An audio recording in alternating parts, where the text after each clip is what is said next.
Hello. We're working, we're good, we're live. Hello.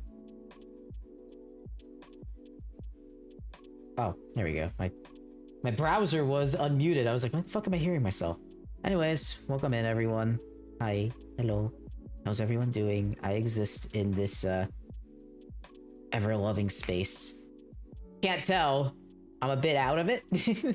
But that's okay. I had a call shift today, so that's why I'm a bit out of it. But, you know, we ball, we roll, we chill, and we vibe for a bit.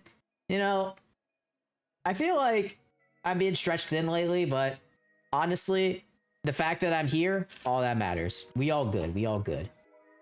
Anyways, let me just get my suturing thing ready, because I like doing that during stream when it starts. But yeah, I'm just gonna let everyone come on in if they want to, and they can just get started by just yapping about a few things I did this week. But hopefully everyone's doing well. I mean, I'm certainly doing okay, to say the least. Just been busy, that's all. Probably will be busy for the next few weeks. The unfortunate reality of careers, you know. Shit happens. I'm just grabbing some stuff, don't mind me. I'm gonna turn on the hand cam in a second. As you can tell, I'm always ready for stream. Our country proposed AI regulation laws that make model devs, servers, and users accountable for whatever AI generates. It also enforces use of entirely domestically made LLMs in state companies. What the fuck? That is so weird. What? That's so stupid. Like, what? Why would the company be responsible for what the AI model makes? That's what the user prompts the model to do. It's a fucking model that can do anything. What? That is a stupid regulation. What the fuck? Sorry about that. That's terrible. The fuck? This is the thing with AI and laws. It's just that a lot of the laws are made by people that don't understand shit about how it works. And there's a lot of people who just refuse to understand how it works. I'm gonna talk about some laws in this stream that are just fucking stupid. Because for some reason... yeah, ignore this. We're gonna be using that later. For some reason, people believe that people don't understand how the fuck technology works, man. Especially in the open source field. Like, if you make a model locally, whoop-de-damn-do, you got yourself a local model. Now you can't even fucking use it. Like, what the fuck? That's so fucking weird. Jesus Christ. But yeah. Anyways, let me get this knot started. I gotta keep practicing this, like, every weekend or so. I've been doing pretty good. I actually did my first suture session this week. I'll talk about it, but, you know, suturing isn't that hard to do. It's just a very time-saving, time-pass. I don't know. Anyways, all right, let's get a few knots in. There we go. So that's all set up and started. Okay, so yeah, basically what happened to me, I have like 100 quantized models on HF. Bro, why? You don't have to add shit. Like, what the fuck? I have to add guardrails for them. Yeah, bro, fuck off. Like, this actually segues into something that I do want to talk about, which is like all of this age verification shit. It's getting to a point where it's like, is this really fucking helping anyone? Like, who is this age verification thing helping? I'm genuinely curious. Like, why verify? What is with this age verification bullshit? Why do we care? The internet functioned for years without any form of age verification, IDs, whatever the fuck. And now all of a sudden we're getting our fucking panties in a knot about this bullshit. Like, what the fuck is this with age verifying? I don't understand. It makes no sense. Like, I loved the golden age. I feel like there was like a golden age of technology, and that was back in, what was it? I guess the 2010s. I mean, a lot of people will say the golden age was back when they lived, right? I basically had my teenage years in the 2010s, right? So obviously I think the golden age of technology was back then. Certainly the golden age of smartphones, that's for sure. And people could do whatever the fuck they wanted with them to an extent, right? There were exploits, there was hacking, there were cool pieces of software, apps that innovated. Now everything is a fucking vibe-coded piece of shit nowadays. Oh, yeah, UK fined 4chan for not implementing age verification. Actually, I'll show that one. 4chan is a US-based agency, not UK, so they told the agency to... Yeah, seriously, like, what the fuck is the UK trying to enforce everybody? It makes no fucking sense. I feel like the smart way to do these things is just to not provide the service in the countries that enforce this bullshit, or the areas that enforce it. Like, dude, like, if you're gonna put a stupid law in, then just, like, save yourself the headache and block people who are accessing it from that country. I mean, yeah, it might hurt your bottom line, but it'll also save you a lot of sanity and probably get a lot of people on your side and use your service more. Like, let's say your service is like a very unpopular, you know? I mean, maybe something like this could help boost its popularity. I don't know. That's my thoughts, at least. I mean, I don't run a business, so you can't really expect me to be able to give you guys education on these. I mean, it's not my expertise, right? But I don't know. That's something I'd say, like, what 4chan is doing. Who the fuck cares, right? Is the fucking UK police gonna come to the US, find the 4chan admins and be like, yeah, you're arresting for going after laws in the UK? Brother, fuck off. Like, seriously, get the fuck out of here. I don't know. I don't know law. I don't know politics. I'm just a dumbass anime chick on the internet, I guess. So yeah, oh god, we got an ad. I'm gonna run this ad real quick and I'll pull up some stuff. Just give me a minute. Let me just fix my mental. Alright, let's just run this ad, get this shit out of here, because as you know, I hate ads on Twitch. They're terrible, they're stupid, and they suck. So we're just gonna power through them, and I'm gonna get those articles up actually, because I do want to talk about them before performing surgery on the 3DS. So that should be fun. Let's see. Where the fuck did you go? All right. Let's open up Twitter. And I'm just gonna find the bookmark that I made. Yeah, this bullshit first. This is the first one. This is the second one. Oh, these are cool. This was pretty cool, actually. I should probably show this too. Cancer research. Yeah, I was gonna show. Do I show this next week? Nah, I can show it now. Fuck it. Alright. Let's wait for the ad break to finish, then we could just get on with the news about the bullshit that's going on in today's world. Gonna drink some juice.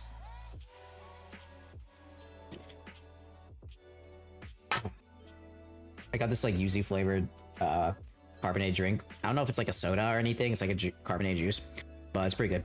Pretty good stuff. Tastes really nice. The problem is I ordered like 12 and I got 4, so I low-key got scammed, but that's okay. That's okay. Alright, let me just fix a few things. Okay, ad breaks over. Beautiful, thank you. Okay. Boop. Beautiful. Alright.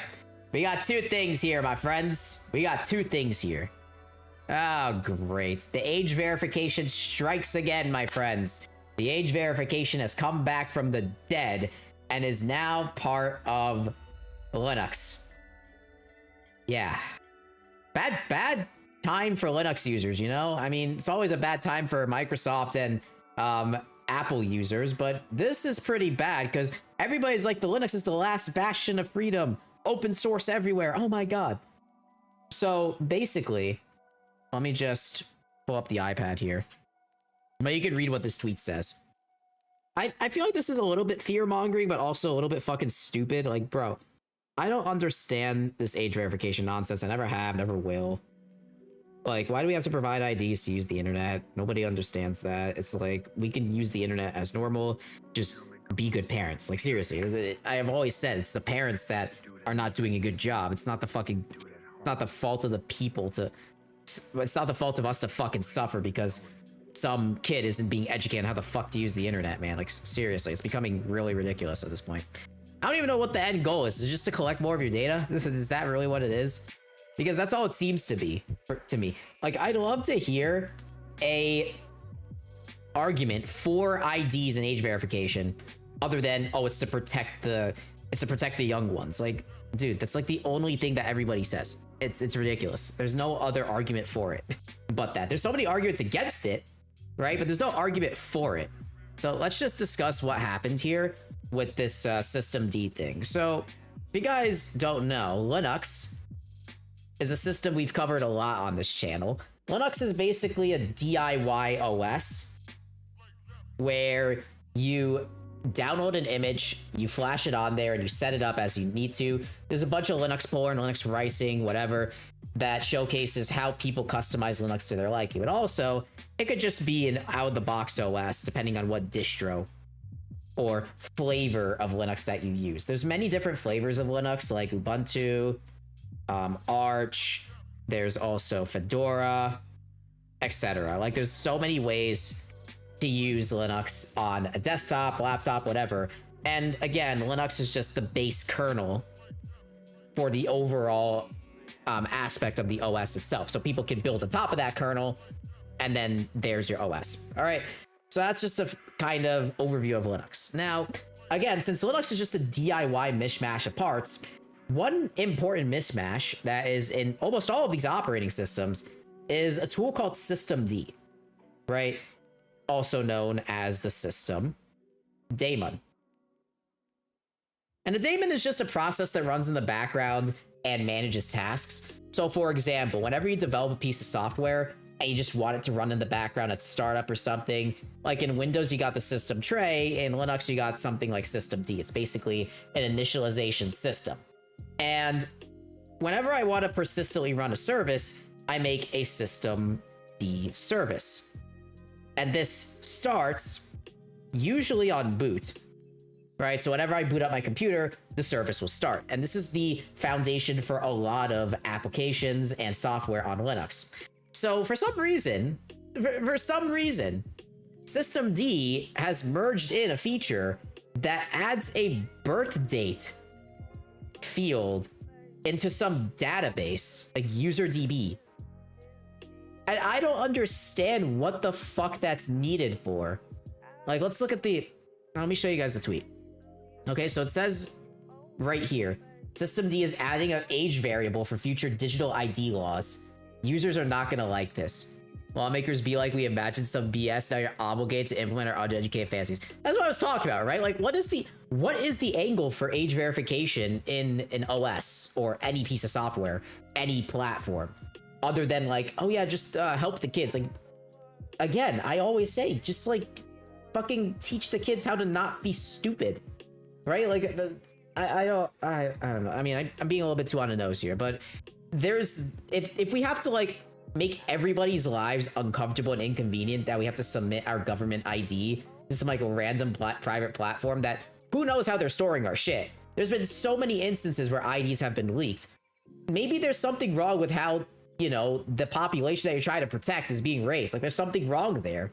I don't know. That's what I'm thinking, right? That's what most people think when it comes to this stuff, other than the people who are like, oh yeah, age verification is perfectly fine, you know? Huh. All right, I think, oops, that's not what I want.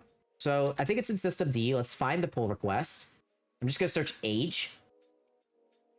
Is PR age.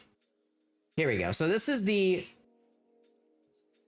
pull request itself. So this fucking guy, he made a way to store the user's birth date for age verification as required to by recent laws. The XDG desktop portal is adding an age verification portal that needs a data source for the user's age. UserDB already stores personal metadata, so birthday is a natural fit. For full date rather than just birth year has 12 months of imprecision, which could misclassify a 17-year-old as 18. Birth date, blah, blah, blah. Only administrators can change it. The field remains in the regular non-privileged JSON section. Okay, so I got a few questions here. First of all, for any of the Linux users in chat, what is UserDB? What is that? Because there's certainly something there that is useful for this entire thing. So let me just look it up. What is UserDB? Okay. So UserDB is the user ID. Okay, so does systemd handle the UserDB? That's the question. Because, oh, here we go. So system userdb.service. Okay. So it's a system service that multiplexes user group to lookups to all local services. Okay, so what it basically has done, from the looks of it, this is very convoluted because I thought UserDB was its own thing. It's weird, but okay. So what they did is they added a foundational point in the foundational software for most desktop environments, most desktop versions of Linux, and even server versions of Linux that store a birth date field. Now, is this mandatory? No. But is it there? Yeah. And the reason why people are mad is simply because this was just merged without any thought. Like, they just went straight to compliance. Like, hey, we see all of these laws coming through about age verification now that are not part of the UK. Remember that. And now we're seeing like a rise in age verification laws. So us Linux developers need to get with the times and start adding this shit in. What these laws ask these people to do, or ask, you know, users to do, is basically you have your setup screen, right? So you have your setup window, whatever the fuck is on here, and it's just an OS, right? And the setup window is supposed to ask for the birth date, right? What is your birth date? And it'll store that, in this case, inside the same database that's used for storing your username, storing your password, storing your email. Basically, whenever you create a new user on Ubuntu, for example, there's always a bunch of prompts that pop up. So that's what all of this is for. It's storing all of that info in UserDB. Most of the time, people just spam enter and it all goes in there. But, you know, this is kind of a slippery slope, because what if the setup makes this mandatory? So I'm going to go out on a limb here and say that this, oh god, this pull request is not harmful in and of itself, honestly. Like, people might be overreacting a little bit here, but it is kind of like doomerish to think like, hey, yeah, you know, now we're on the slippery slope where everyone's going to start asking for age verification now. And that might be true, but it also might not be true. It really depends on like who's going to even use this field. Right now, it's just there. My birth date is 1971. Totally works wonders. Totally not. So yeah, right? Like, I mean, what will the default date be set to if you don't provide your birth date? For example, like, let's say you bypass the setup of the distro, right? And you say, hey, I'm just going to set up the user account manually and go from there. And you do that, you just don't provide the birth date. Now what's going to happen? It's going to be fucking the Unix epoch, right? And for those of you who don't know, the Unix epoch is January 1st, 1970. So that's when Unix was properly released. And again, I'll actually get into why the Unix epoch is really important. But yeah, so 1/1/1970, right? And that's probably the first thing it'll be. That's what it'll be if it's not provided. I don't know. I mean, I feel like this is a bit of an overreaction. But again, it's also Twitter, so 100% an overreaction on everyone's part. But I do see the thought process of like, hey, this sounds pretty bad because, you know, adding the ability for people to view, for Linux to be like, what's your birthday? When it's supposed to be like a free and open source operating system no one gives a fuck about. I don't know. I'd understand this from Microsoft. I'd understand this from Apple.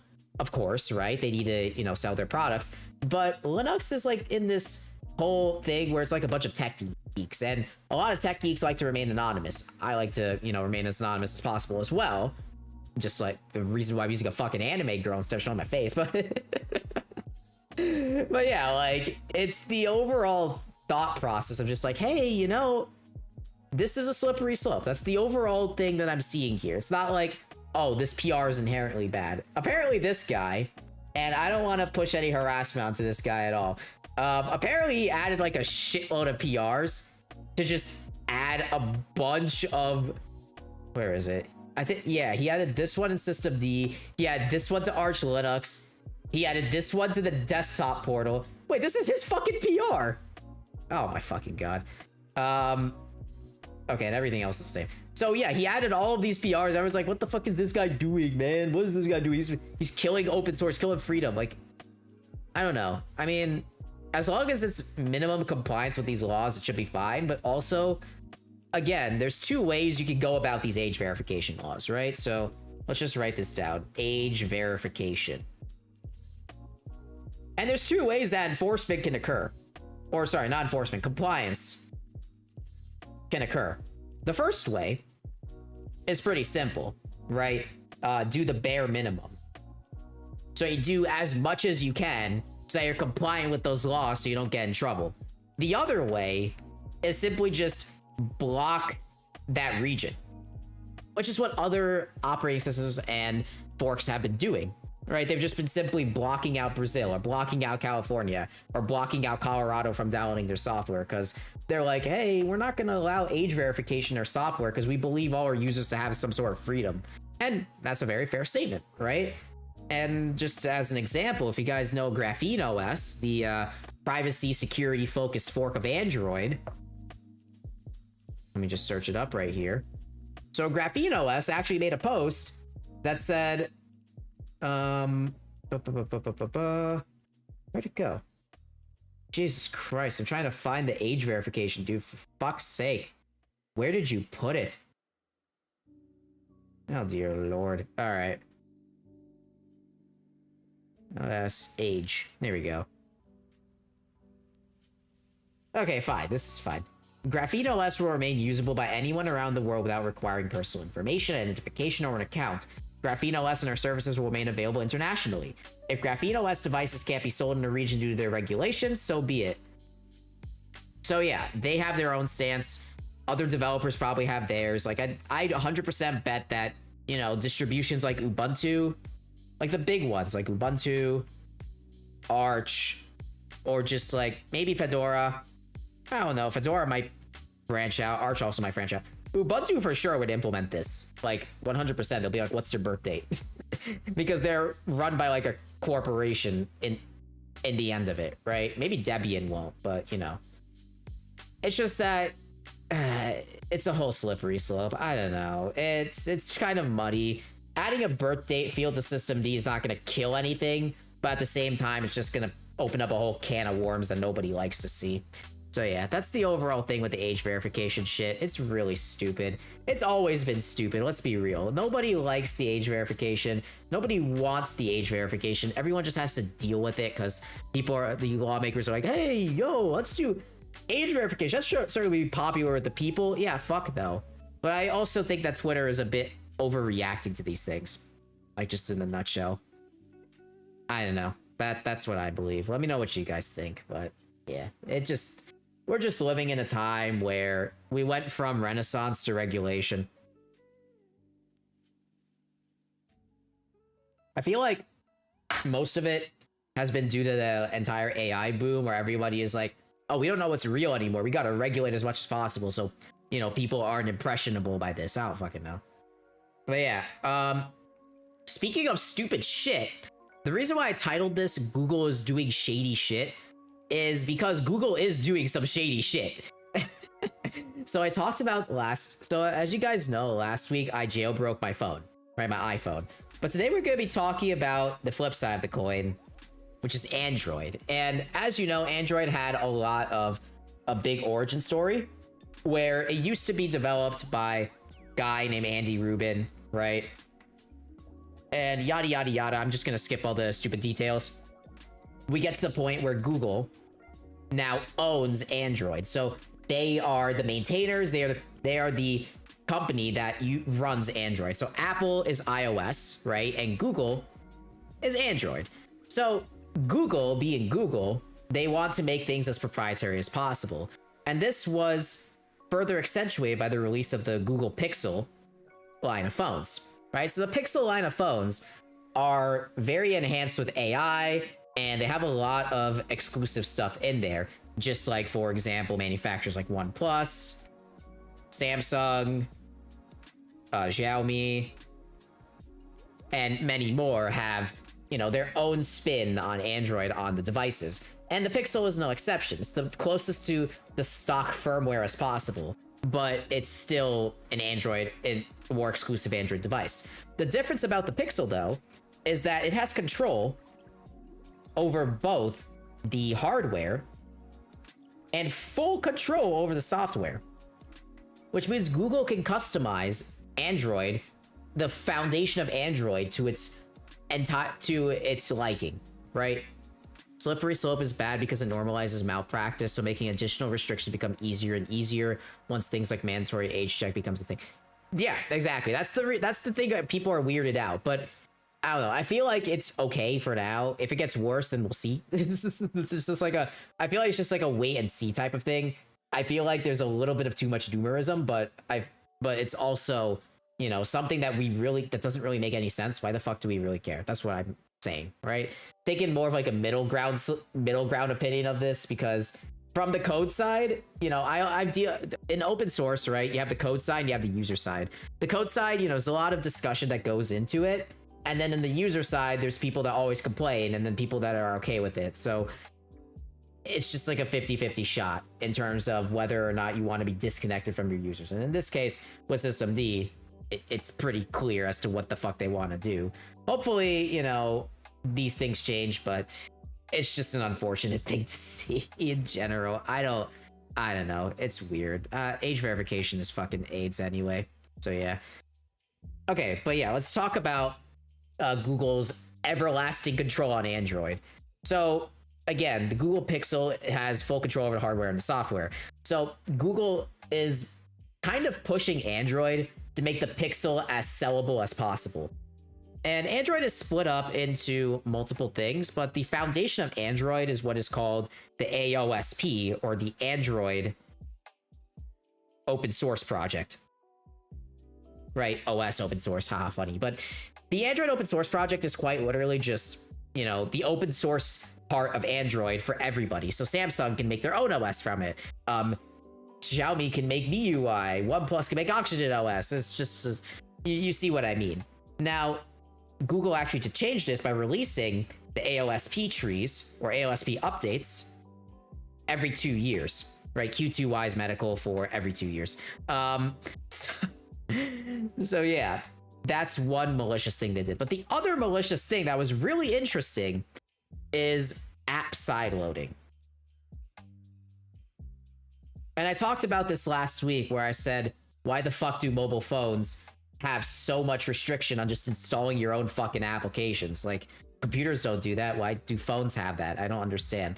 I still don't understand, by the way. But basically, sideloading an app is just the same thing as installing an exe file, except it's an IPA or an APK. And in Android's case, it's an APK. Now, there are ways to install an APK, right? There's people who sign the APKs, and then there's unsigned. So previously, in older versions of Android, you can install signed and unsigned APKs just fine. Signed ones can either be installed through the Play Store, right? Or it can be installed from the internet, assuming that's signed by a verified developer. An unsigned version can only be installed from the internet. Now, Google has previously said, and I covered this a few months ago when they got a lot of backlash for it, that a lot of these unsigned apps were malware from scammers, etc. Right? So if these unsigned applications are malware from scammers, then it's bad because, you know, Android provides so much openness where people could just add an app onto their phone, and the next thing you know, all of your information is stolen. Okay, so this is where I had like a huge question, right? They say like the malware is from applications and APKs, but why the fuck is it from there when most of the time, whenever you get like a scam, you usually get it through like text or email or whatever, right? And this is where my mind mainly goes to, hey, maybe it's not really Android malware that's happening. Maybe it's the fact that Google might just be lumping in the fact that all scams happen in many different ways across various different phones and computers and etc. throughout text, email, or other platforms that just cause you to lose your data. Like, you could get on the phone with a scammer, and next thing you know, you're out like $10,000 because they scammed you with a refund scam. Like, that's the more standard thing. I have never heard of a malware from a scammer that works on an Android device with an APK. I don't know. Like, maybe they're installing like free GTA 5 online that they found on like an ad or some shit, which you should never install, by the way. Don't fucking do that. You're actually stupid if you do that. But yeah. Anyways, so basically Google, with this quote unquote study, basically said, hey, no more unsigned sideloading. You have to get your app signed in order to sideload on an Android device. And this made a lot of people mad because, as you know, Apple already does this, right? This is pretty standard on Apple. They're very, very restricted as to what you can put on your phone. But with Google, the only way to get an app signed is to pay money for the dev program, right? So you pay money for the dev program, and then what you do is you have to provide your ID. So this is where the truth comes out. Does Google want to harvest your IDs? Does Google want more money for developers to pay so that they can get their apps signed by the all-knowing powers at Google? Most APK scams I heard were just AnyDesk or TeamViewer. Yeah, that is most of them, right? Because they get remote access, they run some sham program, and then they're like, oh my god, you gotta go to the bank, send us gift card now. It's like, all right, bro, fuck off. I love the channels that just like, what is it? I love the channels that always like get scammers. They're always like, yo, I'm actually just a very smart tech guy and you're getting completely cooked on your scammer side. I'm shutting off your internet. I'm fucking up your entire overall thing. You know, I'm fucking up your entire operation as I go through it. So yeah, that's like something that you can do, right? So a dev program that requires ID, and that's like the only, like Google is pushing that as the only way to install an APK. There was a lot of backlash from this. Everybody hated it. Everybody was like, why the fuck would I use Android when iPhones are just like more accepted in the US? And it doesn't have, it has all those sideloading restrictions anyway. It's like the only reason people use Android nowadays, other than the fact that like, hey, I hate Apple, is just the sideloading aspect. Like, that's literally it. If Apple allowed sideloading, I feel like there'd be a lot more conversion to iPhones, especially in the United States. Like most of the Android holdouts would probably convert, let's be real. At least that's what I see from my generation. Maybe older generations are different. I have no idea. I know other countries are definitely different in terms of like, oh, iPhones cost a shitload of money, because they do. So yeah, it's another thing. But I just come from the US, so I'm primarily from a country that uses the iPhone as like a status symbol, basically. But yeah, so since Google has done this, they rolled this back, and now they're adding a new flow to the overall installation. So let's talk about this. Also, this guy, Mishal, used to work at XDA. If you don't know what XDA is, it's like this developer forum thing. Apparently he works at Android now, which is interesting, but okay. So let's talk about this. Oh my god, where is the fucking article? New advanced flow for sideloading on Android. Okay, so I'm gonna go over the clarifications in a second, but let's just look this up. Flow, sideloading, Android. Where is it? Where's the article, bro? Come on.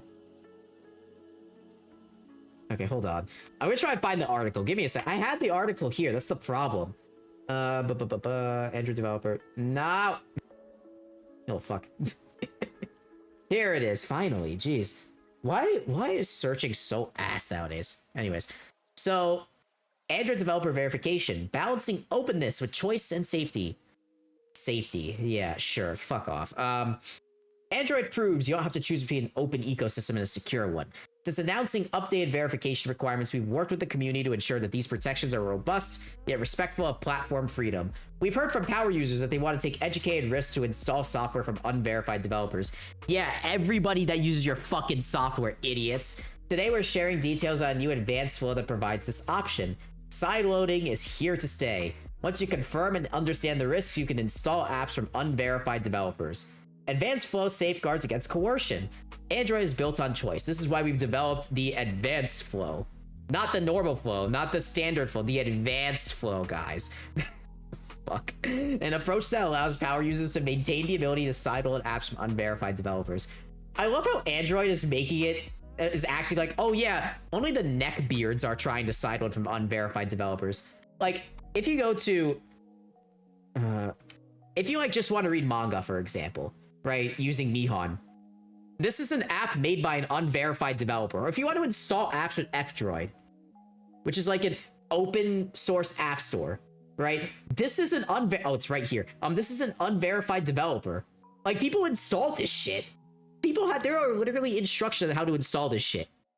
And it's like, dude, seriously? This is not a power user thing. This is a fucking normal user thing. Normal Android users do this often when they just want to read stuff that's not allowed on the Play Store. Because, like, nobody cares about paying a fucking developer fee when you can just distribute it for yourself online through GitHub or something. Like, people do that through Apple just to make life easier, but on Android, you don't need to. Corporate speech. It is corporate speech. It's not power users. It's everyone. Anyways, so let's look at this fucking stupid graphic. This is why I hate corpo talk. I'm getting used to it at hospitals. So user choice. They made this little flow thing. Wow, so fancy. All right. So directly from verified developers. Sideload apps from developers you know, and nothing changes. From developers with limited distribution accounts. Sideload directly from developers you know from the channels they choose.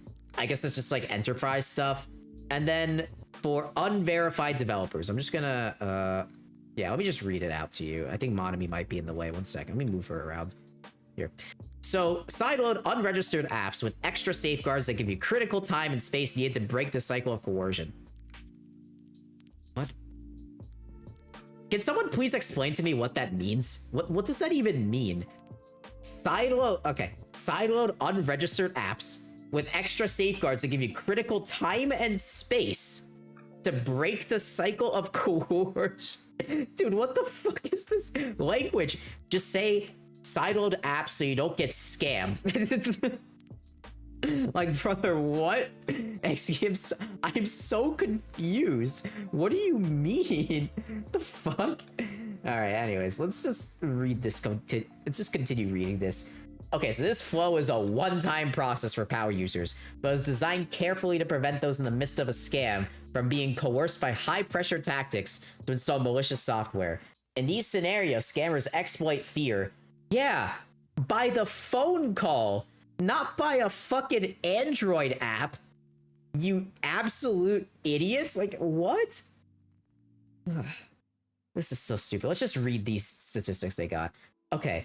So they stay on the phone with victims, coaching them to bypass security warnings, disable security systems. According to a 2025 report from the Global Anti-Scam Alliance, 57%... What the fuck? Okay. Okay, listen. So let's read this. 57% of surveyed adults experienced a scam in the past year, resulting in a global consumer loss of $4.2 billion. Because of the consequences of these scams that use sophisticated social engineering tactics so severe, we've carefully engineered the advanced flow. Nowhere in this article does it say this 442 billion was specifically from Android APKs.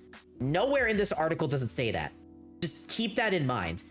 These are very likely just simple phone scams, text message scams, that they keep you on the phone, they try and coerce an old person to give their entire life savings away. It's fucking terrible and should be stopped. But that's not the fault of an APK.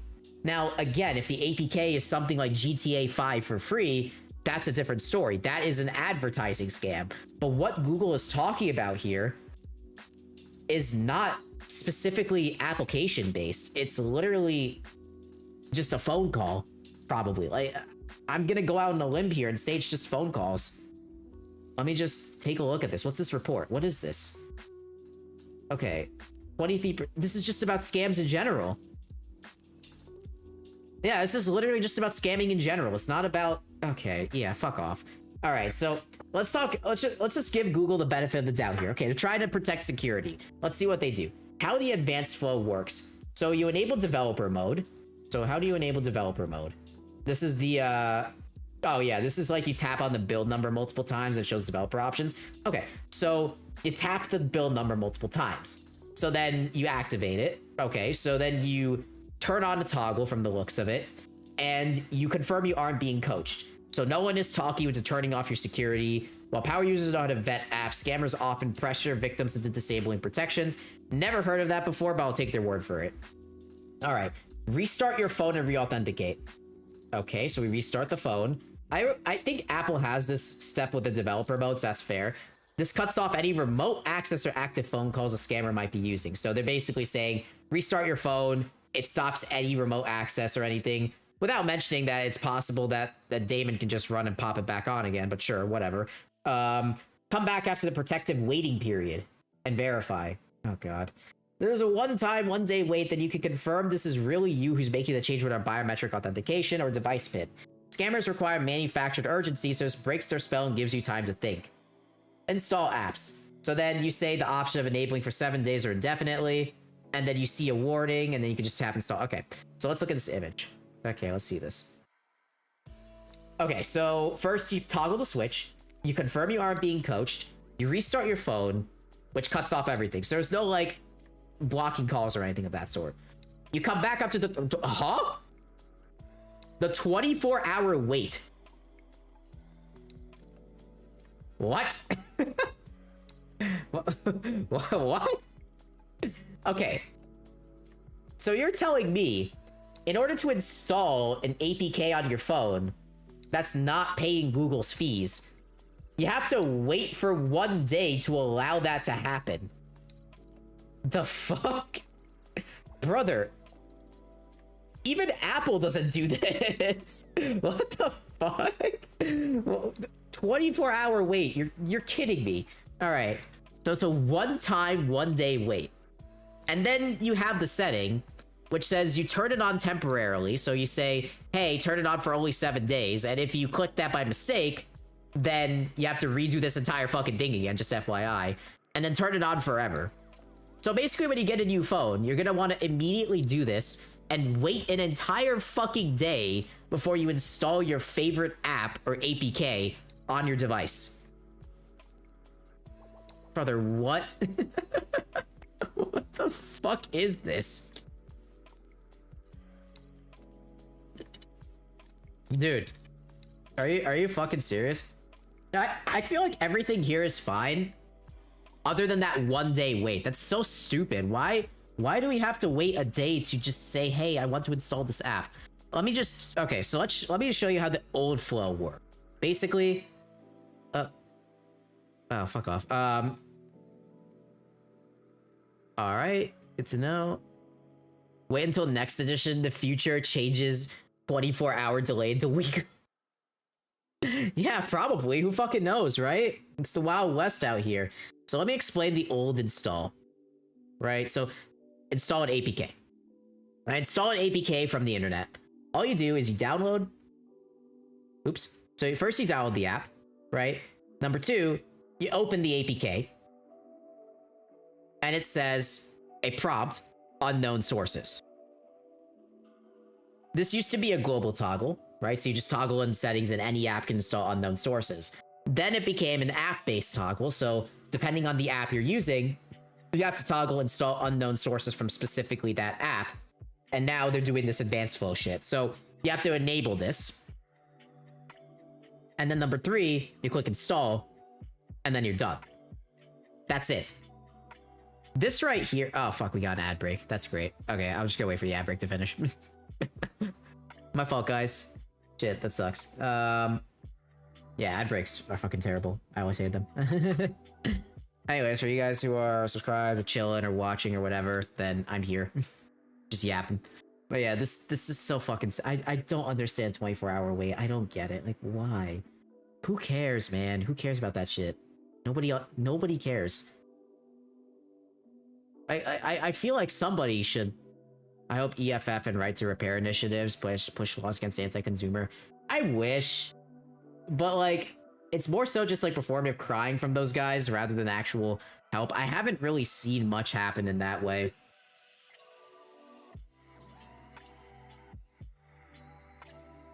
I guess for like malicious compliance, Apple added like their repair program, but it also costs the same amount of money as just going to the Apple store without all the labor. So they just like said, hey, you can repair your phone by yourself, but also, you know, you can't really do, it's gonna cost the same amount of money as if you bring it into us, right? So yeah. Yeah, it's but yeah, so far this is really fucking stupid. So come on, finish already, you piece of shit. Alright, cool, so that's done. So basically, when you install the APK, you're done. Now, the thing that Google was having a problem with was this guy right here. Enable unknown sources is kind of shitty language because you don't, what the fuck is an unknown source? Just basically say, enable a outside installation or something like that. By doing, and then give like a warning saying, hey, this might be dangerous, please make sure you aren't being coerced or anything like that. That would fix the problem. But now Google is making the excuse like, oh yeah, you know, scammers require urgency, just ignore the warning. Like, man, really? I know probably old people will ignore the warning, let's be real. But also, scammers aren't really doing this. So let's go over the new advanced flow that Android is trying to push. So one, you download, right? Same thing as before, but then you can't install if unverified, right? So if the app is unverified, you can't install it. So to do so, you have to go through the sub-steps. So number one is go to developer options. Right? So go through developer options. Number two, enable it. Enable advanced flow. And then number three, acknowledge. Number four is restart. So this is all par for the course, right? This is pretty understandable. Number five, wait a day. Like, you literally have a day countdown before you can install apps on your own fucking phone. And number six, acknowledge again.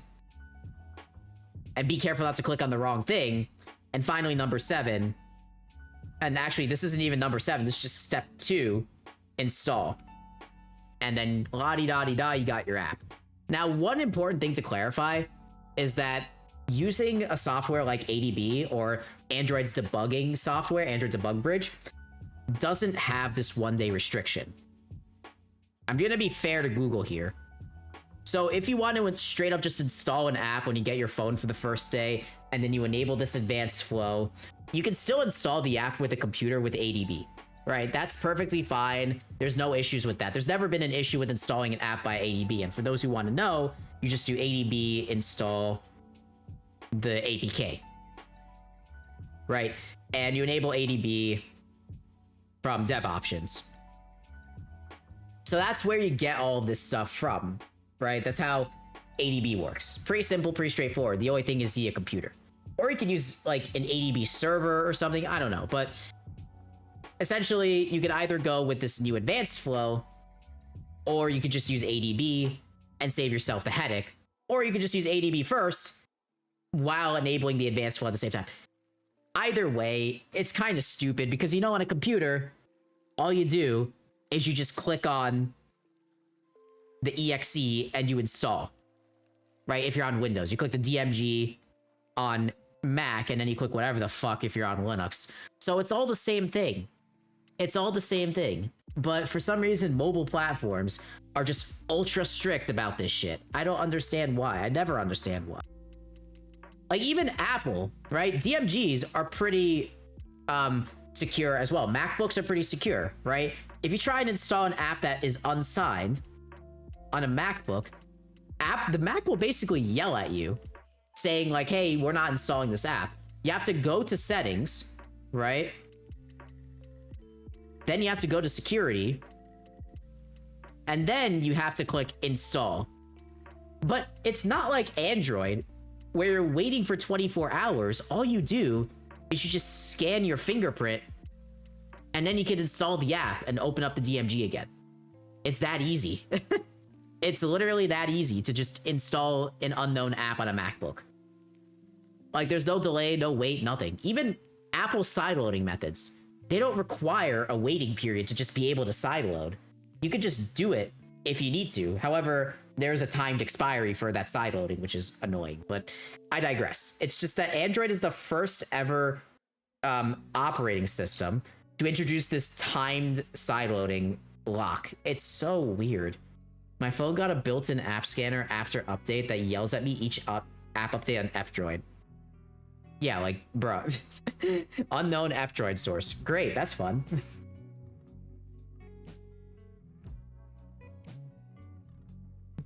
First of all, why can't you remove that app scanner? Just get rid of it. It's Android, right? It's custom. It's infinitely customizable, right? That's how it works, right? Right? Oh, gosh. But yeah, that's what I genuinely feel about Android as a whole. Google is really doing some shady stuff, and I don't know what Google is going to do with Android in the future, right? The waiting period might be for a day. Then they're going to somehow find out that scammers are calling their customers back, having them worry for a day, and they're going to extend the time to a week or some shit. Like, it's the sky's the limit for what Google can do. And it's kind of bad because Google now has power. Has like this overarching power over your phone, which previously wasn't there. I mean, again, all of this enforcement comes from Google Play services, which you could just avoid by using something like Graphene OS or Lineage, or like Lineage with Micro G, right, as an example. But again, these won't provide the same level of ease of use as just base Android. The good part about Android, like Apple, is that you can install a custom ROM onto your phone and it'll run fine. But again, you run the risk of just like losing access to anything Google related, which is pretty important and pretty tied to on today's Android phones. So yeah. My country uses sideloading for tons of banks and services, expecting Android apocalypse once it starts. All of the people are gonna be like, why can't I install my app? Like, yeah. It's a fucking shit show. I don't think Google should have done this. And I'm not alone, by the way. Just FYI, I'm not alone. You can see right here. There's no valid reason to wait for 24 hours. Doesn't make any difference. Let's see here. I acknowledge those benefits. There still need the... Okay. Do I have to wait 24 hours every time I sideload an app from a website? Why should we have to do anything in the first place? Android's edges, it gives a lot of freedom in comparison to the other OSs. What's the point of dev mode? We still have to do this BS just to be allowed in our own phones to install something. Might as well just remove dev mode and replace it with an Ask Daddy Google for permission button. Yeah, like this is basically saying, hey Google, overarching company, can you let me install apps on my phone? Thank you very much. Like, dude, it makes no sense. Like, let a piece of software, sorry, a piece of hardware be hardware, right? Let me own my own fucking technology, for crying out loud. As I say, as I'm using an iPhone, a Mac, and an iPad, but I digress. Technically, I do own it. I gave myself all the access to add my own shit on there with no problem. But yeah, it's like, you pay a fee and you're able to do things easily. You don't pay the fee, you gotta go through hell. Also, another question. If you're like building an Android apps, like the Android Studio, and you don't pay for Google's developer fee, you're gonna have to wait for a day to test your own app. I guess you could install it through ADB, now that I think about it, when you run it from Studio, but if you want to like test if the APK works, you have to wait for a day, right?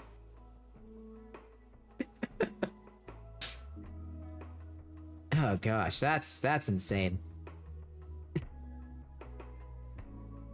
Ideally, such BS should have public discussion first, then some decision, then we should decide some BS and now doubling down. Well, that's what Google is doing. That's why Google rules Android now, right? That's their entire software. It's their baby. Very, very fucking fun. Like, Google is having a bigger chokehold on Android as a whole, and they're saying fuck you.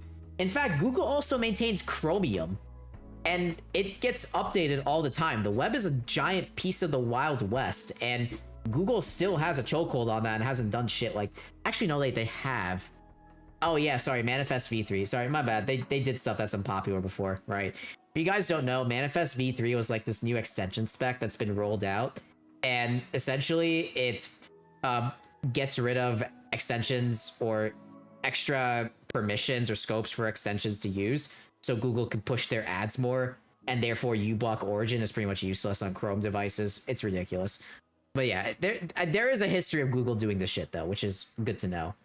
They're gonna be. This is a very unpopular change from the looks of it, from pretty much anyone. I don't get it.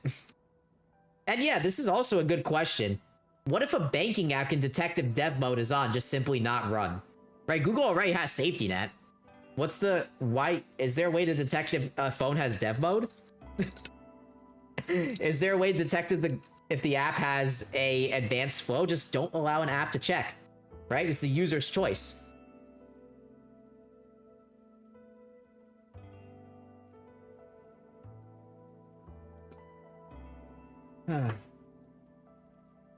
Oh, here it is.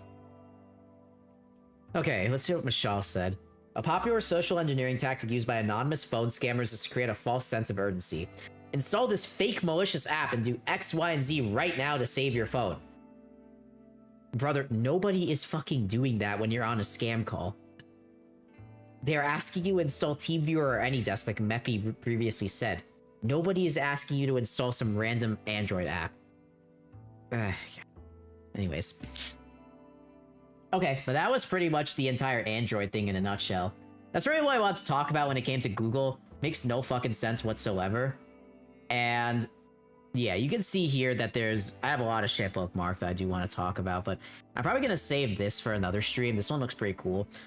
And then, oh yeah, there's also something with Manjaro. But yeah. What I want to do right now is like pivot gears. If anyone has any questions or thoughts at all, just please feel free to ask. Feel free to ask. I just talk about these every week, just stuff in tech that I found. But, you know, I'm gonna pivot gears right now, and we're gonna set up my soldering station. So if you can see, oops, that's the wrong thing. You can see here, I have my soldering iron right here. We're gonna do some soldering on my 3DS, because I was gonna do it last week, and it kind of fell through because I was busy, and I kind of just did the jailbreaking instead. So what we're gonna do is we're gonna solder a Type-C port here, and that's that.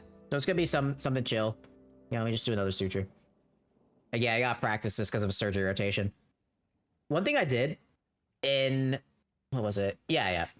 God, I'm losing my train of thought. Again, I was up since like 5 a.m. today, so forgive me if I'm a little bit less energy than usual, because again, I've been up since 5 a.m. and I got home at like 4 p.m. I've been like preparing for work and working for like 12 hours. It's crazy. I actually work for like probably like 10 hours. Yeah, 10 hours. That was a fun time. But yeah. Gotta love being a medical student, huh? Love that. Let me get my soldering stuff ready though. And I need to pull up a video on this Type-C port. It's gonna take some time to do. Let me put this bad boy in. Also turn on the fan. It's pretty fun.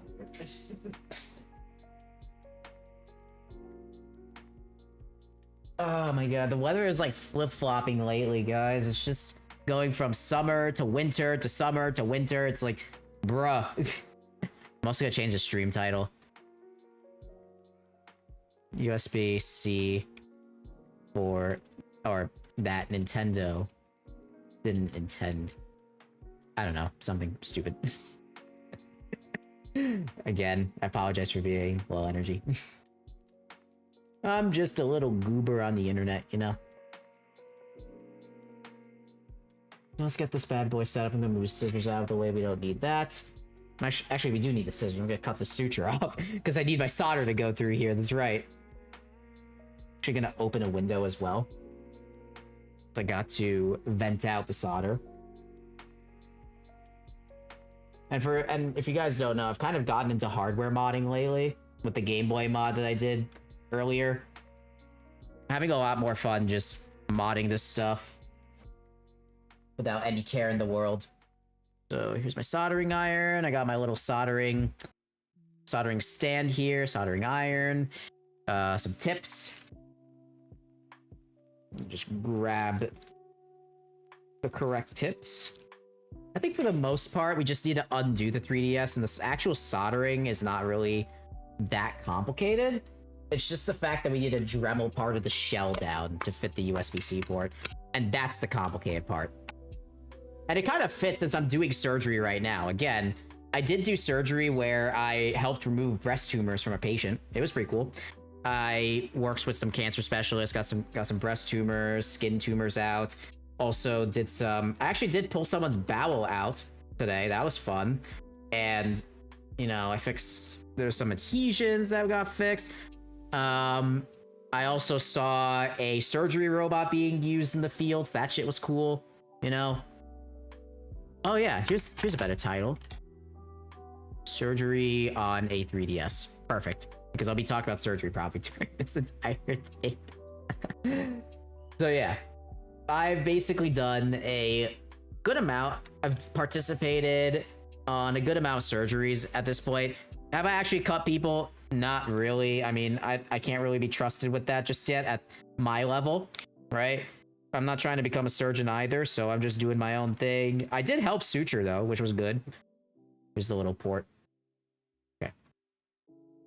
I'm also gonna pull up a video that we should follow so that we can properly disassemble this thing. I'm gonna need my spudger kit right here. Okay. I'm gonna get the Q-tips and the soldering station set up when we need to get there, so I'm just gonna put this all to the side for now, in addition to my iPad. Oh god. There we go. Yeah, so one thing that's a quirk about my current rotation is that I have to do some Saturday call shifts, and I just banged like almost all of them out just out of sheer grit and will. So my brain just gets exhausted after those because you're basically at the hospital for 6 days a week instead of 5. And it fucking sucks because, you know, you have to go for 6 days a week to learn, and then you have to do more learning because the learning that you're doing at the hospital isn't actually helping with the learning for the exam. So yeah, that's the problem, right? And when you do all of that learning, you go to all of these cases, you spend all this time trying to get all your studying done, it becomes like a huge time sink, and a lot of time management skills need to be implemented during this time. And that's where it gets really, really hairy in terms of what specifically you can do. Let me take the stylus out here. What specifically you could do with the amount of time that you have in the hospital, right? Sometimes there's like a lot of downtime in the place, and you're like, hey, I can study during this time. So I usually get all my questions and review material done then. But other than that, you know, I'm just sitting in on cases, doing surgeries and stuff like that. So yeah, fun, but definitely exhausting. That I can say for sure. So I'm gonna do like the obvious thing first and just get started by getting the battery out of here. How the fuck do I take you out again? Just, oh, there we go, got it. All right, so yeah, I got this battery from iFixit. Pretty good battery. The replacement 3DS battery. So yeah, now I'm gonna pull up a video. We're gonna try and figure out how the fuck to disassemble this thing. Alright, I should probably pop out the SD card too, right? And this 3DS does hold a charge, and the charge port works fine. The problem is, I absolutely hate these proprietary chargers. They are terrible for every reason, because I don't want to own a stash of proprietary chargers where I take this fucking portable console, by the way, around with me. Like, this is a portable console. Why do I have like all of these proprietary chargers that I gotta lug around with me? It's so stupid. All right, let's see. So 3DS USB-C mod. Perfect. I think I might need tweezers as well, so I gotta grab those. Okay. This is the video that I used, that I watched before I took a look. So let's just look at this video here. This is this guy, Jake Simmons. He's pretty good at this Nintendo repair stuff, so it'd be interesting to see how this video goes. Maybe I could just put it off on the top here while I follow it. Today, we are finally doing my very favorite 3DS system, the new 3DS XL. All right, let's see. My God, doing this straight USB, because, well, by the time you're seeing this, it's probably January, but I'm recording this in November because I have a very busy code. This video. There's also a guide online, so let me just look this up. Should be a guide here. Yeah, let me open this. This is where I got the USB-C mod from, so I'm just gonna find the guide for installing it. Installation guide. Here we go. Oop. There, it's downloading. Okay. Cool. Alright, so we need to be able to solder, which I can do. And we don't care about that, we don't care about that, we don't care about that. I already know what I need. Test the board. Whatever. Actually, maybe I should do that. Hold on. Let me get a multimeter. And I'll also get some tweezers. I'll be right back.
Okay, I got it.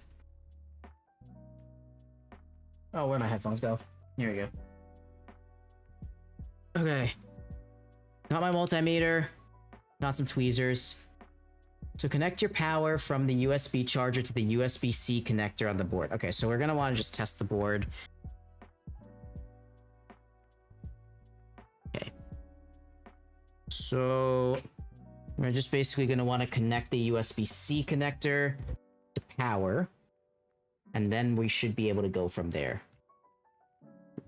Shit. It's the problem with repair streams. I have to rearrange everything and make sure it's in the right spot.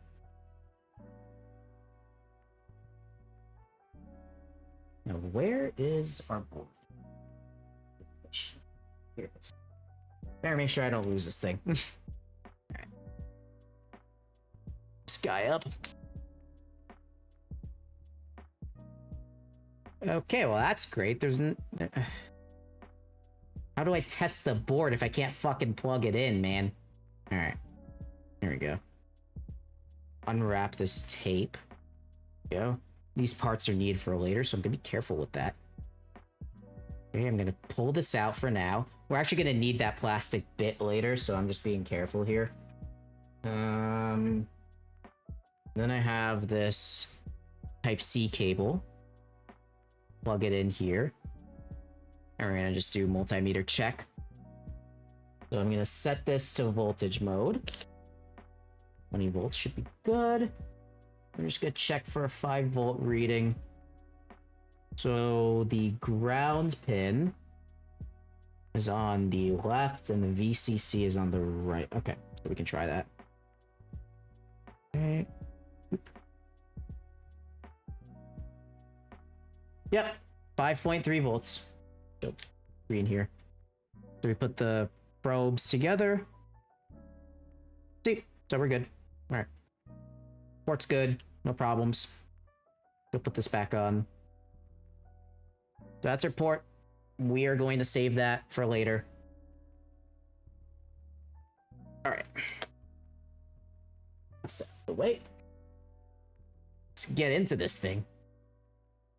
All right, installation steps. We have to disassemble the 3DS, which means we have to take out all of these fucking screws. Okay, before I do anything, I'm just gonna get the little screw holder here from the battery, from the screwdriver set I use.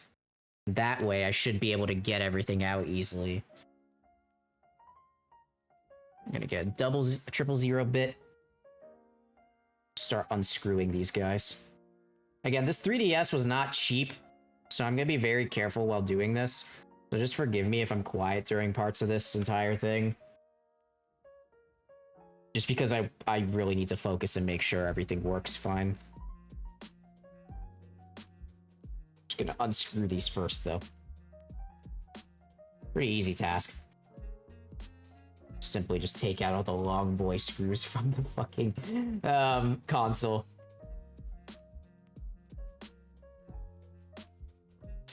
This.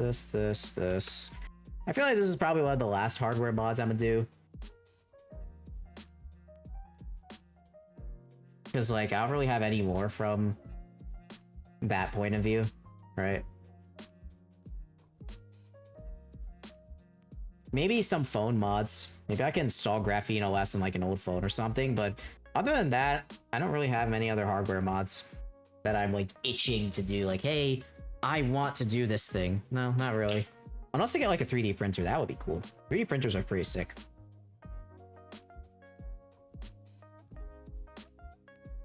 Get this. Ow, shit. Damn, that's sharp. Okay, so let me get these little stopper covers off.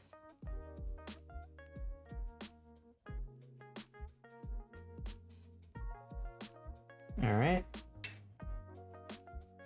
Just unscrew these guys.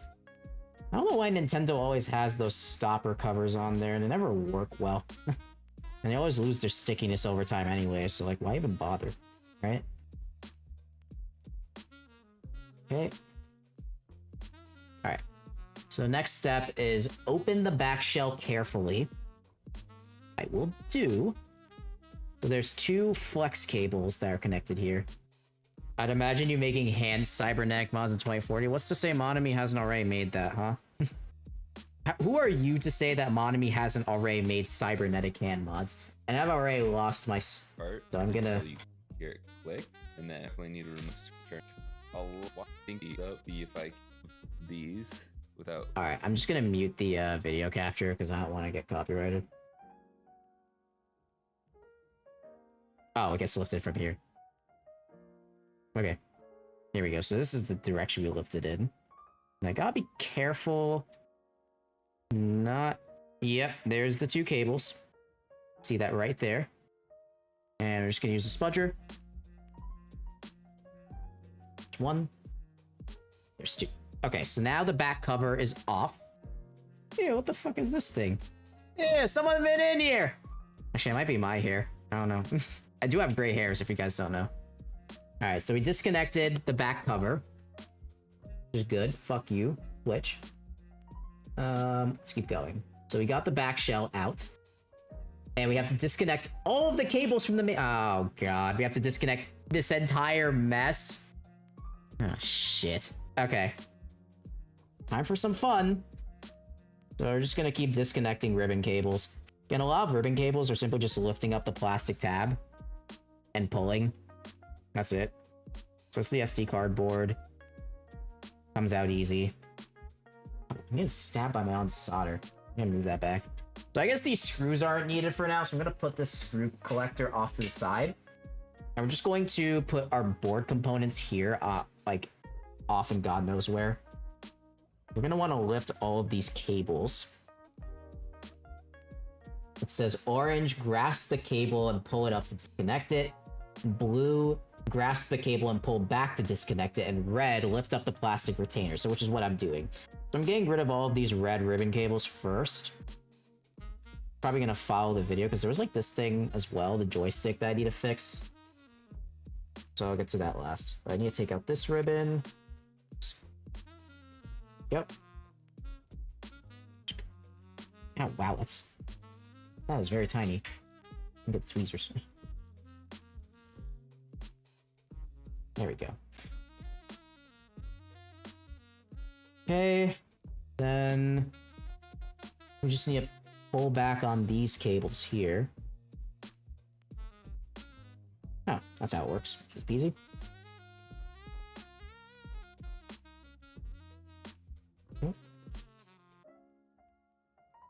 Same thing on this guy. Be careful there. Don't want to break the cable. There we go. You have to give it enough tension. As you can see, my hand is pretty damn steady. Alright, so those cables are out. Let me get this guy out. Oh, fuck. Man, get out. Alright. Again, I'm gonna spin the board around just so I have better ways to grab these things. Okay. Again, be careful when using metal tweezers on something, right? It's just an antenna cable, this can come out easy. There we go. That's easy peasy. That lifts up with no problem. And then there's this guy here. Okay. Nice. Push that guy off. Use my tweezers to get this cable out. Very simple. Okay, so all of these except for the joystick is disconnected. The reason why I haven't disconnected the joystick yet, this is a different way this guy did it, which makes more sense to me.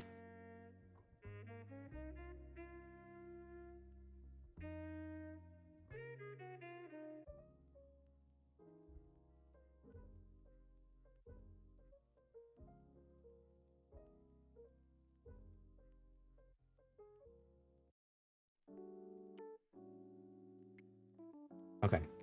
So what he did is he took out the joystick, which is what I'm gonna do as well. Unscrew. These are still long screws, but I'm gonna keep them in a different spot. I'm just gonna lift this guy out.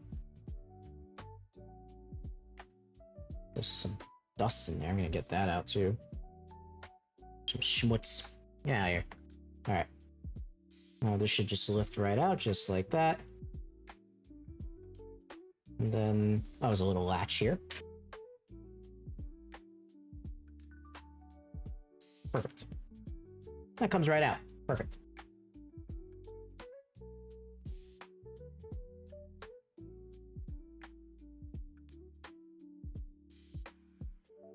I wonder if my GPU is gonna melt when quantizing Quen 3.527B. It turned to a heater. Yeah, probably, right? That'll definitely become a heater. This is why I stopped doing local models. Alright, so then we need to remove the screws from the board. We're gonna be very careful here. Okay. The only problem is I don't know how the hell we're gonna test this. How is this testable that we got the solder points on correctly? I mean, this board looks relatively easy to solder compared to the Game Boy one, but I don't know. This is just a bit more convoluted than the Game Boy board. 4 screws? Yeah, 4 screws. 5 is here. And then there's 6. Oh, there's one more.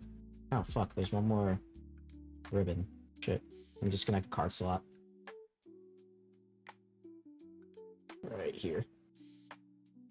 There we go. Get that out. So when you lift up the main board, there's 2 more cables to disconnect. Oh, wrong thing. That's why. I'm gonna lift this up very carefully now. Oh, there's another cable. Shit. Let me just... You fucker. Come on.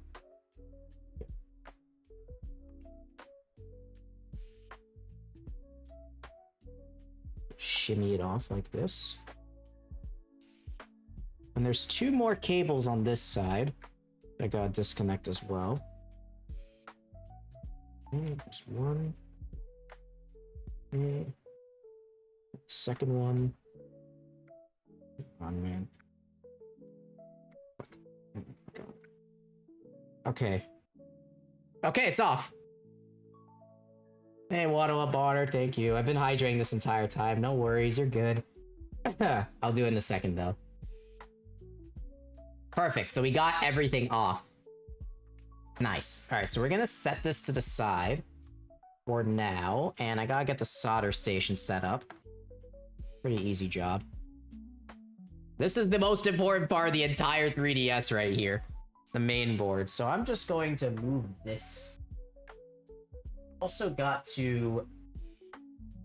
Oh yeah, before we actually put the Type-C board in,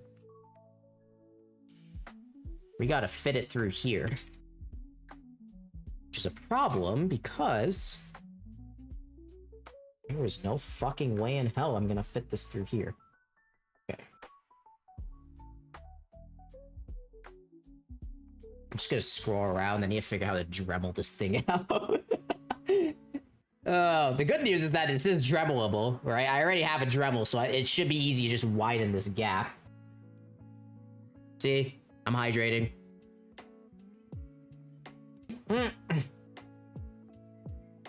Shit. Almost dropped the cap. Alright, let's see. You always have to pop your shoulders when you're fucking around with shit like this. Alright. So the Type-C board is installed like this. And then the main board... like this? Hold on, let's see. Uh-oh. Gotta be careful here. Okay. Let's see. Yeah, main board is like this. So the Type-C board look like that. Okay. Seems easy enough. Alright, so Type-C board is gonna be this side down. Gonna be placed inside here. So all we need to do, to get rid of this little plastic piece, is just widen this gap right here. So we should be able to just shove the board in. Alright, you guys know what time it is, right? It's Dremel time! Yay! Okay, let me get my Dremel. I'm just gonna shave a few bits off the edges. Should be good to go from there.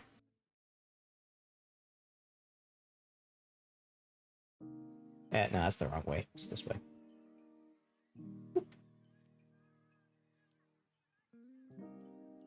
Oh, we got Dremel in two places, actually.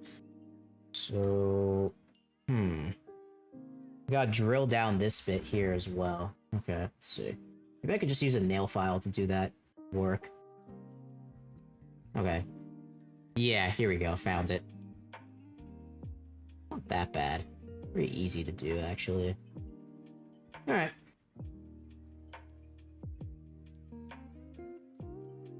Okay. Alright, I have my Dremel here somewhere. Oh, here. Alright. Dremel. I'm gonna move the main board away because it doesn't need to see carnage.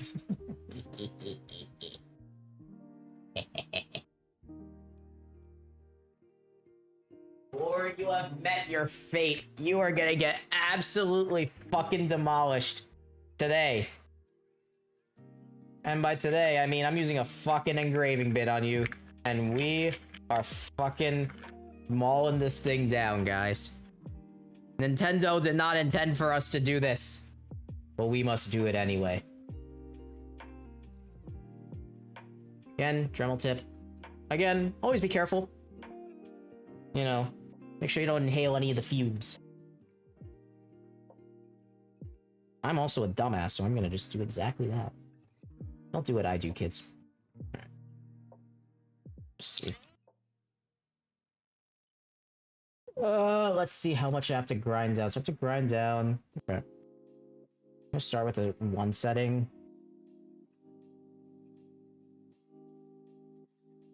Okay, we're grinding a bit. Cool. Not gonna be pretty. It's gonna be functional.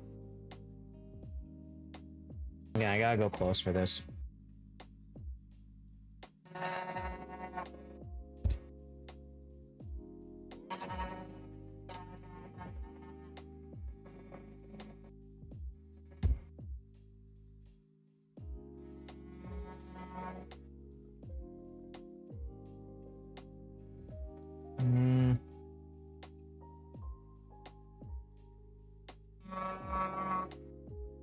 That works. Okay.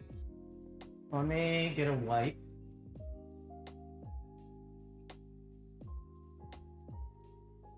Also get some ISO.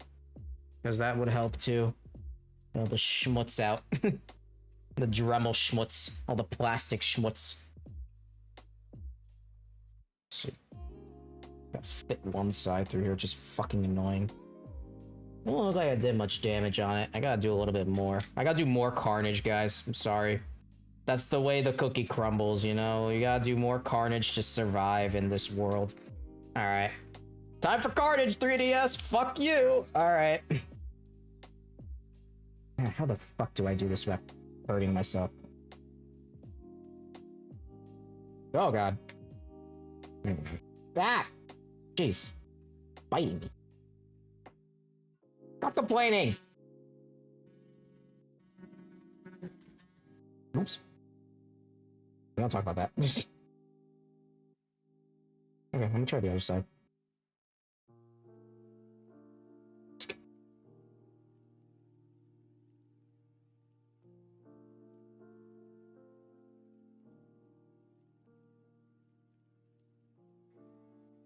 Oh, no. Oh, I almost fucked up there, jeez. Alright. Problem with this fucking thing skipping.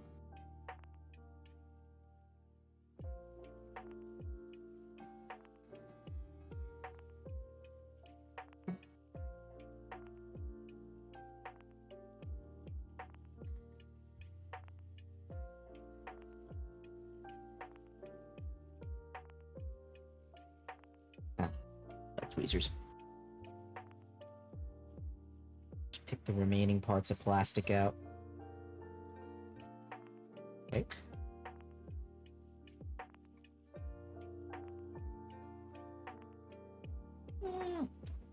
Getting there.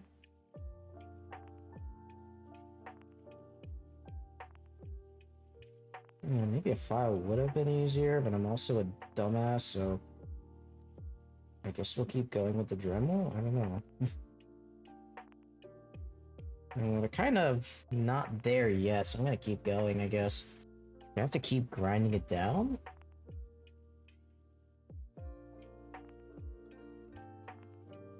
Oh, okay, it also said grind it a bit down on the stump, too.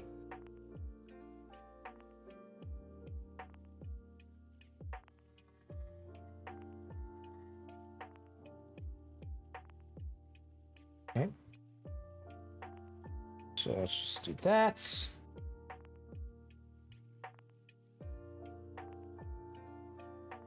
Yeah, there you go. Now I can see it taking shape. Okay. Looks like we're getting there. Gonna do a little bit more grinding on the sides then. It's out of the way.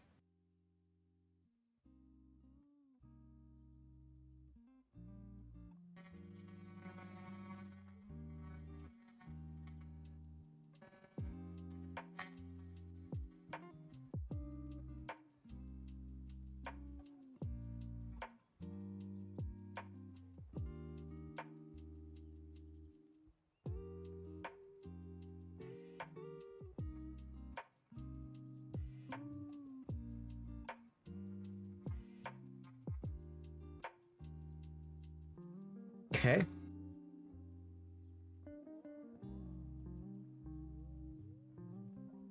Just cleaning it up. That work? Hey. Almost there, I think. I feel like the right side needs a bit more TLC. The left side is pretty much done. Let me just see. Yeah, left side is pretty much done. Right side needs some more help, so let me do that real quick. Honestly, I don't even care if the dot contacts are exposed, because I don't even own a 3DS dock. I want this port on here.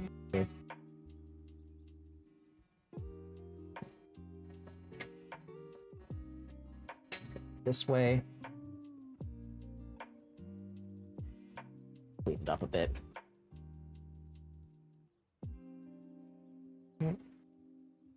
Slope down a bit on this side. Yeah, slope that side there. Okay.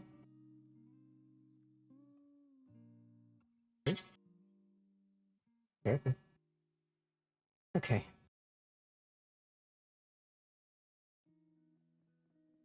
Let's see. Ah, so close. Come on, man. Ah, shit. Alright. Hold on, hold on, hold on.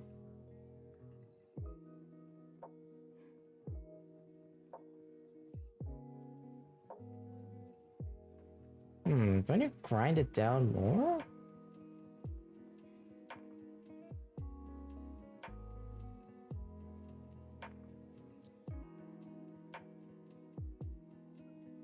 I could just make the plastic part flush. And grind downwards. That'd be easier.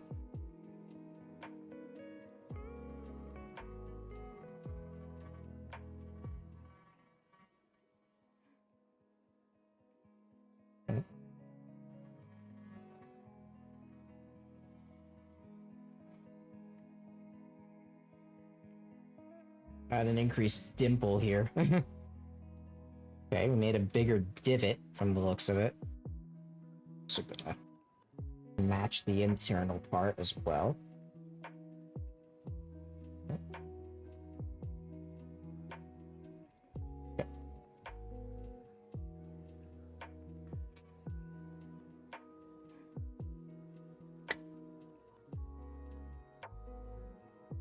The hardest part is getting the shell properly cut. Once it is, then it becomes like really easy, I think. Fuck me, man. Come on. Fit for God's sake. Not fitting properly. Yeah, do I need to widen this more? I don't think I'd have to. Maybe just a little bit more. It's almost there.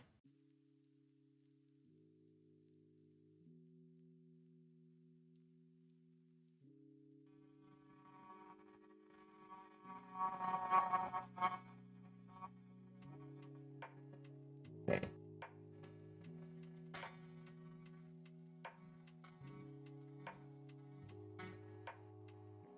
Okay.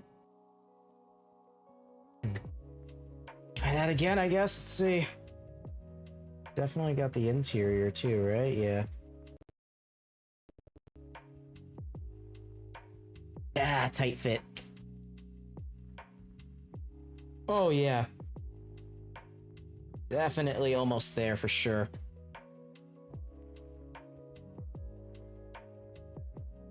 Come on, man. Really? This port is that fat? Alright.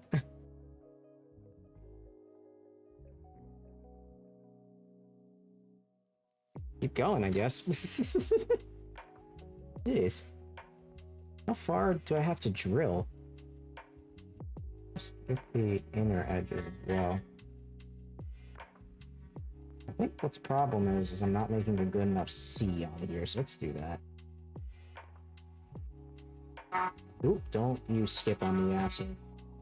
Oh god, okay, gotta be careful. The Dremel loves skipping at times. I could put it on a higher setting, but I also don't want to go a little too overzealous on it, so we're going like at increments. This is how it's done in surgery when shit's approximated as well, so pretty familiar process, I'd say, if anything.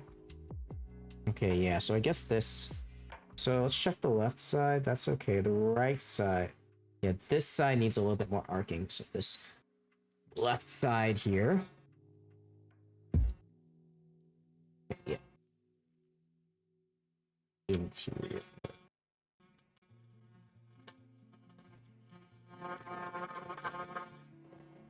Keep on trimming.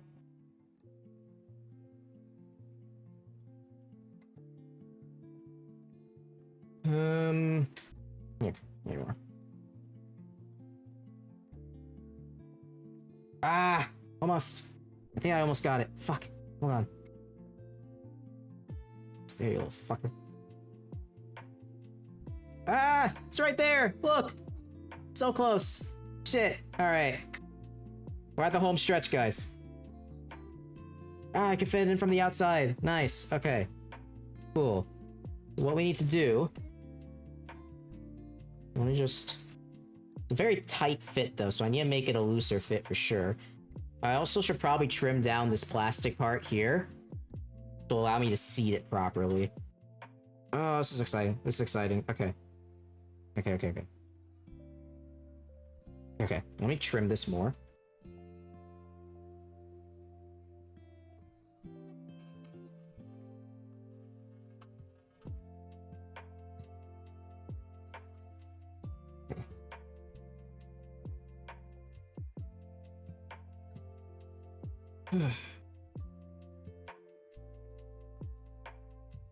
Where is it being impeded on? Okay, this little slope bit here.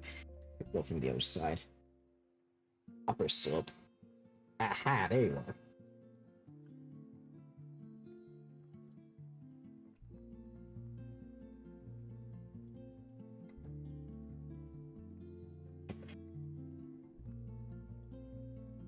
Aha, there you go. Got it. Alright. Kind of. Yep, there it is. See? Nothing to it. Got a nice snug fit here. From the looks of it. Yep, pretty snug fit. Okay. So, we're gonna see how that fits with the main board for sure, but...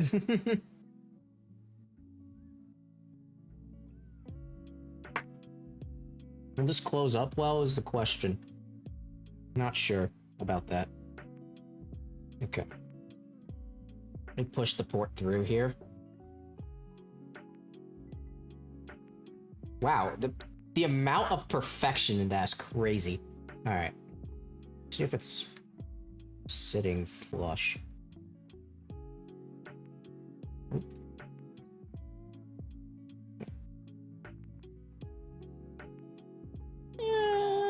Yeah, I think it's okay. I think once it's mounted to the main board, it should be easier. Okay. So let's just say we got the Dremel bit done for now. Just clean my workstation here. Perfect. Let me put the top back on. Oop, wrong way. The board has some covers on it. Some extra little goodness here. I think this was how it was? No, this isn't how it was. Oh yeah, it was like this. That's what it looks like. There we go. Alright, so I'm gonna put the board off to the side. Now I need to get my soldering stuff ready. Because we're gonna solder this bad boy onto the main board. Replug the main board back in. And pray to God that it works properly. Because I don't know how to test this shit. Alright. Hey, are these helping hands enough? Sure, let's find out. Find out together. Oh, maybe. I also need a chip quick. Fuck. Get that. Desolder the port. Yeah, this works. Okay. Hopefully that's good enough. Just focus. Perfect. Yeah, this attaches to here. Yeah, solid. Okay. I'm gonna run with that. Gonna flip this over. Gotta go to the ugly side. Alright, so here's the Type-C port. Or sorry, the original charge port. We gotta desolder that guy. And then we can solder on the new Type-C port. And we also have to solder on these two little leaves here. So there's a couple of ways to do desoldering. The way I always do it is using chip quick, which makes life so much easier than just, you know, using a solder sucker and then praying to God that sucks everything up. That shit's terrible. I hate solder suckers. So we're just going to be using the blow melt solder to make our lives easier. Alright, so since this isn't... It doesn't look like this is a crazy through hole. There's no like micro pins. I'm just going to get the fat tip. So this little fat tip guy here. I'm just going to shove it in, angle it. Make sure I'm able to use it properly. Yep. Okay, so this is the good positioning. Screw this in. Okay. Move the stylus out of the way. I don't want to burn that thing. I also move all my plastic tools out of the way. Might be a good idea to move all your plastic tools out of the way before you start soldering shit, you know? Just a word to the wise. Soldering is pretty dangerous, you know? Oh, jeez. All right. Let's see. Okay. Move all this nonsense out of the way as well. Okay. All right. So what we need to do, let me grab some alloy. I'm also gonna get this ventilator charging. Yep. And what else do I need? Oh, I need Q-tips, right. I'll be right back.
Okay, so I can't seem to find the 91%.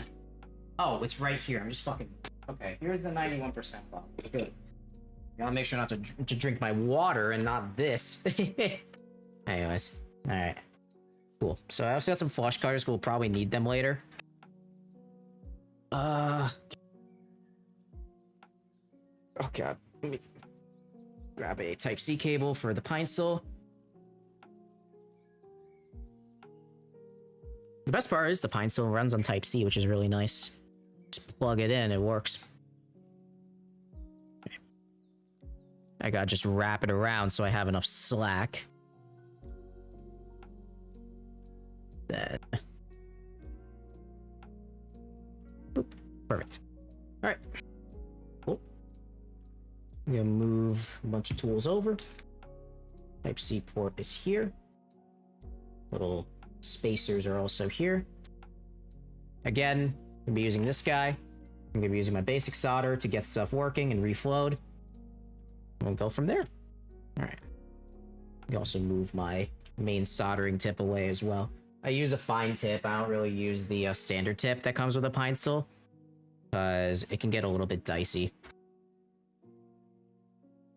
Perfect. And I'm just gonna heat this guy. What are we heating it to? No, we need to go up to like 380, 370 should be fine. Alright. You need like high temperature to desolder stuff. And I also have solder wick here. The reason why you use high temperature is because you're soldering through both the wick and the actual solder. So using high temperature really helps solve the issue of like, hey, I'm having a huge problem with just the wick sticking on me. Yeah, because you're using both the wick and the fucking... You're trying to go through multiple layers with the soldering iron, so you gotta increase the temperature to compensate for that. Again, you need tweezers. I could also mute this. We don't need the secondary capture for now. Okay.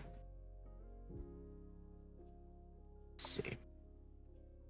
Straighten this wick out. And again, you also want to make sure to keep your wick fluxed, because if it's not, it could be a huge issue. Also, if the mic sounds funny, it's the ventilator. I apologize. But it's better to keep my lungs safe than to pray with the mic quality. Alright, let's just reflow all these joints, because they're definitely old by now.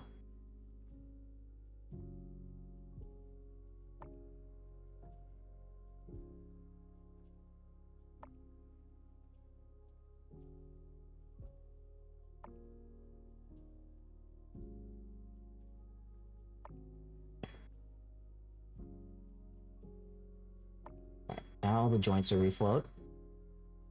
Gonna add some flux. Prepare the board. And again, we want to be very careful not to lift any pads, but since this is through hole, I don't think we'll be doing that, which is pretty good because on the Game Boy, I had a lot of pads that you could just lift off out of nowhere, and that fucking sucked. Terrible. Okay. Get my wick ready. Oh god, don't do that. And then let me get my quick ready. Little alloy here. And this is usually used for like SMD removal, but in my case, I'm just using it for this. Got my little brass wool to pat everything dry. Oop, gotta be careful there. All right. Now,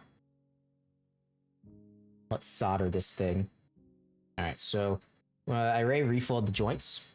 So what I'm gonna do, first tin the tip with some normal solder, like that. Okay. Then I'm gonna fill the joint, put some chip wick in there, let go. The same with all of the others.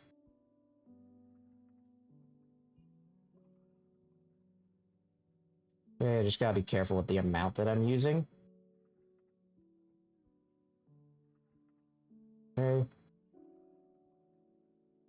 I just spread it across to the other joints just like that. Okay, so now that we have it all flowed, what I'm gonna do is I'm gonna grab my flux wick, and all I need to do is very simple. I just hold it on the joint and wait for the solder to get sucked up. Like this. Take a few seconds. Okay, and you might also need to approach it from the other side too. See, there's a lot of solder stuck there.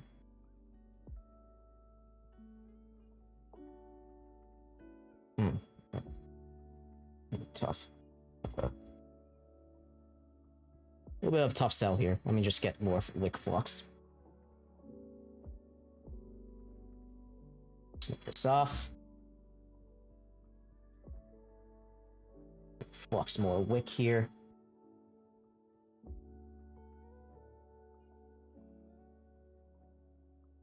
Should just burn away when you use it. Not a big deal. Also need a better angle, so I'm going to angle it down a bit so I have a better angle of attack.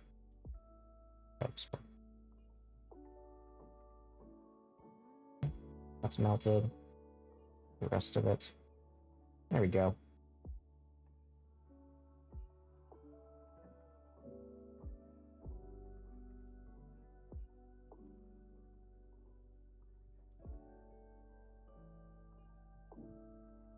Come on, man. Why are you not being sucked up? Jeez. Annoying. Pretty easy with the Game Boy. 3DS is being a little bit stubborn. That's okay. Maybe I should flip this around a little bit. Try that.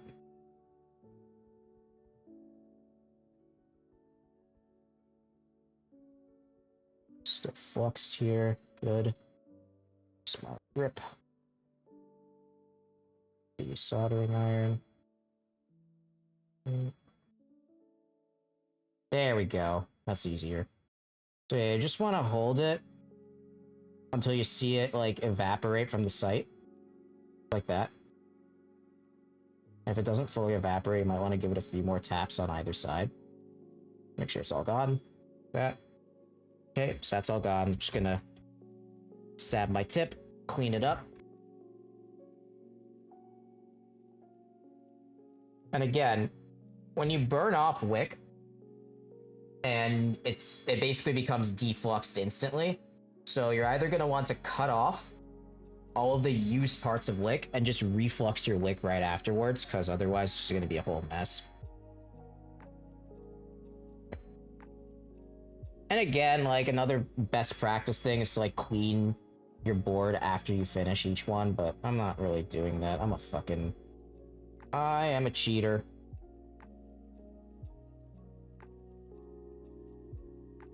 Yeah, that one's almost done. Yeah, I guess that one's basically done. One way you can test these by using some tweezers and just wiggling the pin back and forth. See if it's like actually desoldered or not. This one is. This one's not. I'm gonna have to refill that. Cheating in 3DS surgery, shakes head. What cheating am I doing? Also, hi Hika. I'm not showing chat. What the fuck is wrong with me? Here we go. Oh, nope, not that. Yeah. Meh. Hi Hika. Hi Hika. What cheating am I doing, huh? Explain. Explain how am I cheating in this scenario? Also, sometimes you're gonna want to retin your wick. Oh, sorry, not your wick, your fucking iron. Because the best contact with a tin tip is solder to solder, not bare soldering iron to solder. So yeah, just keep that in mind when you're desoldering stuff.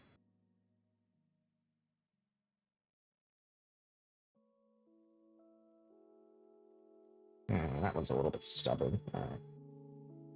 Might want to change my angle of attack for this one too. The crazy part is a lot of surgeons, they do all these like microsurgery things using just their eyes, or maybe like the magnifying glass. There's no like microscope or anything involved. It's pretty cool. Like, I saw a plastic surgeon. He sutured up a wound, like, from the inside. He didn't like use, like, there was no microscope, no nothing. It was all just suture, plain old suturing from the inside. It was fucking sick. Plastic surgeons are like crazy with sutures because you have to make them look pretty, right? Because all the celebrities won't like you if you don't do that. All right, so that one's desoldered. It should be good. Yeah, let's start this thing, so it should be easy to come off. I'm gonna clean my board here because it's all browned with flux. Again, brown means dirty. Yellow or clear means clean. So you always want to clean your board of dirty flux when you can, because it can get really grimy and it doesn't really help with the soldering conductivity. Or not conductivity, like solder grabbing, whatever the fuck it's called. So yeah, just clean all that up every so often, just like that. Pretty easy stuff. These are just like basic tips and tricks for undoing soldering. This is a very tedious process, as you can see. Like, desoldering is not easy by any means of the imagination. I did a lot of practice to get where I am with this. So you're gonna have to do a lot of practice with like basic boards and things like that. But, you know, don't do desoldering, because just one thing is unmistakably important is don't try to desolder without practicing. Or solder for that matter in general, but especially desoldering, because you could quite easily fuck up a board. And you won't be able to fix it because you fucked up the board, right? Now we need to get these two small points. Be very careful here. Okay, not sucking. But that one came out. That one's a little fucking annoying. Oh, bastard, come on. Oh, almost. There you go. Nope, okay. You don't want to play nice, do you? Maybe I should get a different tip for those small ones. Maybe not. Yeah, that one sucked out. That one sucked out pretty good, goddamn. Okay. Let me clean up my flux.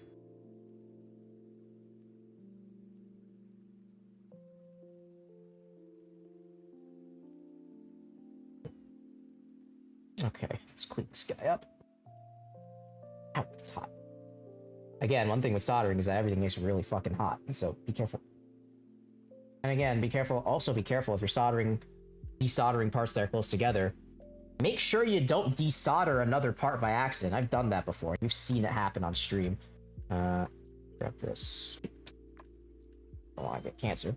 Let's just dump a bit more solder on there. And I'm gonna dump a bit more chip quick for good measure. You don't really need to do this, but I'm just a fucking Uber, man. What Ubers do. That works. Solder braid. Some people call this solder braid, others call it solder wick. I call it wick because it sounds nicer. Flux it. Wrong tweezers. You also want to use like these wide tweezers. The reason why is because they grab much better, especially when you're manipulating certain areas. The board. We'll do this here. Found that the best approach. Oop, that's fucking up.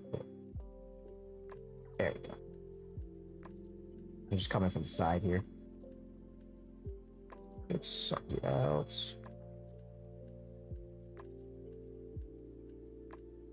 Yeah, there we go. Nice.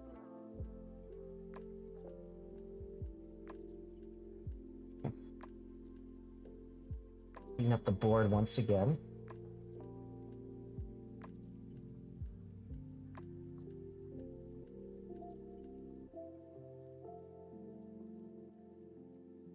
Alright, let me flip this guy around.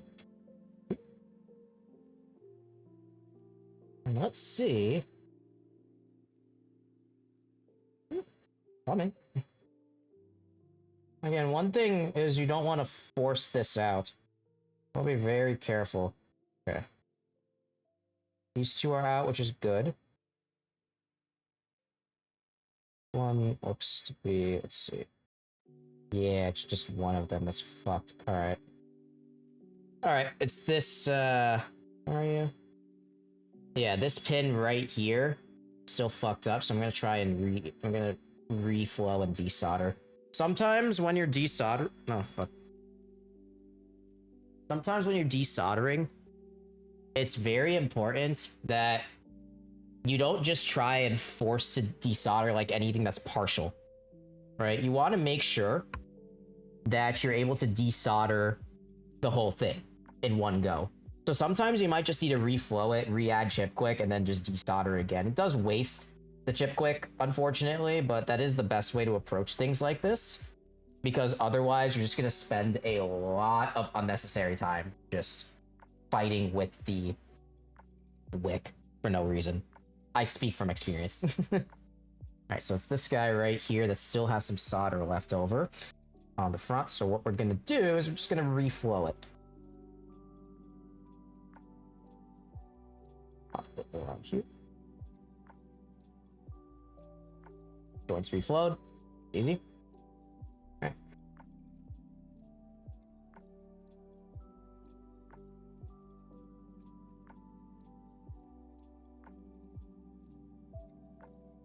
Feed a generous amount on there because we have more than enough stores chip quick.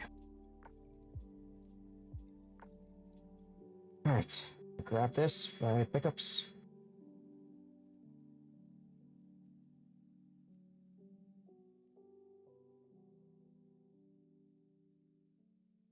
Oop, that's not good. There we go.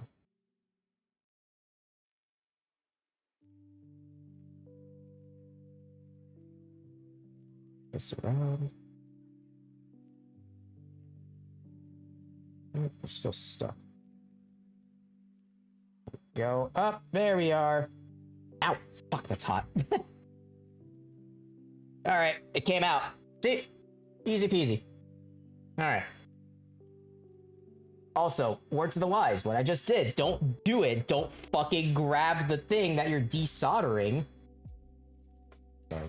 Don't grab the thing that you're desoldering right after you put the fucking iron on it, like my dumbass just did. What we could do is we could reflow the through-hole joints, but that's kind of useless because this is a through-hole. Is this a through-hole component? Let me check. Let me also just clean this up while we're at it because this is disgusting. Alright. Okay, so you can see board's out. Now we got the Type-C board. Okay, so the Type-C board is not a through-hole. That's good to know. Just gonna align it here. Oh, I see. It's just... I see what that plastic piece is for now. It's just to align the... So yeah, you can see here that the 4 pins... Burn treatment practice, W duty hobby. That's crazy. But yeah, I'm not burning myself. Thank you very much. There is a friend of mine who always asks, hey, did you burn yourself? No. What a sadistic fucking freak, man. Alright. Anyways. I'm always wondering if I'm gonna burn myself or not. So, here... Oh god. Here is the charge port of the 3DS. You can see there's these 2 gold leaves. We're gonna take those out later. But first, I think we need to get the Type-C port on. So I'm gonna show the... Jeez. Fuck's all over my fucking hands. God damn it.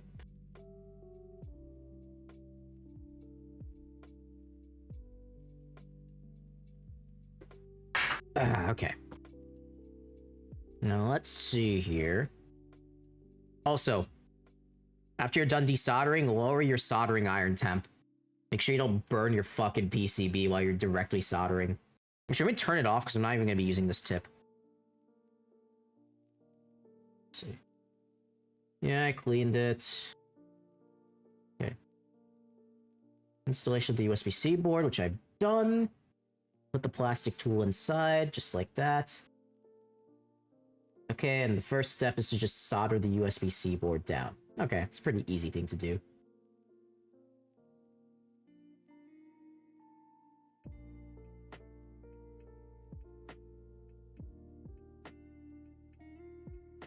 Okay, so yeah, we could do a couple of things. All right, so what I'm gonna do is I'm gonna remove this part. We don't need the little spacer here, but we're gonna need it later. Okay, we're also gonna want to save these gold contacts here. And now we got the Type-C board. And the easiest way... Let me just... Oh boy. Let me get a toothpick. Actually, I could just do it with a Q-tip. Hold on. There we go. There's all that junky flux coming out now. Okay.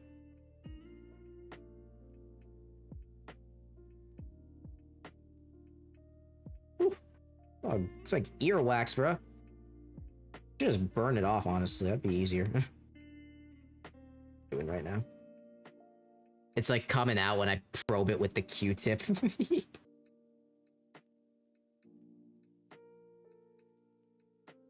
Ah, shit. Sweet. Yeah, that comes out pretty easy. Nice.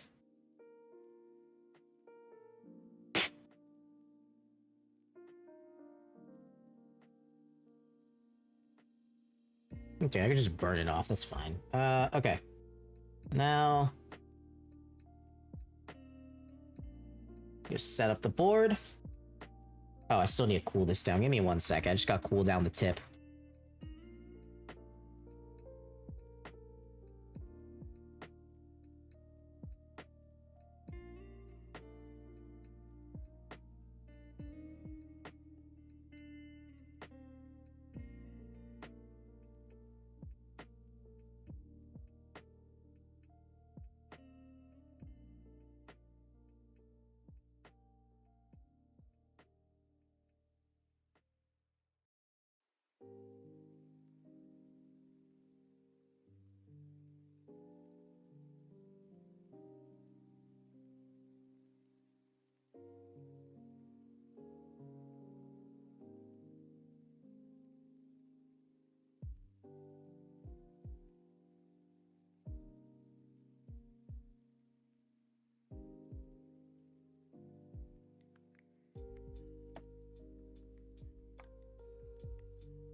Okay, so I have to mute for that because I have to turn the fan up quite loud to desolder it.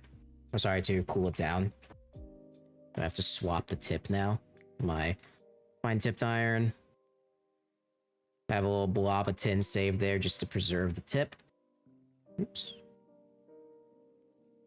And I'm just gonna turn this bad boy up. Now I'm just gonna want to place the Type-C board with its guide according to the previous guide. So which side is the one with... I have to put the Type-C board into, let's see. Okay. So side B has the board side down. Okay.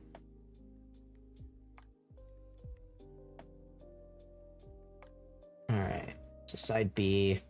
Alright. Basically the guide has to get slotted into side B like this. So yeah, pretty easy. Alright. Pretty straightforward. Okay. Looks like I just gotta tack those 4 points down, which is pretty easy to do. Let me refill this old solder here. Just get rid of it.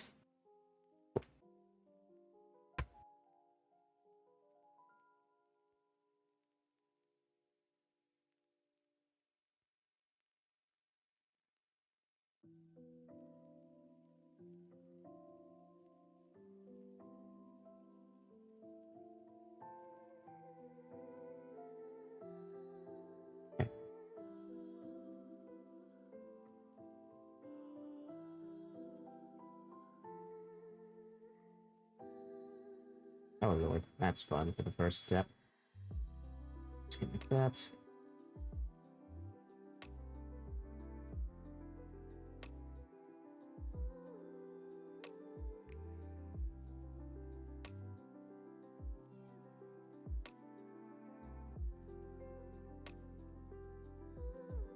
We need an anchor, that's the hardest part.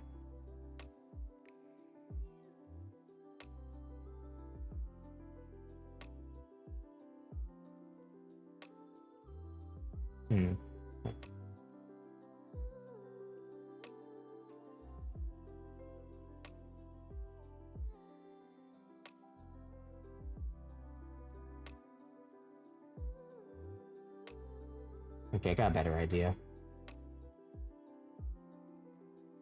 Oh shit. Alright, what I'm gonna do is I'm gonna just solder these 4 points in.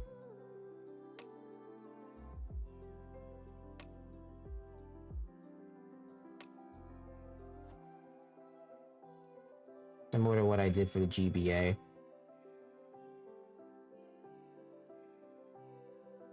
So all of the through-hole points have solder deposited through them now. Now what I do is I add a generous amount of flux. Maybe it should be... I'll do that later. Alright. Gotta add a generous amount of flux here. That. Then I can place the board on top. Where I have them. We get rid of the solder on the board here. Let me make sure I don't lift the pad by mistake. Ah! No! Board, come back. Alright. Slide it on. It's easy. It's aligned. And let go as the flux will do the heavy lifting for us.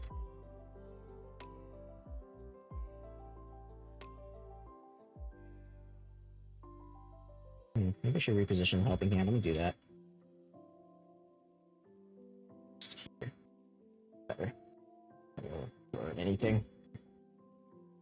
Well, simple as tap.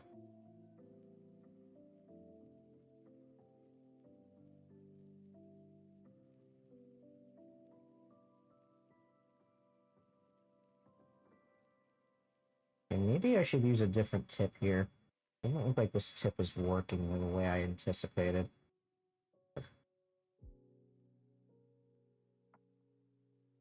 This happened on the Game Boy too. The fucking common thing with this stupid ass boards. Alright, let me get a fat. Do I use the fat tip for this? I can. That'll be easier. Let me try with the small tip a bit more.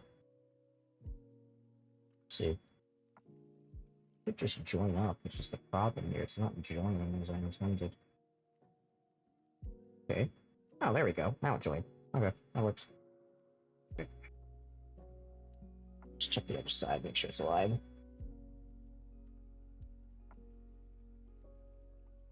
Yep, as aligned as could be.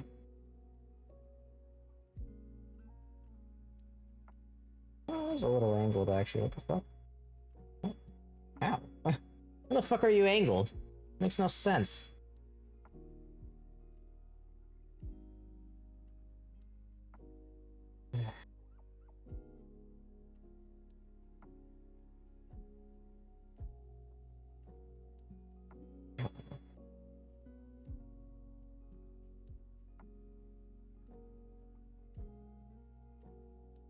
Darth Vader pounding water into the ocean. What is that? Let me look it up. Never seen that meme. Okay.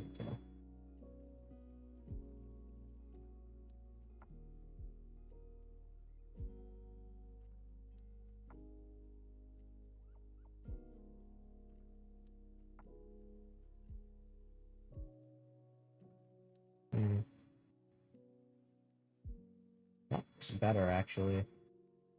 Before it looked crooked, that was weird.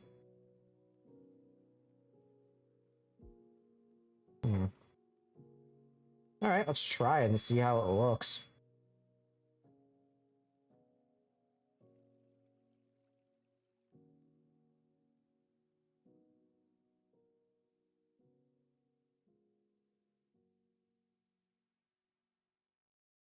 Two connections.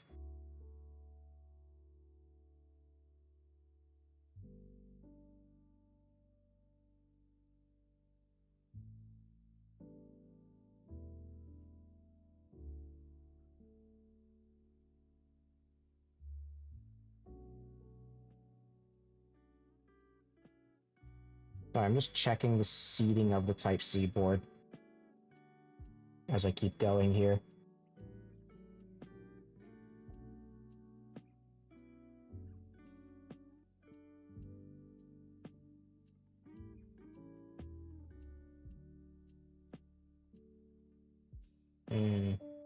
That one's not meeting. That's not good. Okay.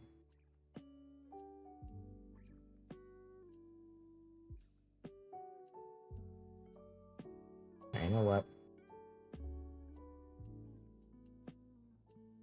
Fuck. Okay. I don't think we're able to get continuity on these points, which is bad. Shit. Yes. Desolder these.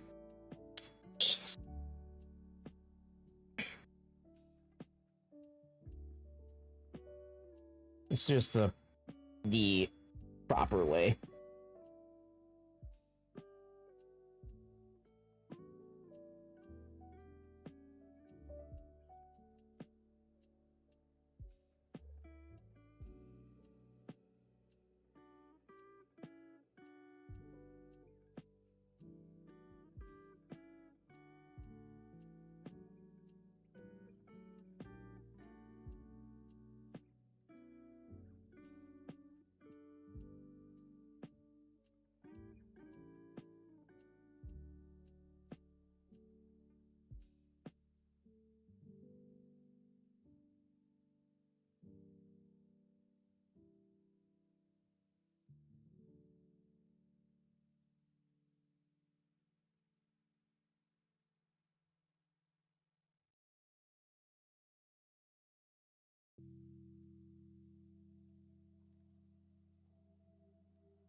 Okay. Tip is fixed. Let me take this guy off.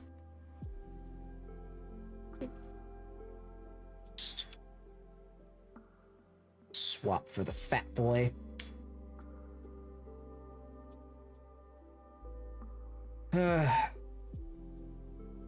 is this one taken? Why is this one a pain in the ass too? All these USB-C mods aren't through hole, so it makes it 50 times fucking harder. Jeez. Just desolder these points again. I mean, 370 should be good. Thank God my pine still heats up quickly.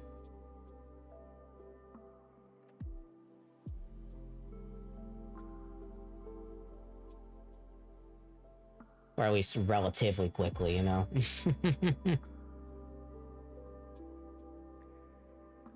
340, 50, 60. Okay, we got a bit of this. Reflow.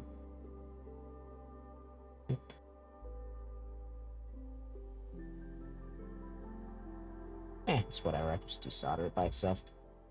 Again, chip click, just apply it liberally. You can apply one blob, and it'll work for everything. Such a shame I have to use fucking chip click to get this shit off, though, because I fucked it up.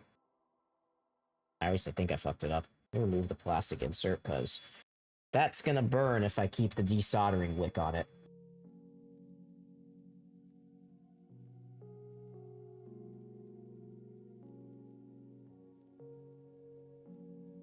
Blob, the solder's duct tape.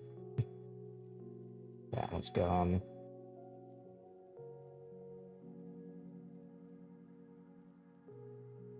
Oh, the solderer. Yes. I guess solderer, yeah. That would make sense to be if you want to know the word. Then fix that boy again.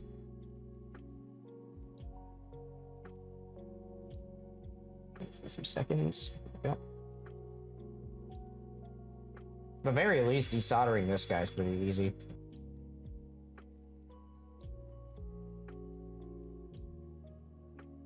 This one.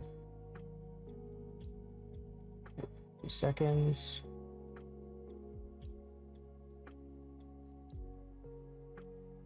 Okay.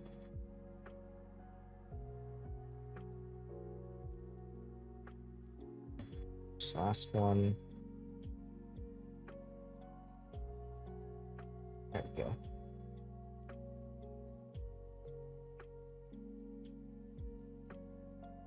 And now everything is properly clean here, which is good. Now the board fell off. Perfect. Exactly what I want to happen. Alright.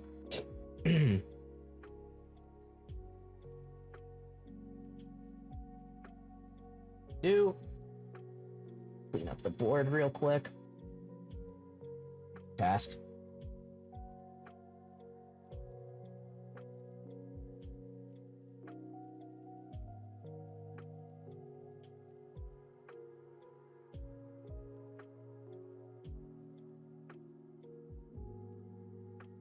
I think I'm gonna stick with this tip. Let's see how it goes. Okay. A little plastic insert. Here we go. Here's the plastic piece. Okay.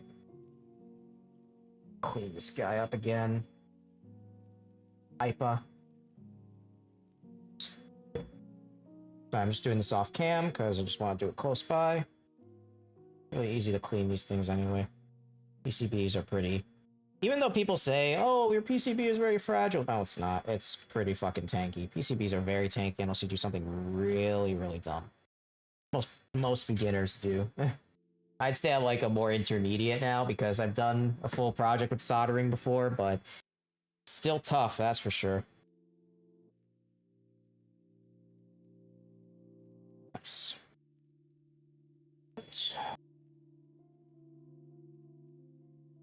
So we want to basically position the port. Okay.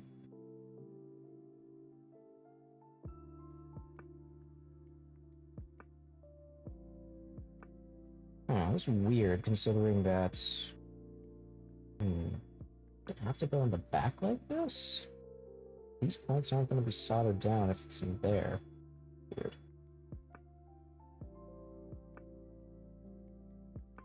No? No.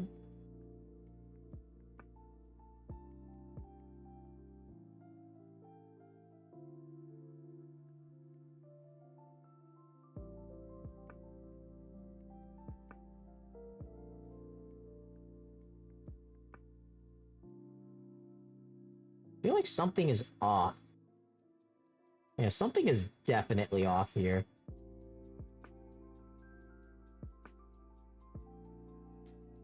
I'm gonna go out on a limb and say I need to bring this forward a little bit.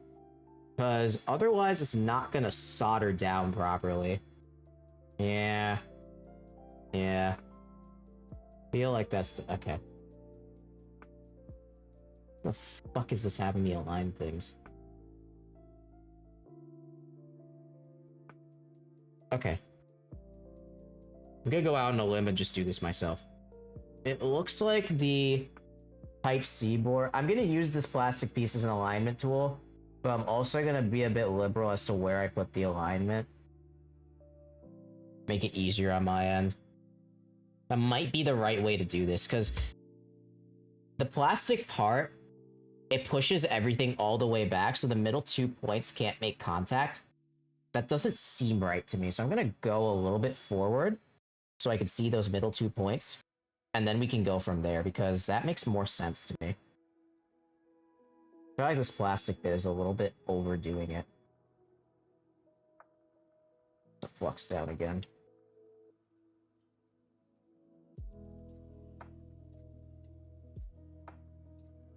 Go with this.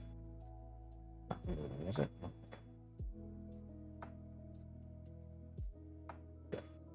Alright, we anchored it. Beautiful.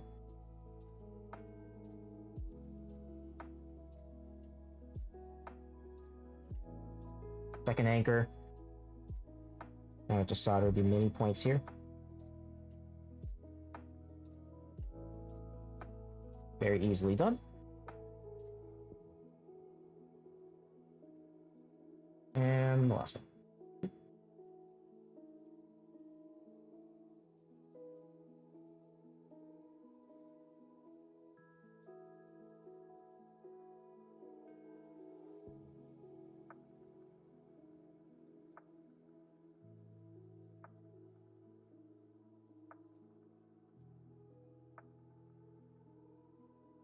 A bit more flow, but we got the... Alright, we need a bit more flow, but we got the anchors down, so... The reason why I look at the back is because you need to make sure the whole board, or all those points have enough solder in them, so I'm just gonna do that real quick. Pretty easy job to do, just... move it on there, easy. I'm gonna get some more solder for that.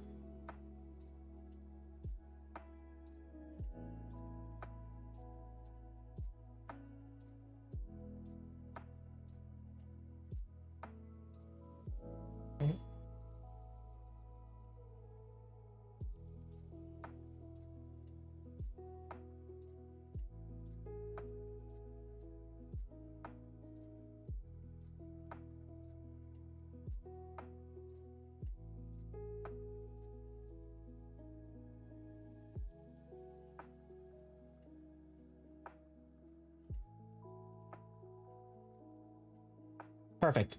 There we go.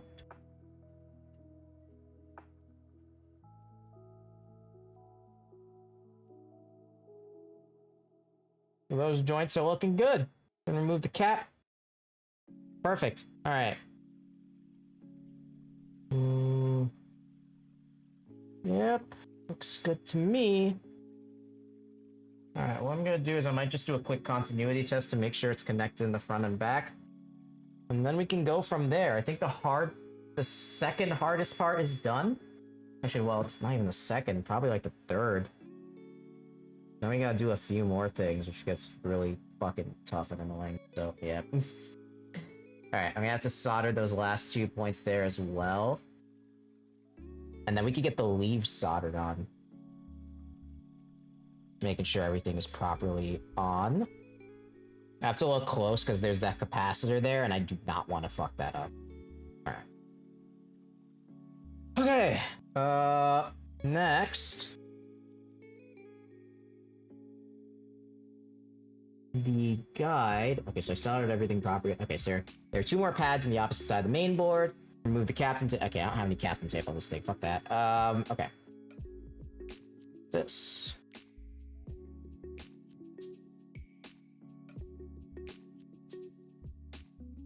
I don't want to solder these down. Task. Like that. Need some solder in. Sweet. Okay. We are good. Let me just get my multimeter. Oh. Let me just get my multimeter. It's like live streaming a surgery, kind of. It's boring, but it does have some fun parts. Especially when the surgeon says done. These joints are kind of flaccid. Hold on.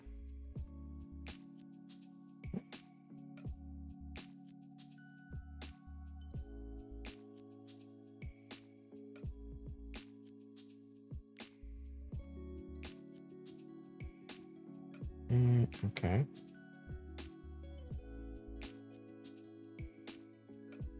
Let me save it for now.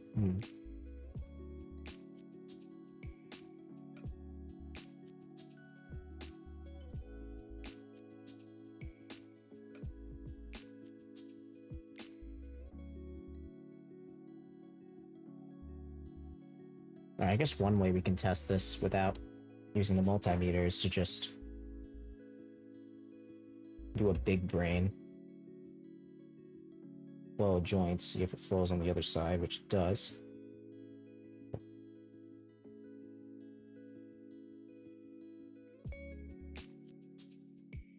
Yep.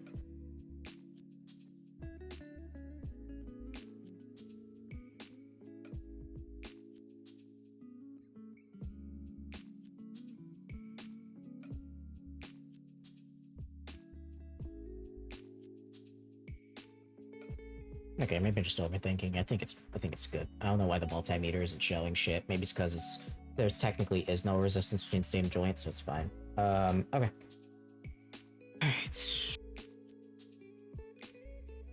Next up.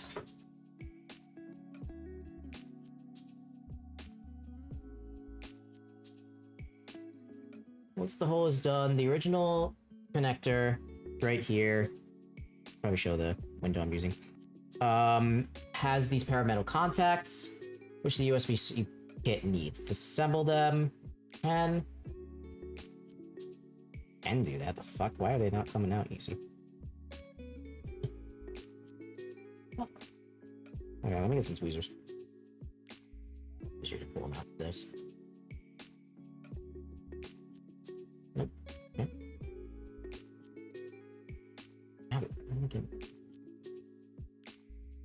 Okay, we're good. Yeah, it's stabbed.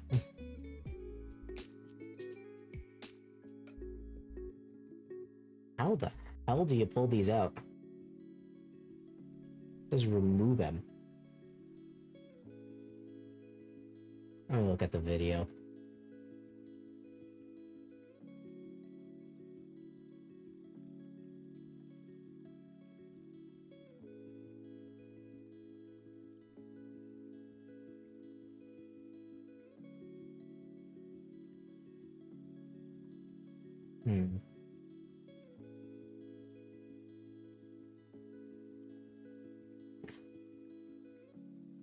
Does not want to come out, which is really kind of annoying. The fuck? Hold on, let me try and do this without hurting myself. Safety is the #1 priority in a Bri stream, right?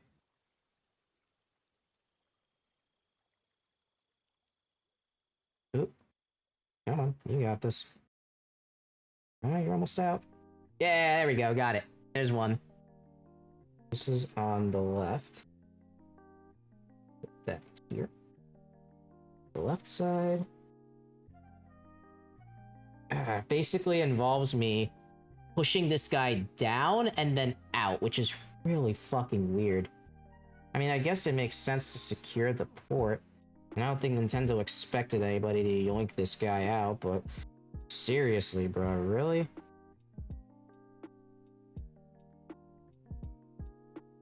Just trying not to hurt myself here.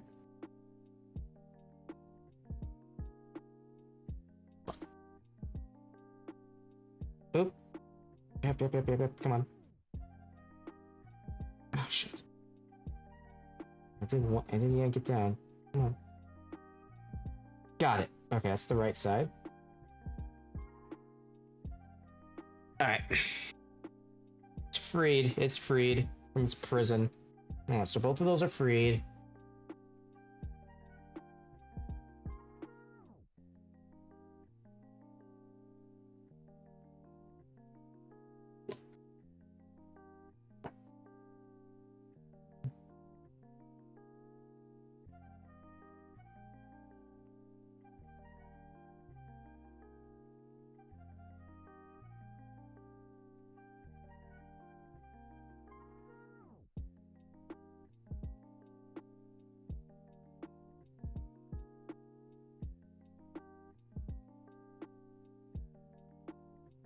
Alright, let me look at the instructions. Okay, so took it off.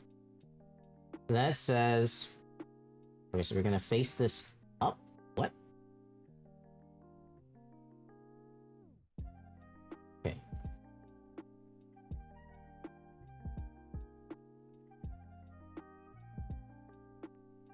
So what's the end goal supposed to look like?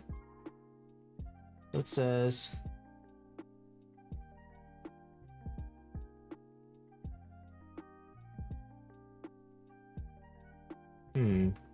Okay. Right here, we have this side, and we're gonna have to use some flush cutters. It looks like we're gonna have to use flush cutters to cut off the inner piece. Right here. It's hard to see. Sorry. Might just move the camera, honestly. I'm gonna bend the inner piece with my tweezers, but maybe not a good idea. Hold on.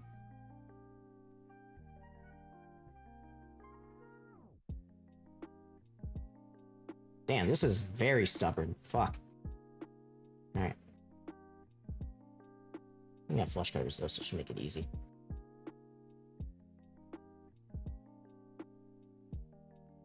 Don't do that. No.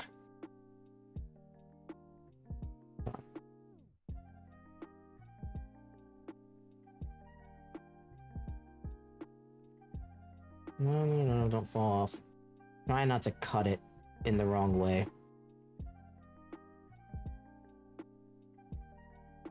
Oh wow, this is some stiff-ass metal, bruh. Fuck. Alright, I'm just gonna work this off camera, sorry. There it goes. Got it. Okay. Had to clip that inner leaf off. Off as hell, actually. Ah, no! Come back to me.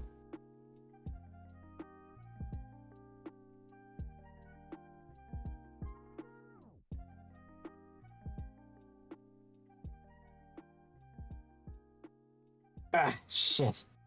Okay. That's clipped. Cool. I have to insert it into that plastic bracket somehow. How the fuck do I do that? So this part is on top like this. Okay, so then that in mind. Just... I see.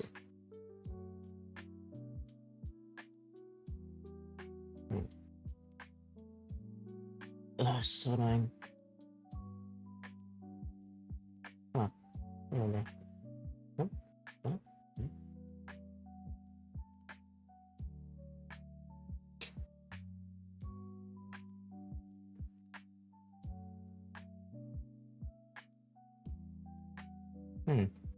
Does this not work with these pins? It's a bit wider spaced than the other one, which is interesting. That's annoying.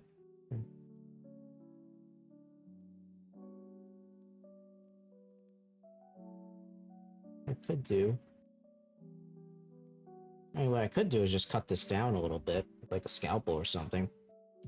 Pretty easy task. Just...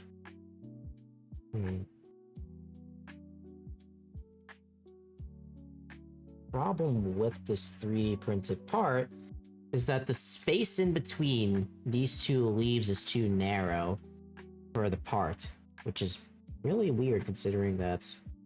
Yeah, I'm just an idiot. Hold on. No, it really is too narrow. What the fuck?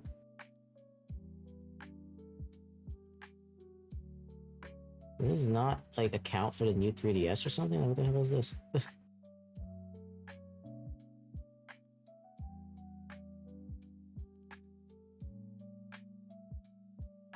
Alright, I'm gonna get a scalpel.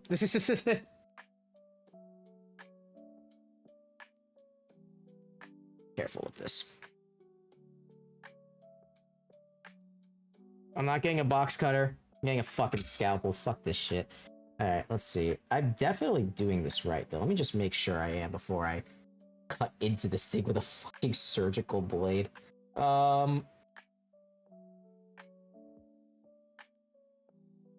Supposed to go up there, yeah. There's like no fucking cuts on here at all. Where the fuck do I put you?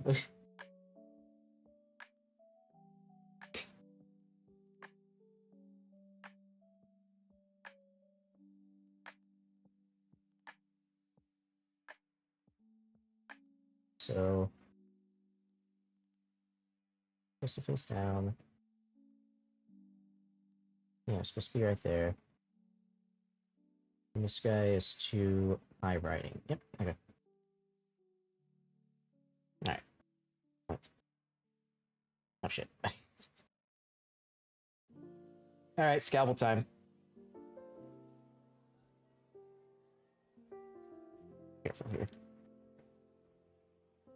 To cut myself.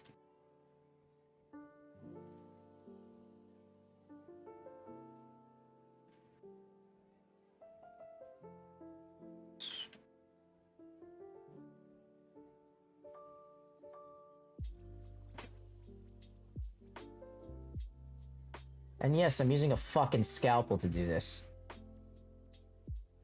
See if I actually can cut through this plastic. Okay. Nice.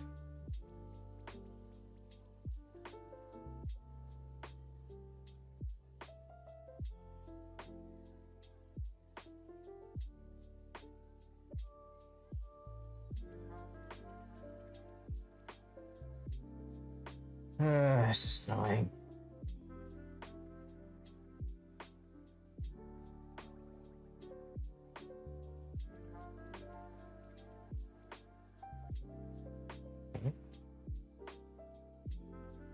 Again, I'm being extremely careful while using this thing. And I have used a scalpel before. Do not try this at home. Whatever you do.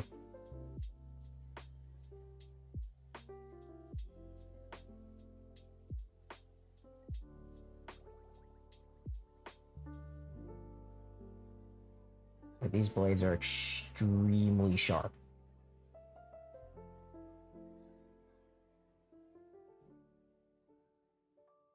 I'm cutting this down because the creator of this fucking kit decided not to. Yeah, I think I got into it. Yeah, this is cutting down nicely.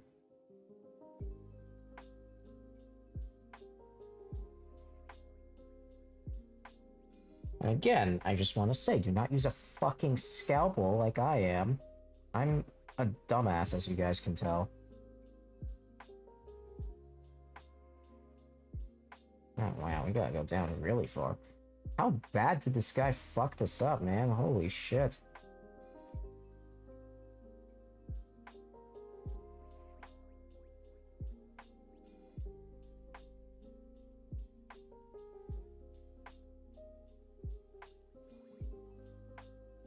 No, that's bad. Okay.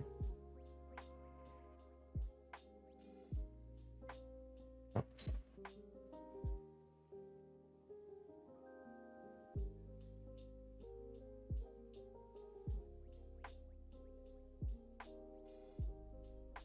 I really should have checked this beforehand, but I don't even know how I could have checked this beforehand, to be honest with you. Question is, are these pins even that important? I'm cutting this shit down with a scalpel because it doesn't fit the right dimensions. I don't know. I guess the scalpel is technically an X-Acto knife, right? When you think about it. Keep cutting here. God damn it. Fucker ran away. Alright. It looks like we're getting somewhere, though.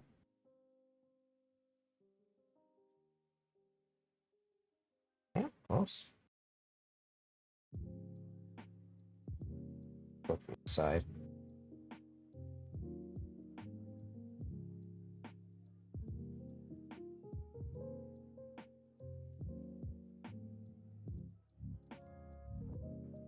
A little bit more and we'll be good, I think.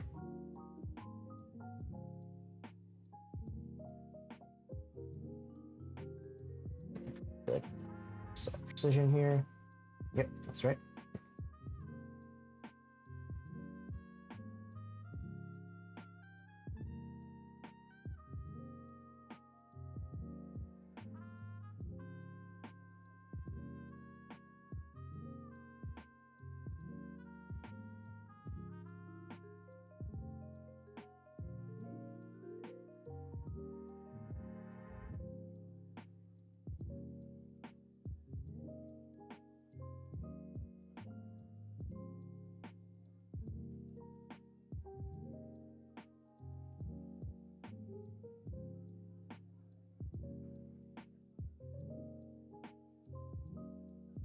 How deep did we cut here?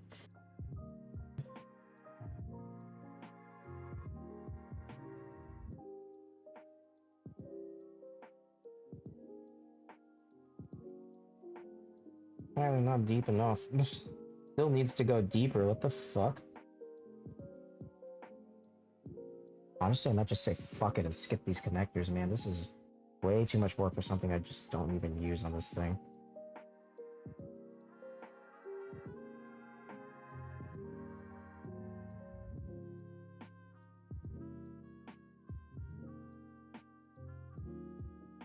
Okay, bad idea, bad idea. Don't do that.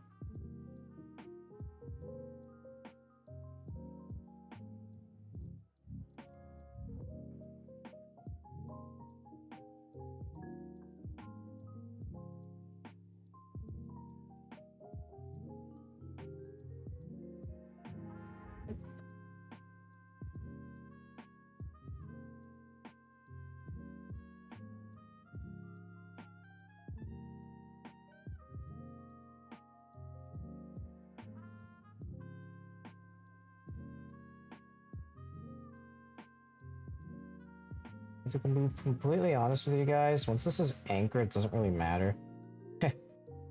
Maybe I could just like snip off. Maybe, I'm not sure.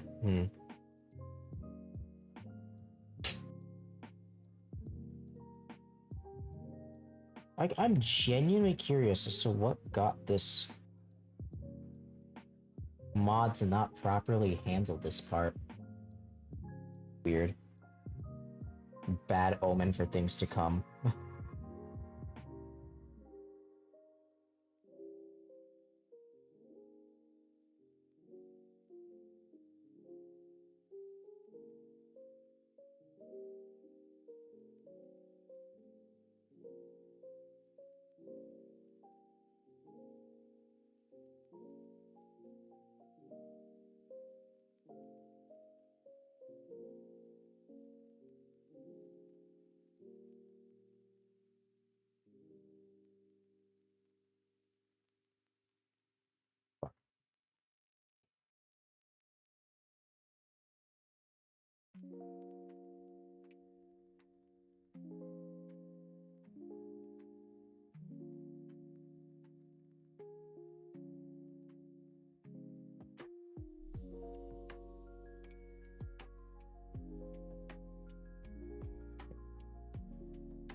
Let's see.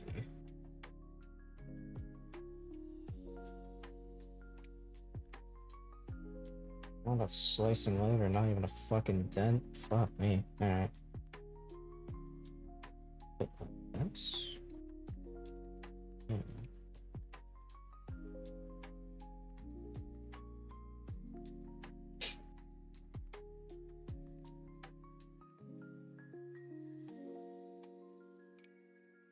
I wish I had like a rotating tool that I could just use to cut this. Make it easier if I had like a small saw, like a Dremel bit or something like that.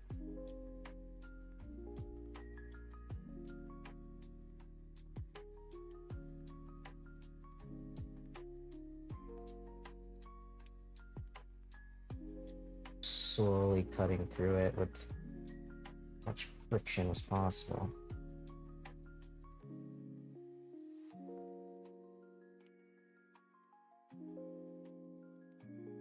Sort of good amount of pressure on each stroke here.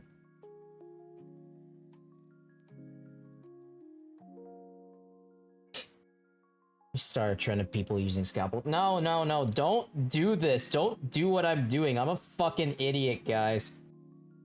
Ugh. It is working, though.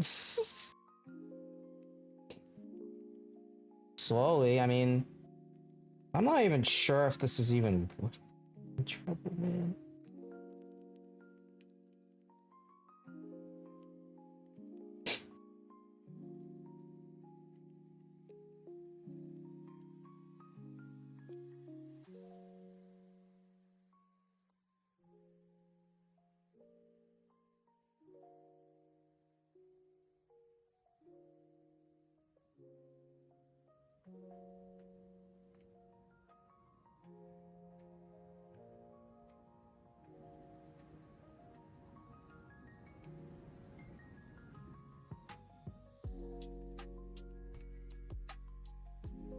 I felt my soldering abilities have been amplified with this scalpel, the hidden dark dragon. Yeah, it's because I've used these before. For someone who's new to this shit, don't use a fucking scalpel like a dumb fuck.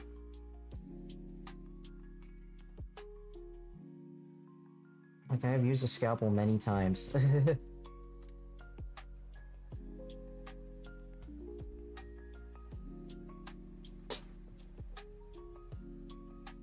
Like, I can't understate that these are really, really sharp blades.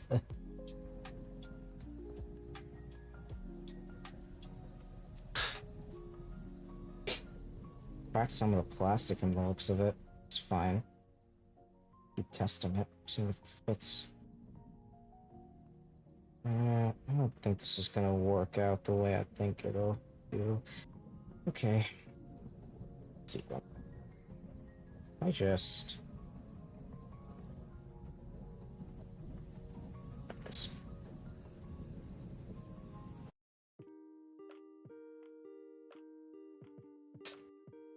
Let's see what happens if I...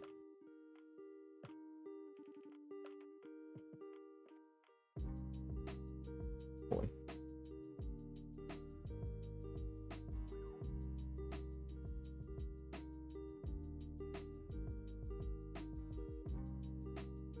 You know what? That was bullshit. I have a better idea. Trim that part right off.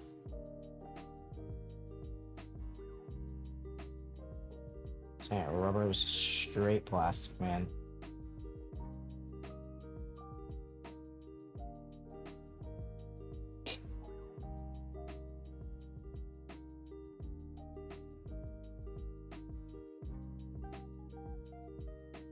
Oh, fuck off. Hold on. I'm just slipping off, man. Losing my grip on reality. The scalpel was working technically, but, you know. Yeah, you know what? We're just gonna do that. Easier solution to fix this stupid ass issue. Take your flush cutters, snip off the piece of plastic where everything is supposed to be inserted. Easy said and done. I think the scalpel did make it easier though, because... oh, yep, there we go. It's gone. Alright, cool. Fucking hell, man. This stupid mod, bruh. Okay. I think I got it now. So all I gotta do is just get these on here and solder them down. Oh shit, I dropped one. Give me... ah.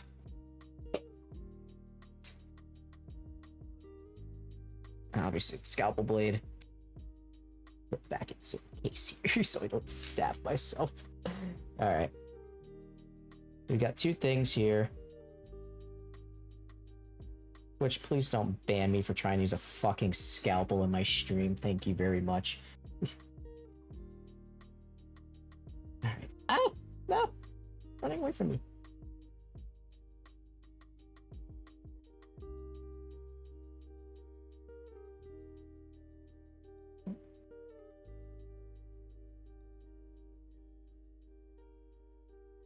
Promoting violence self. Yeah.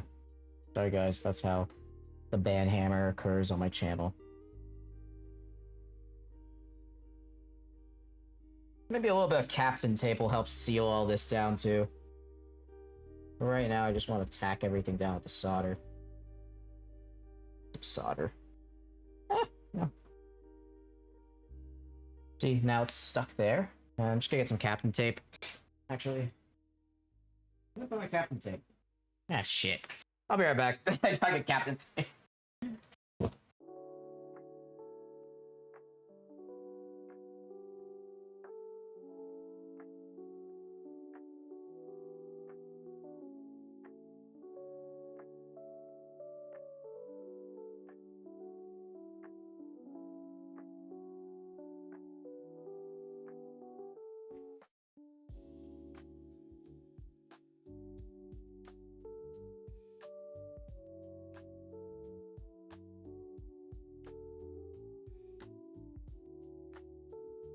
Alright, here we go.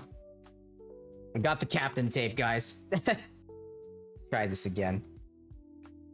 Alright, so what I'm gonna do instead of the fucking terrible ass job that the creator did with that stupid plastic bracket, I'm just gonna go and Captain Tape it, because that's the best fucking way to approach this thing.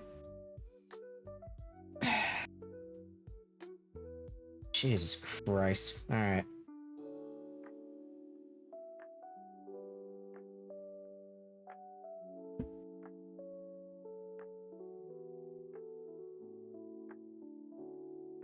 I'm gonna just tape this down.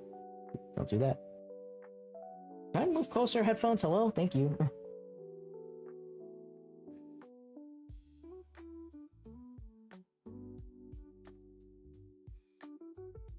Wait, I literally have the perfect tool to undo this.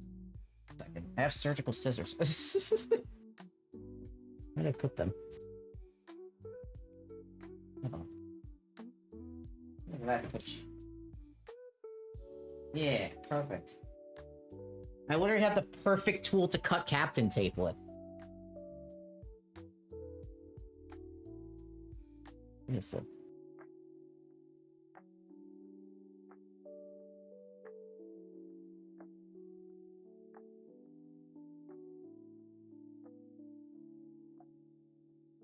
Sorry, I know it's hard to see Monami, but good. Perfect. Alright. It seems like we need to do... I'm just gonna push this to the side. Cool.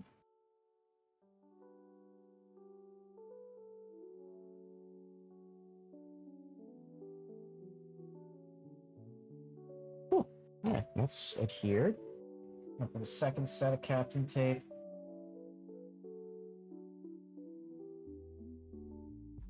Honestly, that scalpel was pretty useless.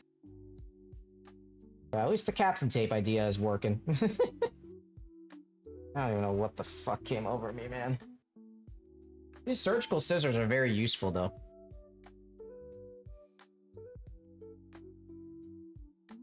Especially for micro soldering. I highly recommend a pair if you want to get one. Oh shit. Gotta line that right. Nope, not like that.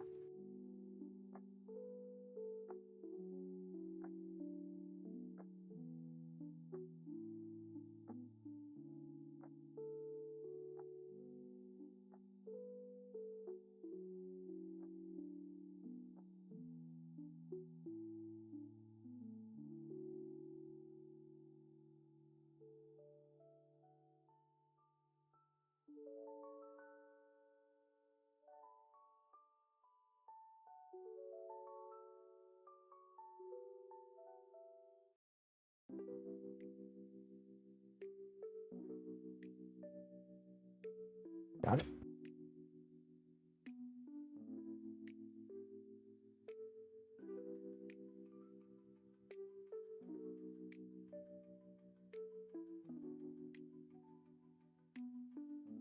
Almost got it, I think. I fell out. Oops. Oh.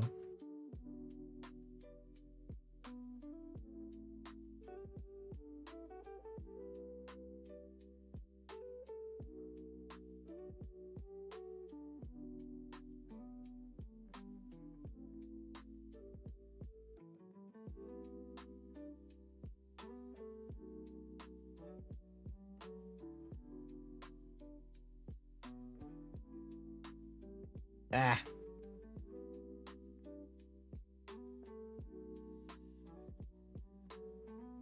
Flip this board around. I think that would be easier if I do it that way. Okay,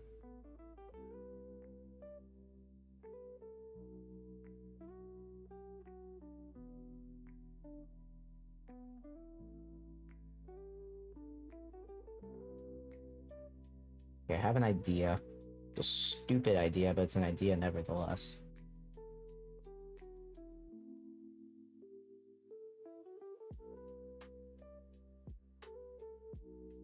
I'm gonna execute said idea.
Maybe the Captain Tape Wave wasn't a good idea.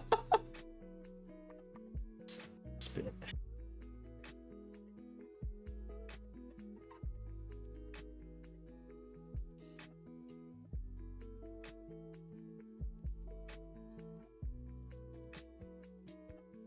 Try again, I guess. Let's see. If I can't figure this out, I might as well just forego these connectors. It's kind of a shame, but this shit sucks. It's actually making me lose brain cells the more I attempt it.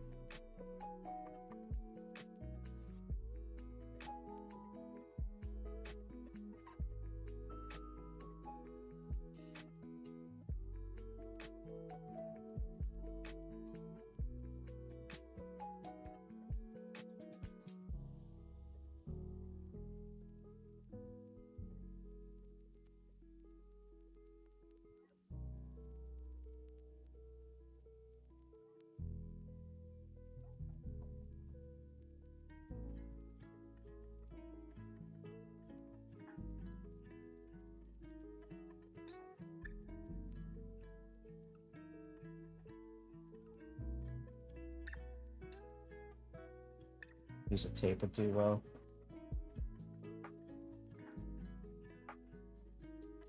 Just tack it down for the soldering process and then remove it.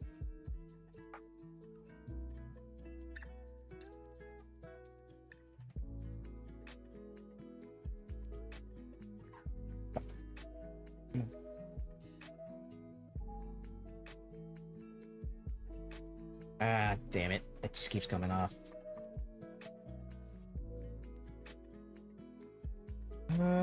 Okay.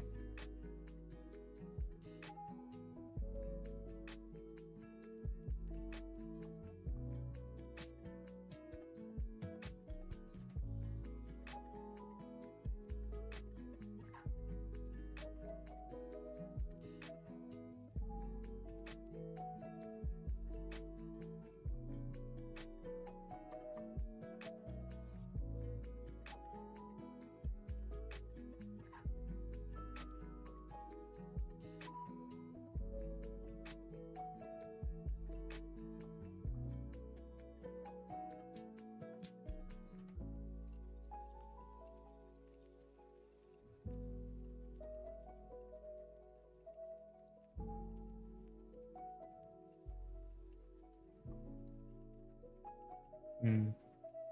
I don't want to stick to the plastic either. Okay.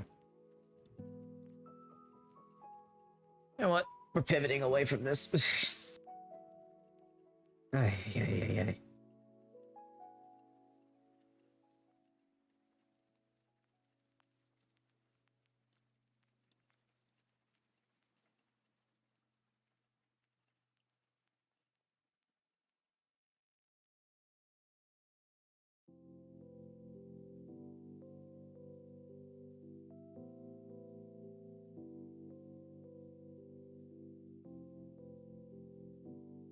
Oh, right, that's me. So I'm just making sure it fits in the shell as well. A little bit more adjustment from the looks of it. Ah, no. It's a little bit of adjustment.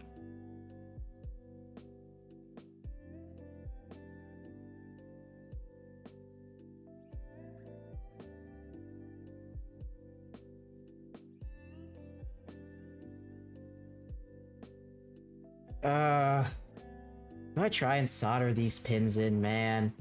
It's gonna be a pain in the ass to do it if I don't right now.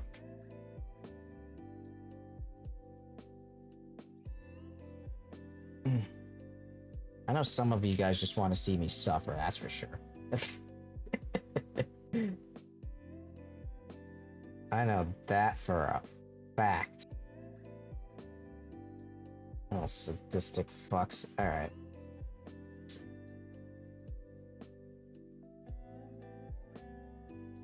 No.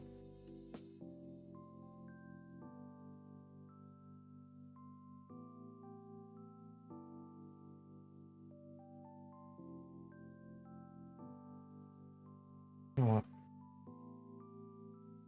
Hold it in nicely. That.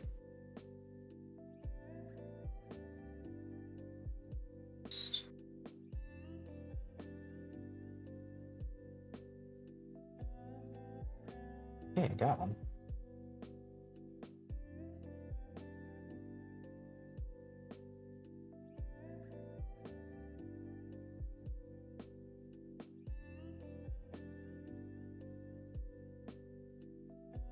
I got one contact in. Second. I'm doing this in the most stupid way possible. Don't do what I'm doing. I'm literally holding the contact with my finger and aligning the solder point such that solders in properly. It's so dumb. It is so dumb, but we're doing it anyway because fuck it. I've gotten this far. I am not giving up here. You are not making me give up here. Fucking stupid ass pin. Nope, nope, don't do that. Oh, that's...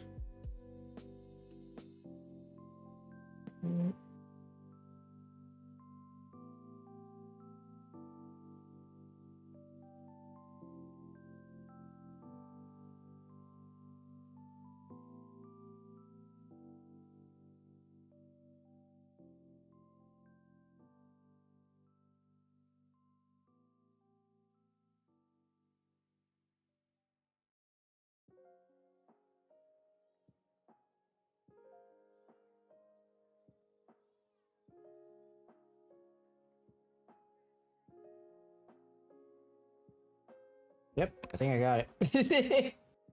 With this dumb ass method, I somehow got it? Probably fill that joint.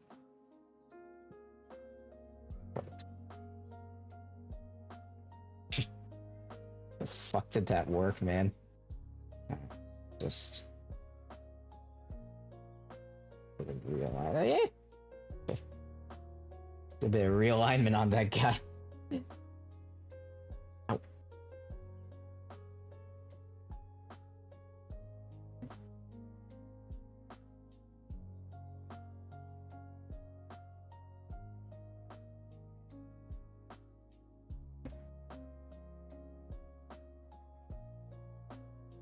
Shit.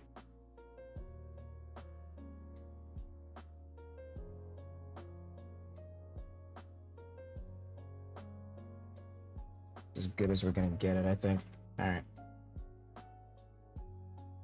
So you can see here, I actually did end up aligning it somehow. Yeah, honestly, it looks good enough. I just need to do one more thing. I have no idea how the fuck I just managed that. I'm not gonna lie to you guys. Alright. Am I just built different? Maybe. I have no clue. But let's just put the put a bit of captain tape on here. I sure as shit no, I'm not touching that again. Fuck no.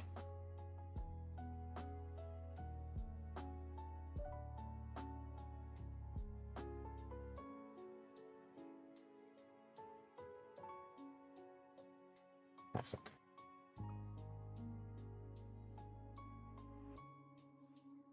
You know, all the best mods end in just taping everything together, you know? That's not moving.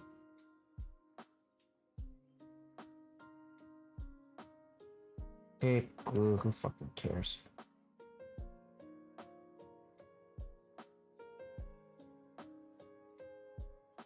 Lift this a little bit more.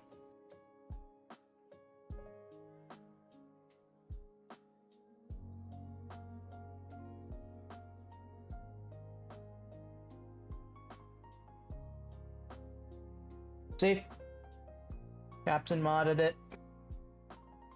This plastic part's not gonna move easy. And we're good. Alright. Sweet. Good thing I spent a little bit of extra time on that part.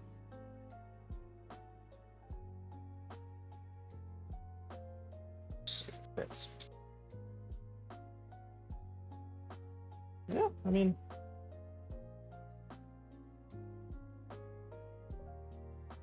pretty good, right? Does fit.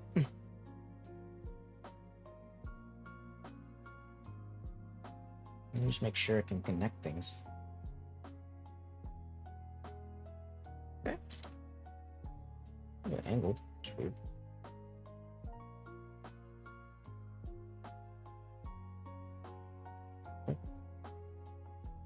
Leo, this is as good as it's gonna get, I think. I'm not gonna try anymore, because that'll be a mistake. Honestly, if the dock pins are a little misaligned, it's okay. Alright. I'm gonna clean up my workstation. I think we can close up. I'm patient here. I always wanted to say that.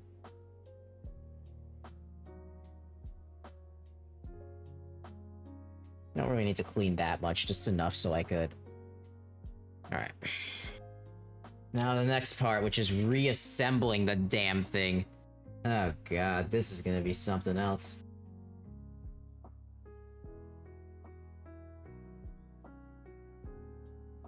Oh, it doesn't try to reset. Fucking hell, man. Alright. Let's figure out how to reassemble this thing. Shit.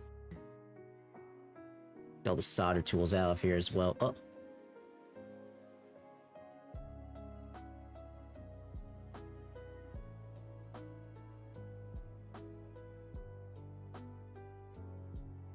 Used wick. Bye.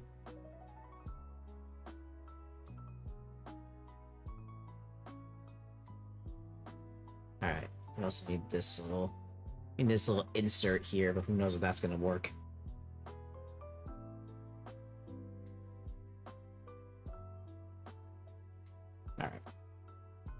Alright. Now I just need to assemble 3DS back together. So, get the soldering station out of the way. We don't need that anymore. And plop this bad boy down here. We gotta figure out how to put this shit back together. Fuck me. Alright. I'm just gonna watch a reverse video.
Alright, now we just need to add something that bridges the gap for the Type-C port, which is pretty easy. There's this little plastic insert here. So what I'm gonna do, just gonna test it out again. We're just gonna keep testing and testing. That's like the overall goal of this. And yeah, that looks pretty good. Okay, I just gotta tape that down. Yeah, so you can see right here,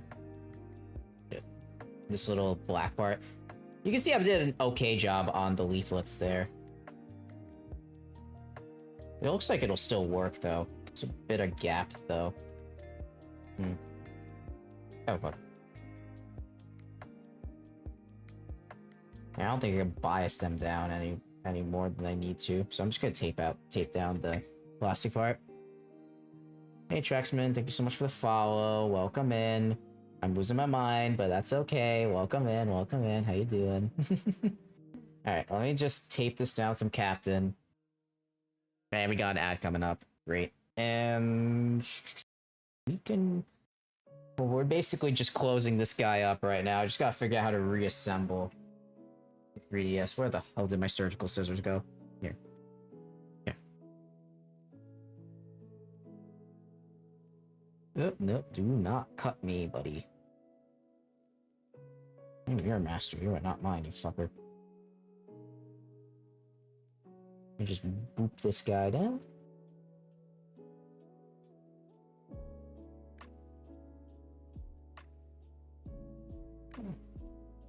Come on.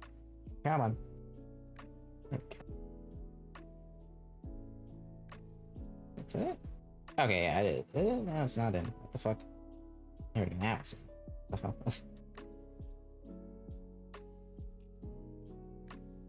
I wonder if I should make the ad breaks like 3 minutes, but that's like way too long for you guys. Attention spans are cooked in 2026. I'm forgetting it's 2026, honestly.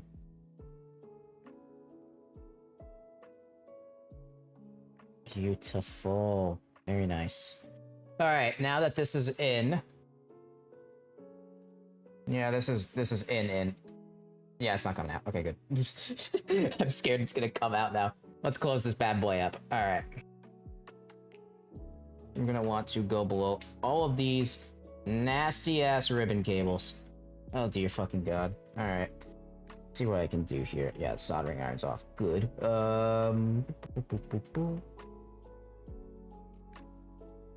Is this the right way? Oh, no, it's this way. That's why.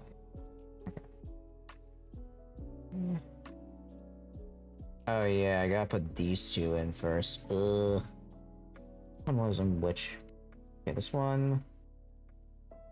I think this one went in first? Oh wow, okay. Hold on.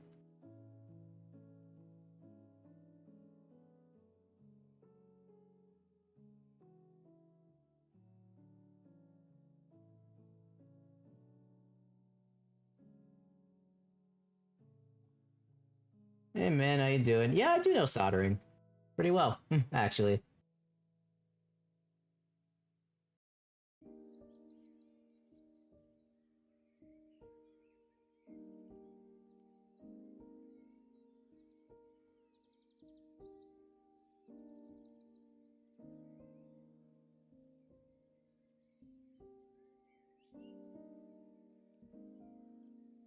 Okay, so it's a short one that goes in.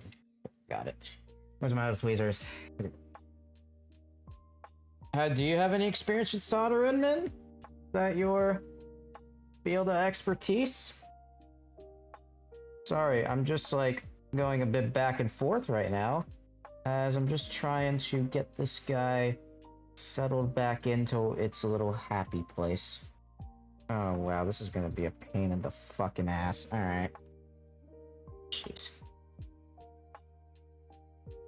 I should tape some stuff down. Let's see. I'm gonna want to bring... There's two cables here I gotta put in. There's this one, the short one, that I got to slot inside somehow. And this one's fucking fighting me. What am I gonna do? You know what? Shit. Give me some tape. Give me some fucking tape. Where the hell are you? Alright. This. Uh-oh. Oh.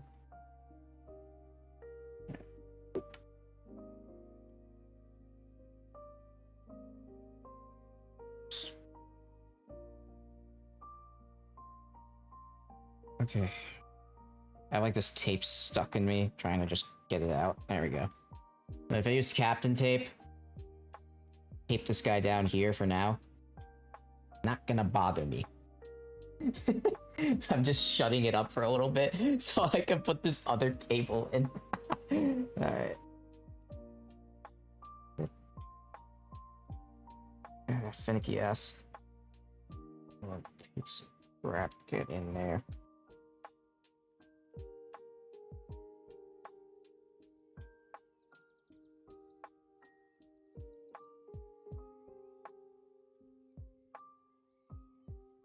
So you got some equipment to fix my console, but no experience at the moment? Well, that's okay. You know, I was just talking about how to solder, right? You learn by doing, mostly. I mean, the best way to learn how to solder is to buy one of those practice boards, right? If you get a practice board, I did a few streams already talking about how to solder and how I learned and each time I tried. And I just kept soldering and soldering and soldering until I got better at it. I feel like the #1 task to understand, when it comes to soldering at least, is desoldering, which is probably one of the harder aspects of soldering. I'll just talk about how to desolder before I, you know, actually desoldered the previous charge port. Oh, okay. Sorry, I'm just doing multiple things at once, so excuse me if I am being a bit neurotic right now. That's fine. Okay.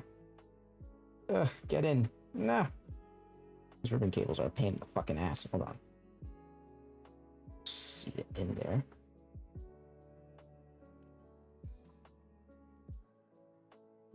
Oh yeah, how'd you break your console, my friend? We're trying to fix it. How did it completely Borkus itself? Oh, did I put it in the wrong way?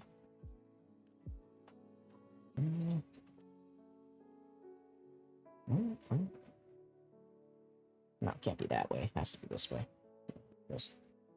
Start practice boards? Yeah, so if you go on Amazon and you search like soldering practice kit, you'll find plenty of results talking about them. They're like these like DIY toy kits. So what you can do is you first solder it together. And then afterwards... Okay, I got the antenna line. Alright. Then afterwards, you can desolder it. Fell off the table? What fell off the table? Nothing did. Oh, you mean your console. Oh, yeah. So are you trying to fix your 3DS or something? Because I assume you clicked here because you said, "Ooh, 3DS, cool.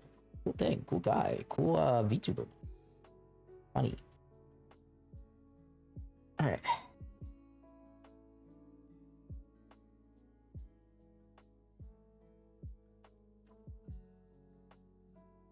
Funny thing is, I actually am doing surgery on real people, so that's even fun.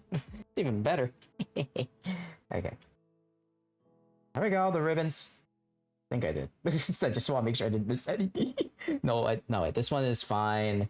This one's there. Okay, so let's plug all these in. Oh, Xbox. There's other things I can fix. Okay, yeah, Xbox is a different story. That seems a lot easier than a fucking 3DS, what I'm doing right now. Now you can see here, the 3DS is a little bit... Well, actually, not even a little bit. A lot of shit is in here. Let me just see. Let me get that antenna wire back in this little cage.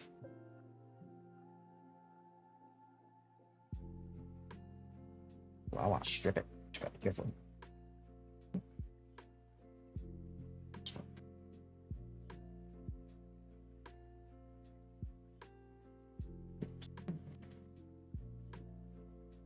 Yeah, for sure, but since the Xbox is like a bigger console, I feel like it's like way easier to fix it if you get the right parts, right?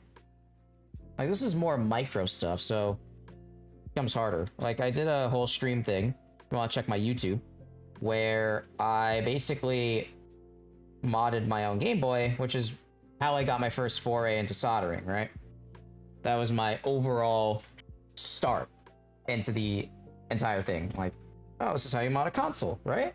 So I personally just found it cool to just mod these things with stuff like Type-C or, you know, making them modern day because I actually like retro games. But in the modern day, you know, fucking proprietary chargers don't even work that well. Okay, well, I'll fix that later. Let me just make sure all these ribbons are present. Looks like they are, so I can start plugging shit in. Okay. But yeah, so that's my overall thinking when it comes to console repair and mods and everything. Most of the time, you know, you're getting yourself into a bit of an experience to say the least, but you know, that's par for the course. I got an ROG Ally. I was thinking about it. That's a good practice, actually. It's a very good practice because those things are moddable, right? They're like designed to be more moddable than, let's say, what I'm doing right now. I'd assume, right? That's a good option. I actually like that idea. Maybe I should get one of those, but they're expensive, so. I also have a Switch, so why the hell would I bother? And then, like, ribbon cables. Hey, Zero X, how you doing?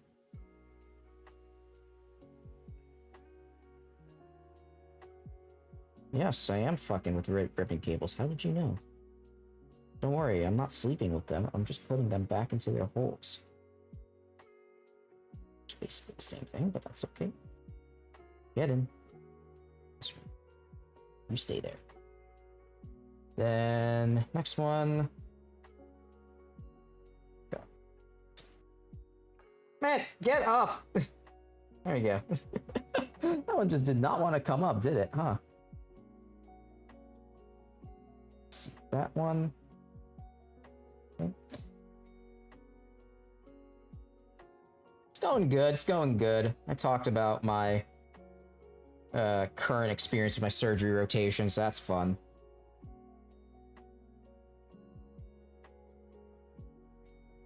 Fun times in Bryland, you know? I'm trying to find, like, the proper angle of attack here for all of these.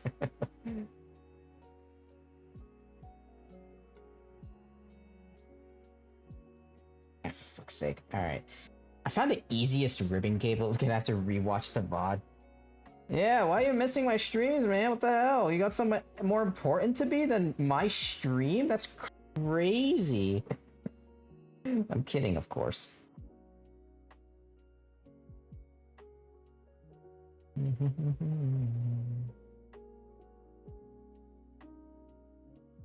Damn it. I want antenna lines to be even more annoying too, because this one I think is the Wi-Fi antenna. Yandere Briar. Yes. I will stalk you. Don't test me. Yes, I am parasocial with all of you guys. What? How did you know? Why won't this fucking antenna go in? Hello? Do you want to go in your port? Thank you. What the fuck? Oh, there you go. Got it. It's just like, no, I don't want to go in today. Fuck you. I'm like, okay. You wanna fucking fight me? Fuck you. Oh, asshat. Come on.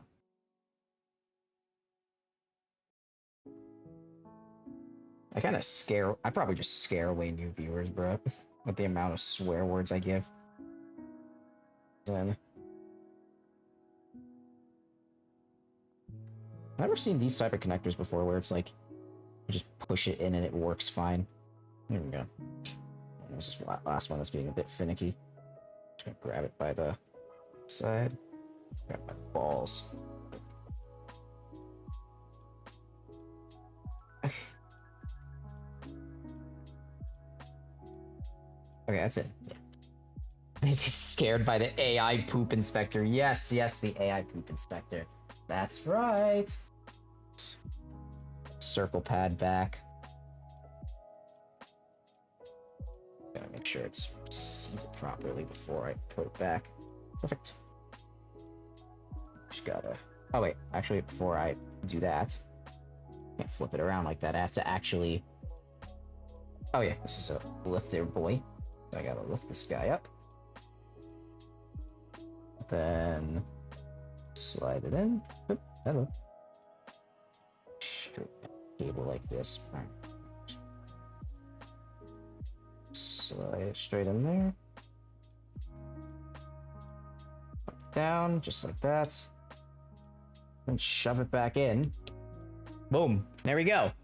So it looks like console itself is reassembled. I need to get the SD card. Not yet, actually, because I need to get the fucking SD card reader in there.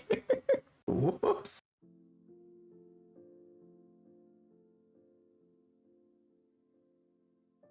Okay. Good. Now it's reassembled. I forgot the SD reader. Whoopsies. Alright, let me just get the screws here. And the question of how have I tested it? Shh, don't worry about that.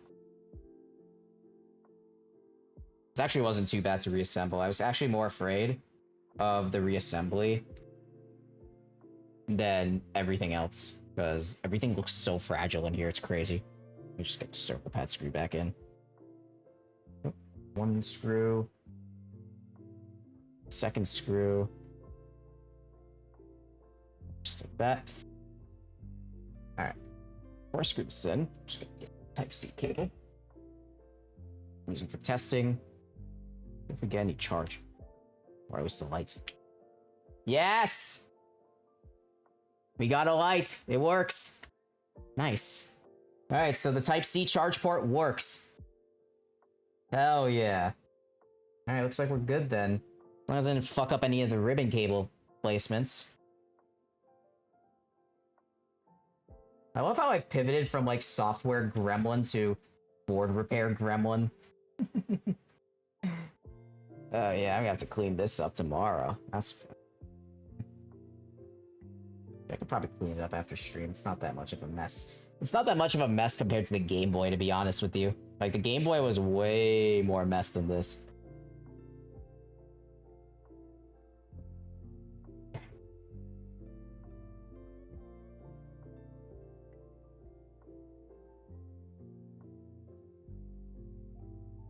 Alright, there's 4 screws. Where's the... Oh, they're there. Right. 5th screw. Adapting to AI times, at least until they control the means of production.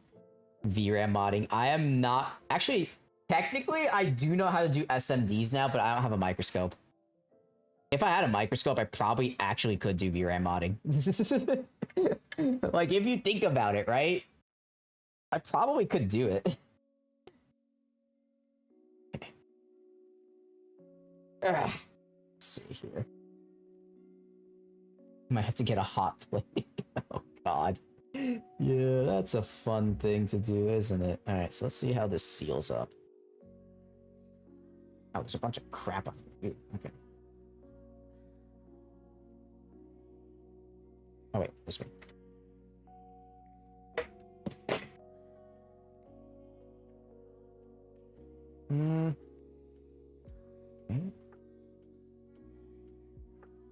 There's good and bad news here. The good news is that...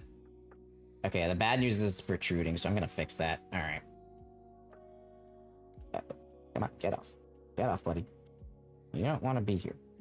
Get it. Get it. Give me. Give me. Give it. Damn it. Okay, there we go. Alright, so we gotta trim this scad down. Okay, good thing I got Dremel to do just that. Also, I dropped my screen. Move this out of the way. Might be feasible. Yeah, I could get a fucking poor man's RTX 50 series. How is my Dremel? Here it is. Alright, we're gonna have to trim this plastic part down. Should be an easy task. Honestly, you could probably just snip it down. Now let me do that. Nah, Dremel will just too lazy.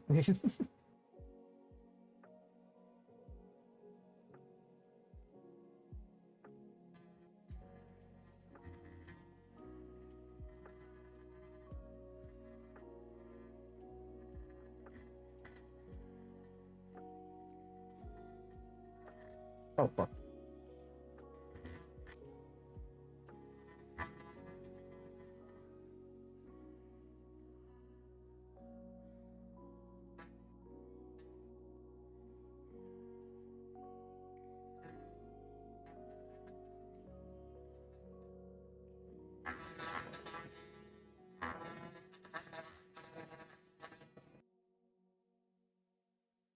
Trick with the Dremel. Hold it at a 45-degree angle. And be very, very slow when using it. That way, when you start cutting, not necessarily, when you start trimming things down, it's more stable. And always use the speed that trims things down at the minimum level versus going all the way to the max, as that will fuck things up. Make sure that doesn't protrude out. Best part about trimming the shell down is that I can just keep taking it off and trimming it as needed without the need to without the need. Sorry, let me finish my train of thought once I put this back together. Hold on. Oh shit. Okay, hold on. Nope. This goes to... Oh, there we go. Got it. Yep, bulging less for sure, but there's still some bulge going on. So we're gonna fix the bulging. Yeah, I don't want my 3DS to start bulging on me, you know what I'm saying? I don't think it's very happy to see me, so... Trim it down all the way.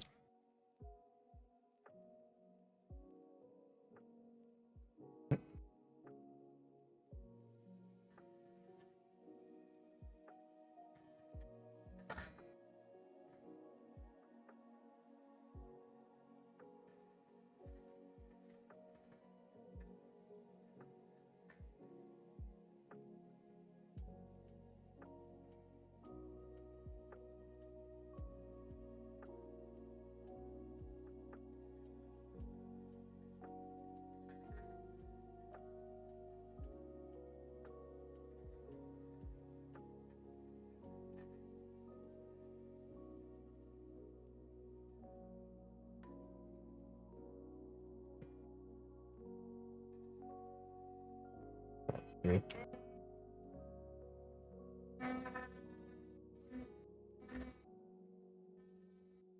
You pass.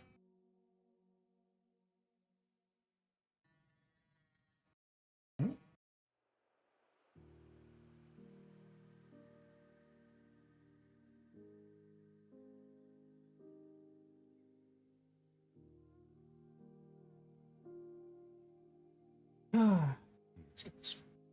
Mm.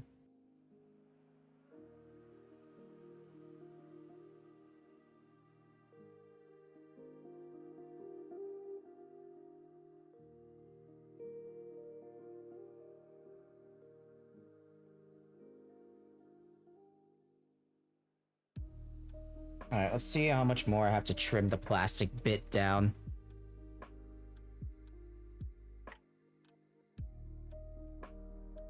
Jeez, Dribble. There's 3DS dust everywhere, man.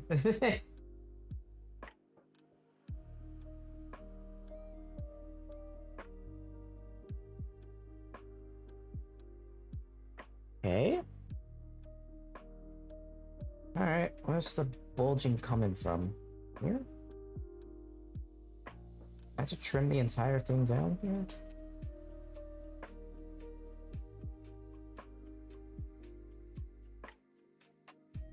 I could do that, honestly. Let me just do it. Fuck it. Make my life easier. Might as well just trim the entire plastic housing down, because, like, kind of useless anyway.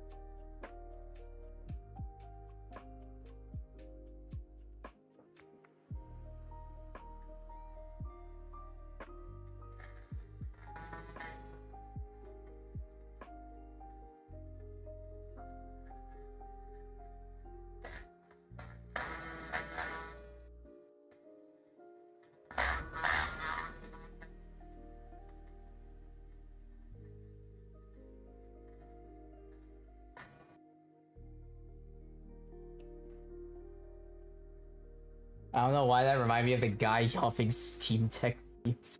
Don't do that. Don't huff any fumes, please. That's bad for your lungs and your body and your health and shit. Don't do that. Very, very bad for you. You know how I always say, do as I say, not as I do. That applies a lot right now, just FYI.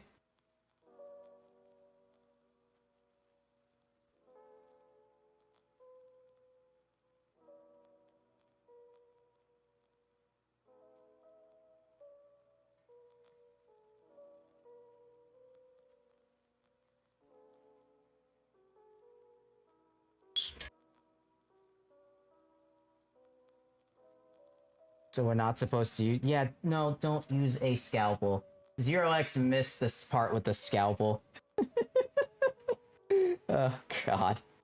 How am I gonna explain this to this dude, bro?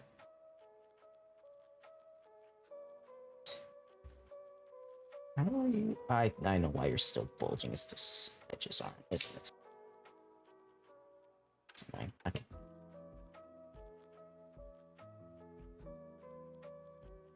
Alright. Well, I guess you're going too, buddy.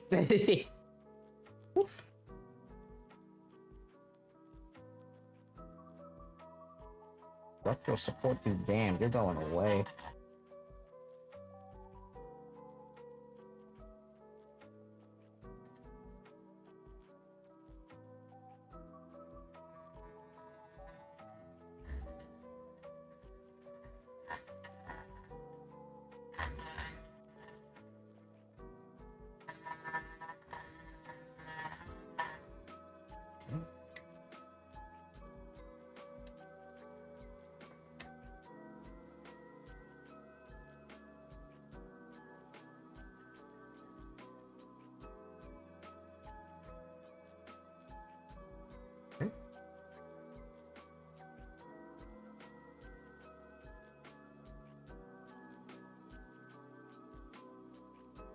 A knife is a knife. Well, you gotta be careful because it's a sharp knife, right? Scalpels are very, very sharp.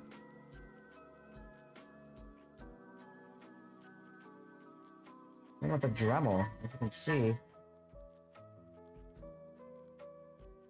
There's a very, very dangerous tool.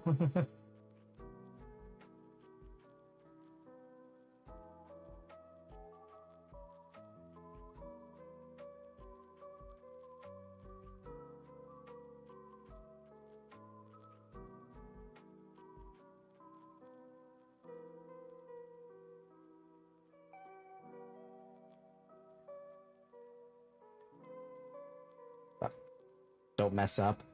Yeah, it's kind of hard. Oh, god damn it. I'm skipping because I'm not properly aligned.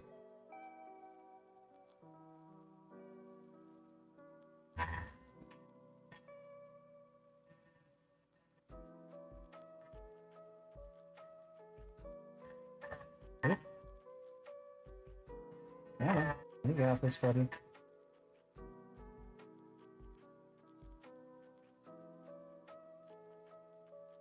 Oh, am I eating this post? I don't think that. Okay.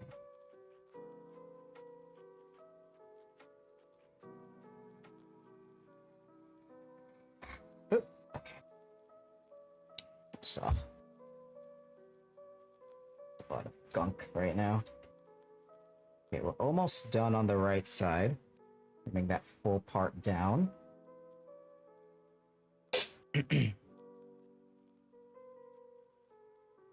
Oh boy, there's a lot of 3DS dusts in here.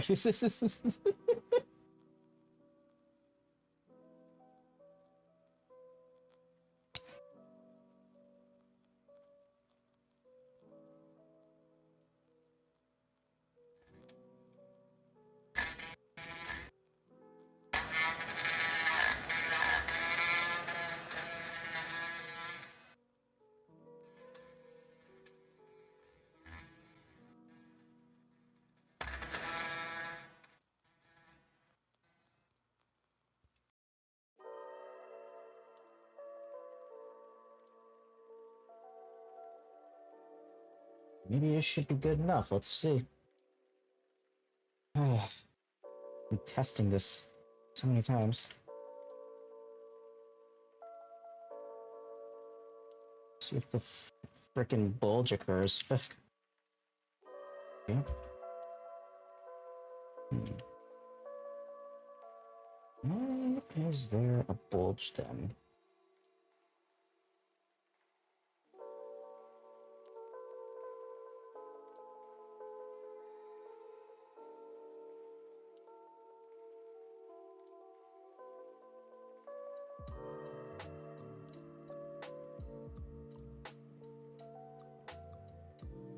Because of the spacer?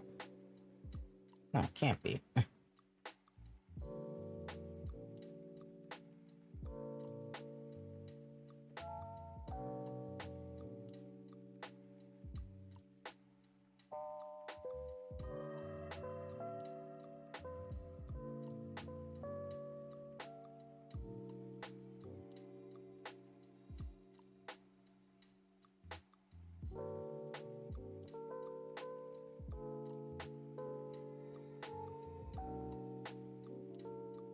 What's pressing against this?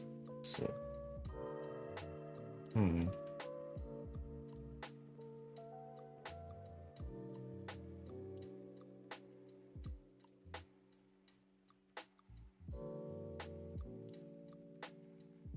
I yank the spacer out.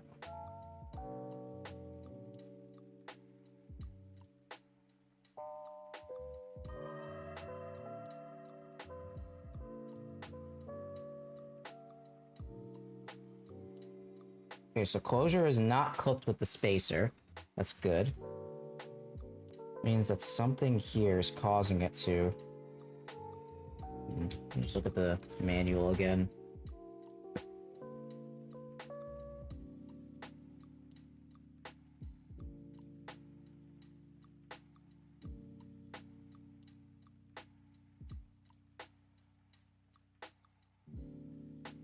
Okay.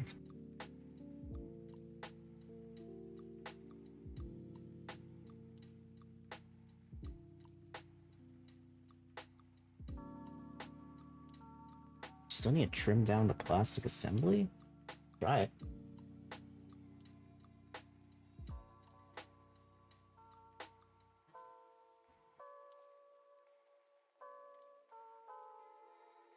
Make this flush.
Guess we made those parts flush now. Let's see.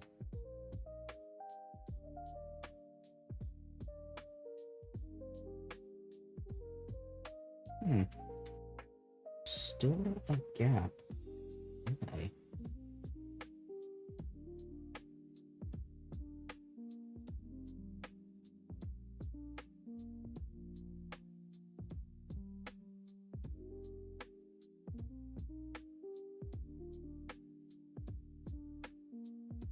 What is causing this bulge here? I'm so confused.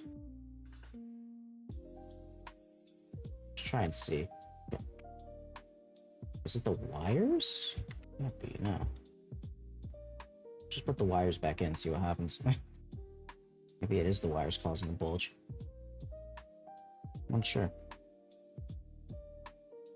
Because we basically sanded everything flush at this point. I really do just want to close up and see the final result.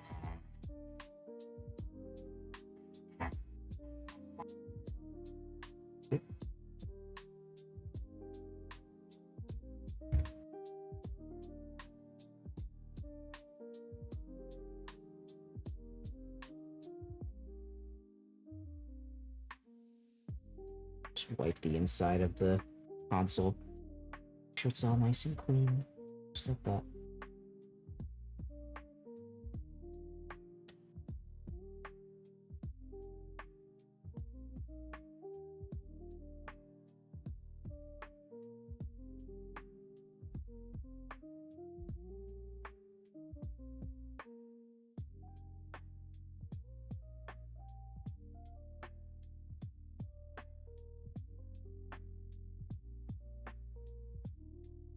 Come on, close. Get this cable in here, like, easily. Not that easy to get in.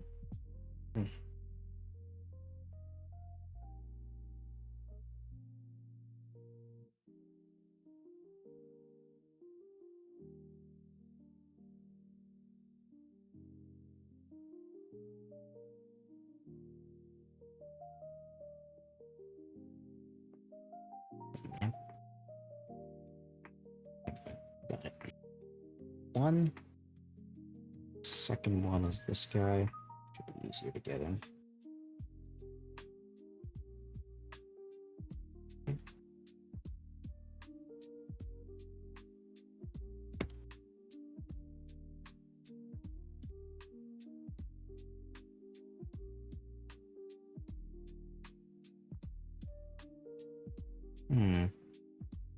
Where is this bulge coming from, man? I don't understand.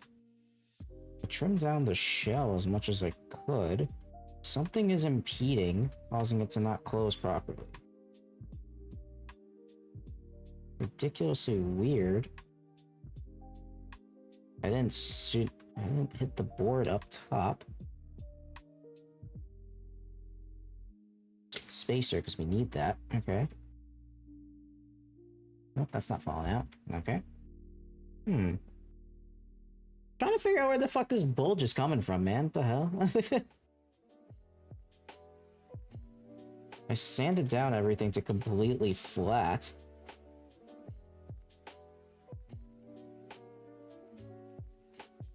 Yeah, that is weird. The only thing the bulge could be coming from is the back case, right? That's the only place. And it's pushing on here, which I basically fixed. Okay, I'm gonna disconnect these.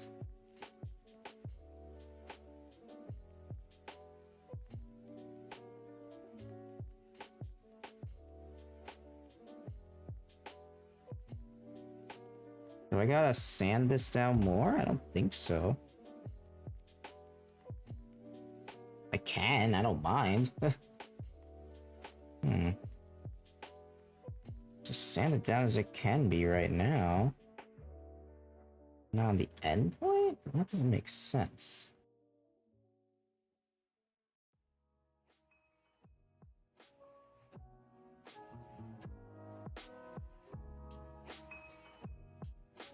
Let's try something.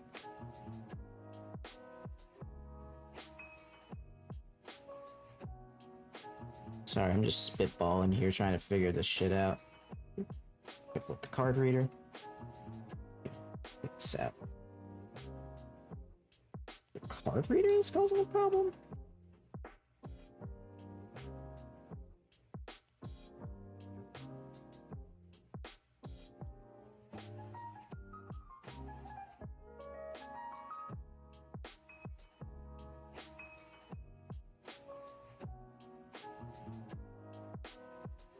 Is this not coming down now? Fuck. Okay.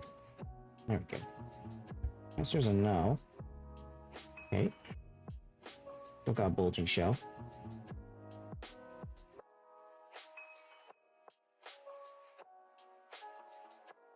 After you're back. I think the best thing to do, honestly, would be to test it and see if it works properly. No, we already tested that though. There's no flex with the board, which is good.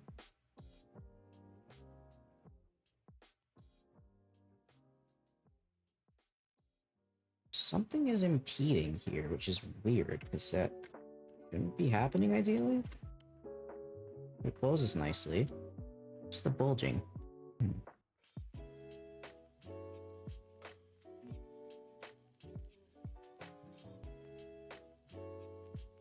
Let me trimming down more. Nothing else I can really do other than keep trimming and see what happens.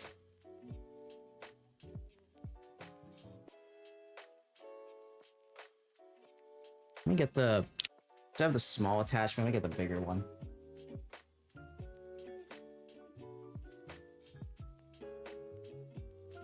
Get myself the file here. Let's see what I can do with this guy.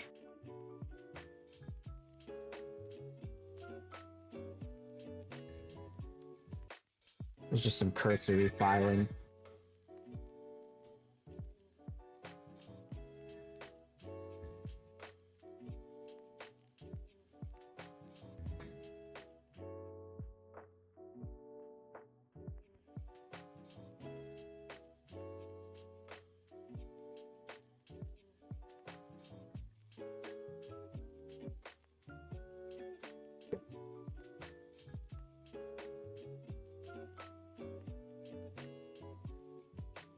Maybe I trim the port itself down a bit more.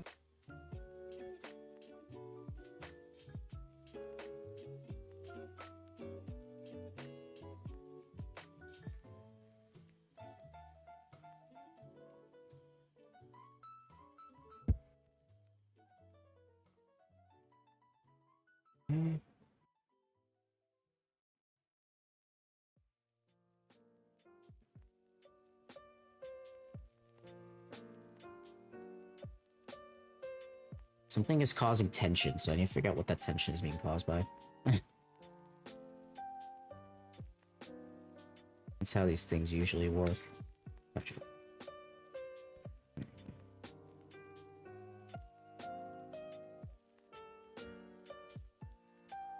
Oh, that's what's on here. Oh, cable is getting stuck. That's not good. Okay. You stay there.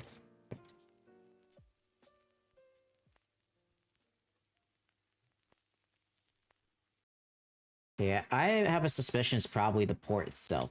Because I trimmed the case down to everything, so I'm just going to trim this down a bit more. And we'll see what happens from there. I believe that's the problem. There's a good amount of space in the chassis now, which is probably necessary, honestly. Let me get the engraving bit back.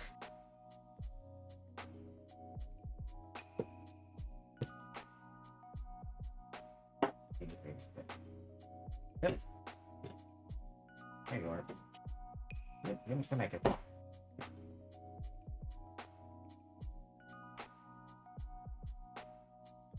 Let's see what happens when I just trim this down a bit more.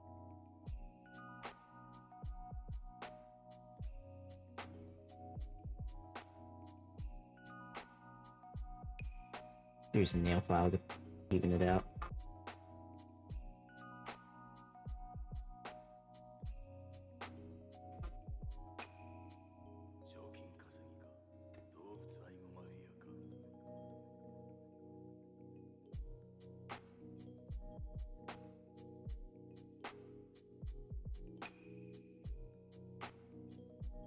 Try again. I believe that was the issue, if anything.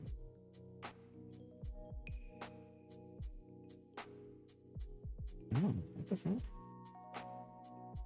Why are you still... It does look like... No, it still wasn't up there. Yeah, it's pressing on... Okay, I see where it is. I think I got it. Pressing on my friend. Just... Okay.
Making a sharp demarcation line here. Just to see...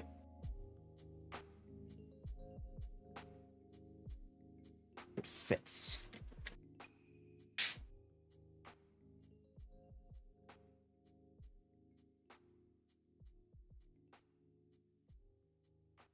Hmm.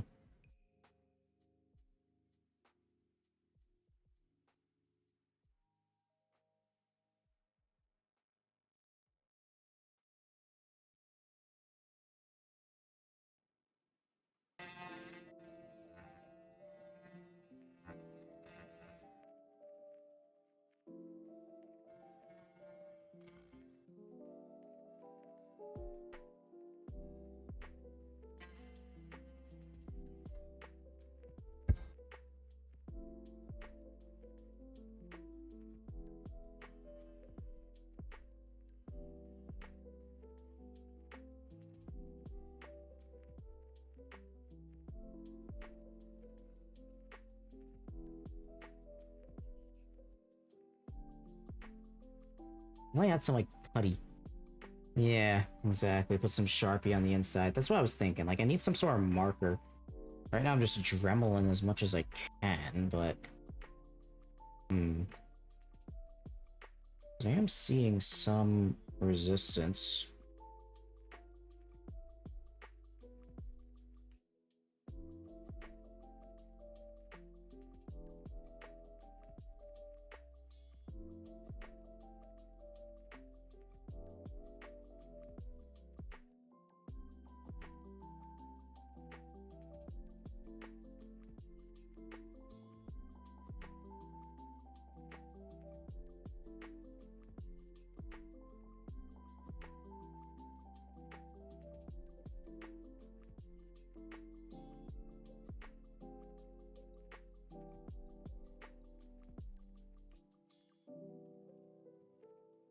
I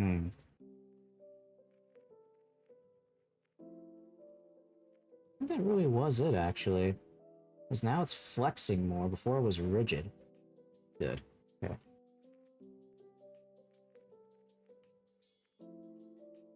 Alright, let's do this then.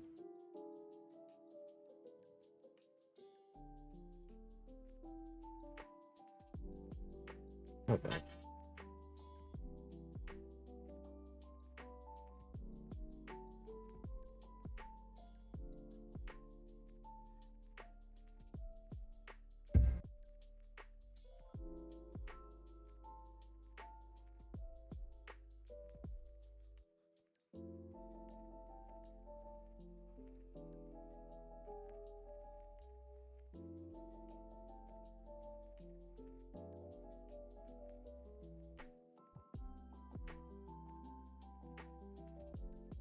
Yeah, before... I feel like if I screw it in, it'll fix itself now. I really just had to Dremel the entire fucking case, didn't I, huh? Jeez.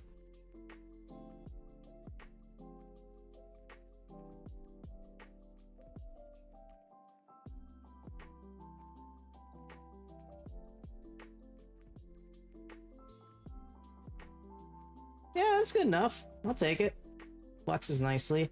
Yeah, looks like that was it. I guess the board was kind of smashing against the other part, which was interesting, but okay.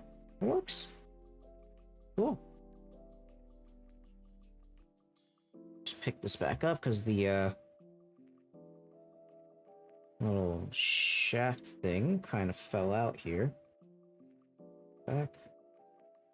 Go. Go underneath. Just like that. Okay, let's see.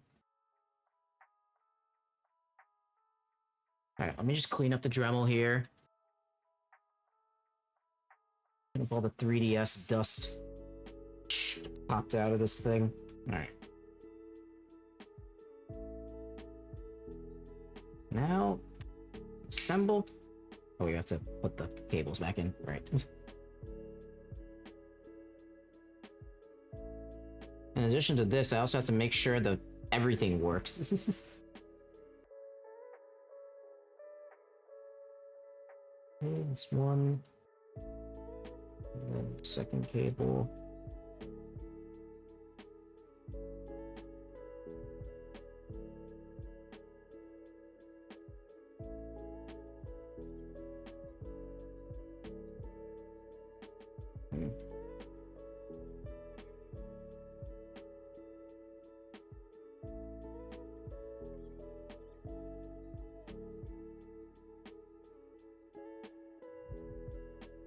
Cable's really annoying. I want to rip it though, I gotta make sure I'm careful.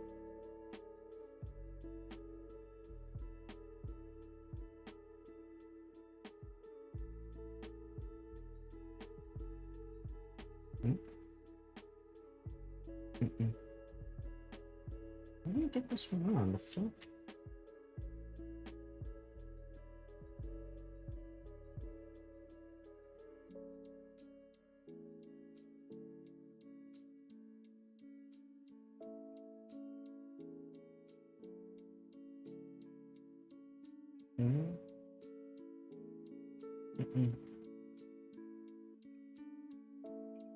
There we go. Jeez, that took forever. Someone sent you Japanese Shrek? What the fuck? Yeah, it's closed nicely. Beautiful. Hey. We got somewhere. Perfect. Not falling out. Good. Alright, what I'm gonna do before I close up, plug a battery in. Let's see if everything works properly. Plug the battery in. Plug the SD in. Okay, good. And the reader still works. Beautiful. Let me just plug this in the booty. And then we can turn it on.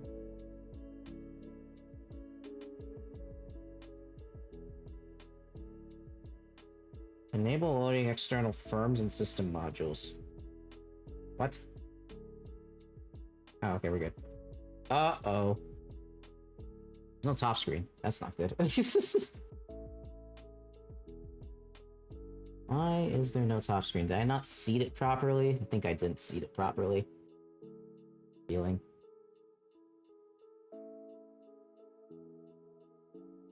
Yeah, okay. Top screen. Turn it off. Okay, that's not that big of a problem. We already fixed the Type-C port issue, so that's good. Okay. Good thing I tested it.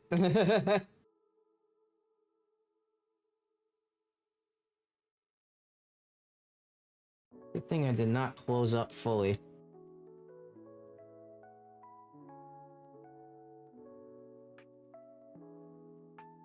I have a feeling as to what I did wrong with that top screen ribbon.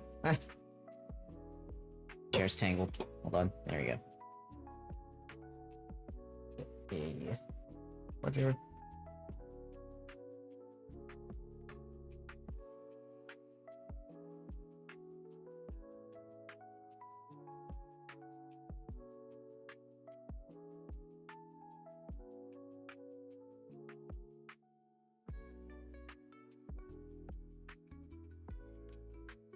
Oh, where'd the end caps go? This thing? What the hell? They were right here. Oh shit. Okay, well I'll find them. Okay. For now, we're gonna try and fix the ribbon that we fucked up.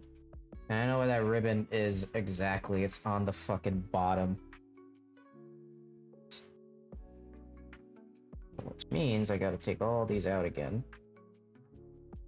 Very carefully. Isn't really an issue. Just an annoyance.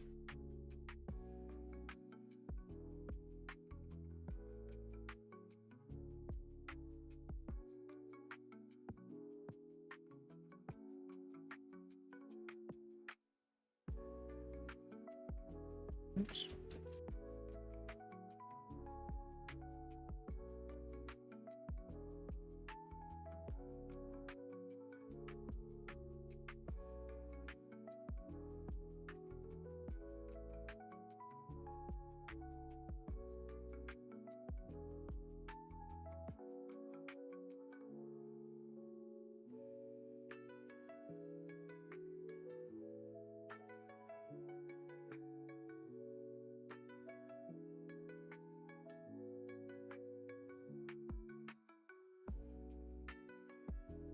And okay.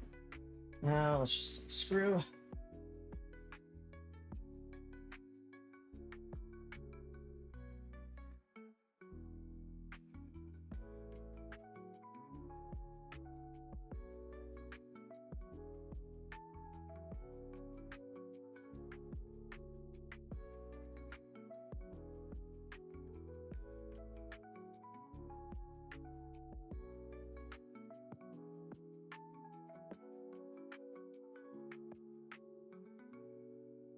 Still screw? Oh, it's the wrong board. That's fine.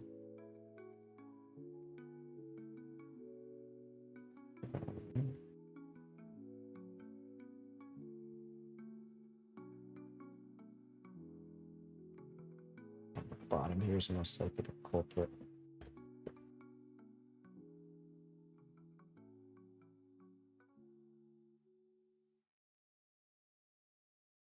Okay. Ribbon. Oh, there's. Yeah. Alright, so the top and bottom screen ribbons.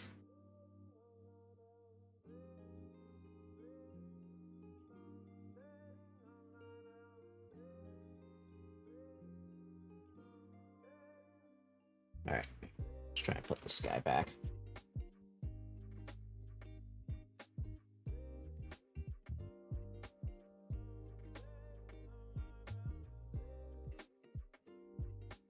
No, I didn't fracture any ribbons, which is good.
It's a royal pain in the ass to get in. Holy shit.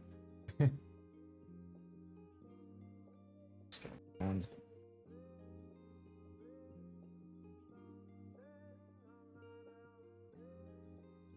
Captain. I'm gonna tape as much of these down as I can to get that bottom one in as much as the short one in as easily as possible.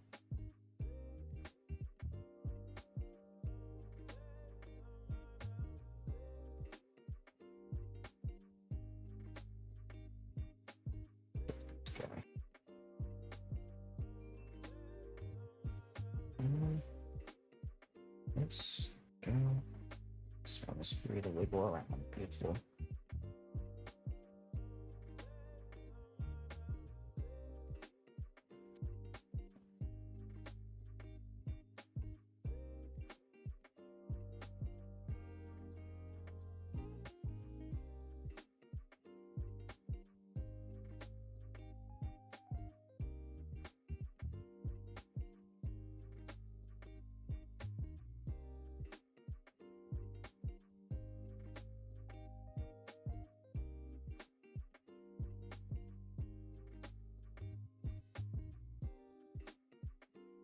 As far as it wants to go, I think.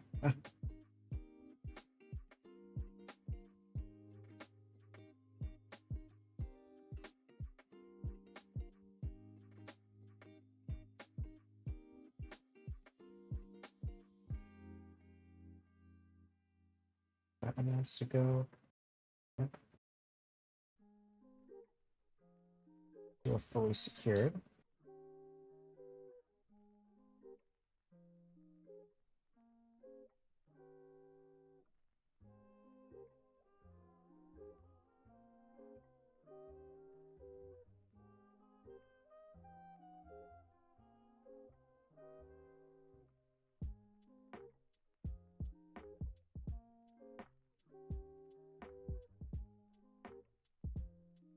Okay, that one's also a bit finicky.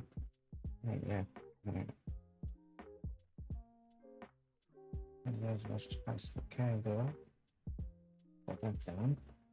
Okay.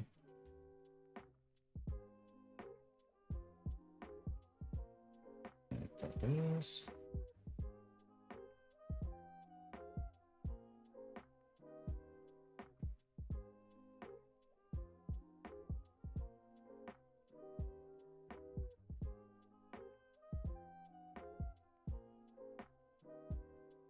Sorry, I'm just quiet. I'm just gonna connect these cables real quick and test it out. Everything's okay.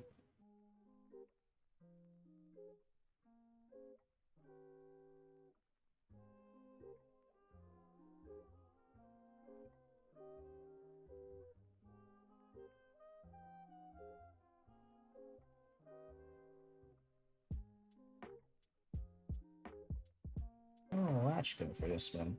The fuck? Uh-oh. Did I fuck up the... Oh, no. Ugh. That's not good. Wait, what?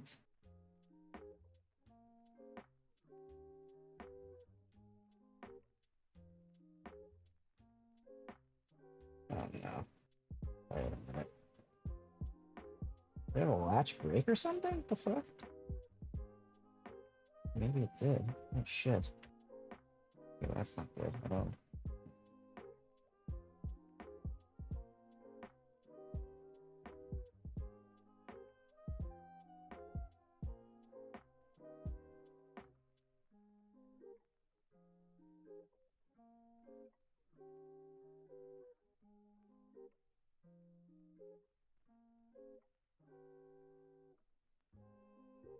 Yeah, wait, what?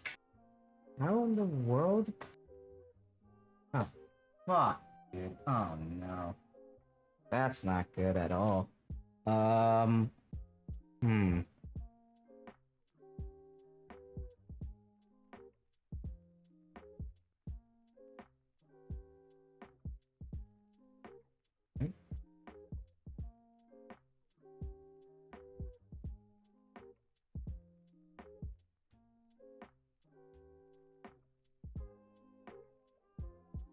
I think I might have broke a ribbon latch somehow. I have no idea how it happened. Let me just see what happens if I don't have it plugged in. Oh, oh god damn it, that's just not good.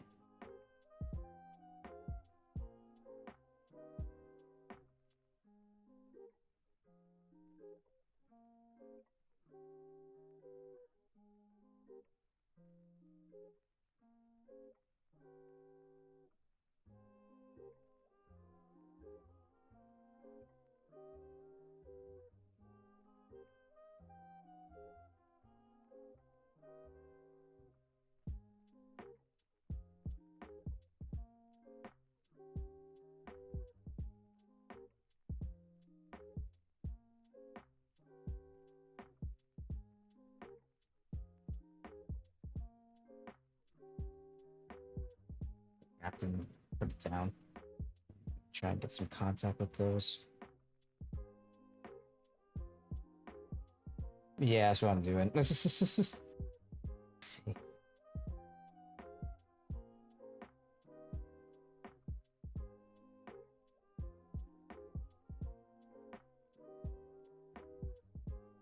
I'll just get some electrical contact between those. I have no idea what that cable's for, but I'm gonna just keep it like that and hope it stays.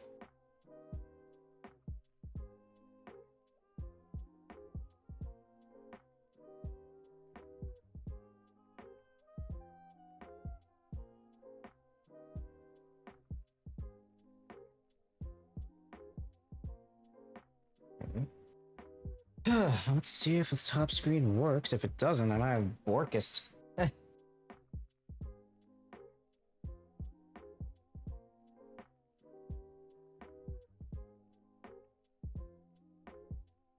Okay, this could be a donor board if it needs to be.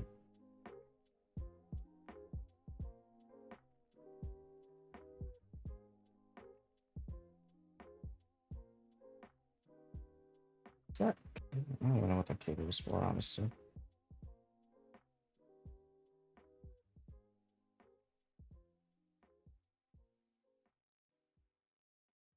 Alright, see ya, Hika.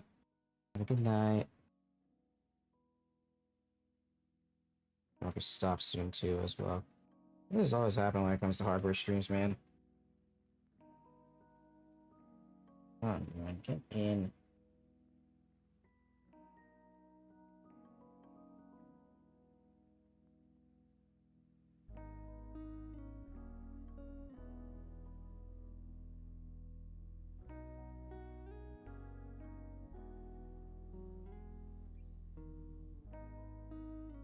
Mm-hmm. You're telling me.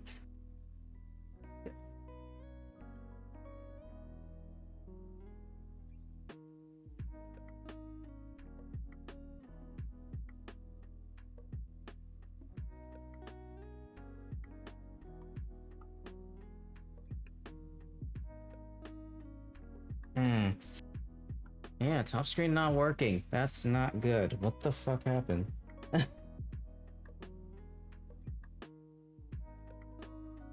Alright, let's see.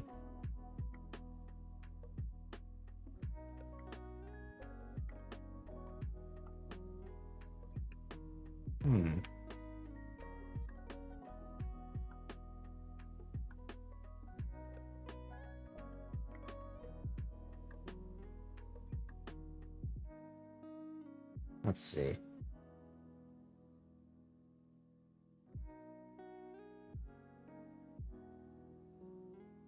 Alright, I can't figure it out. I'm just gonna stop here for now. This is not good. That's not bad? I don't know.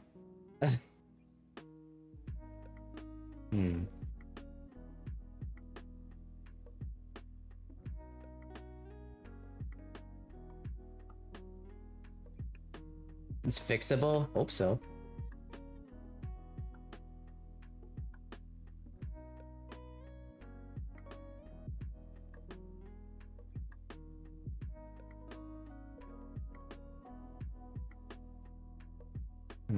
Okay.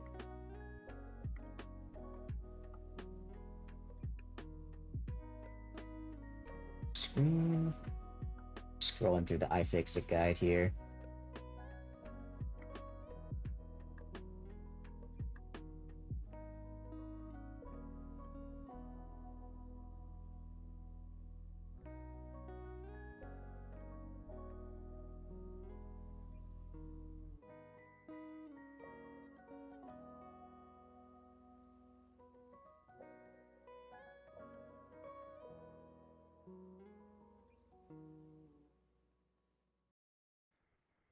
So, the longer screen ribbon cable needs the pins facing down, the black part facing up for the top screen to function. Okay. So did I do that? Maybe not. Can I?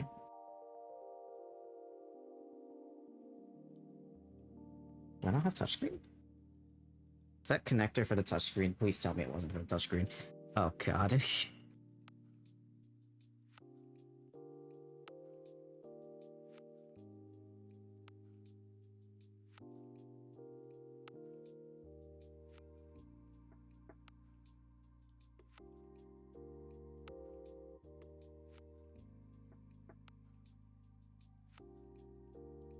Let's see.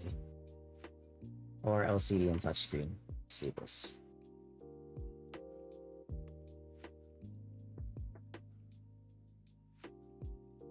Okay.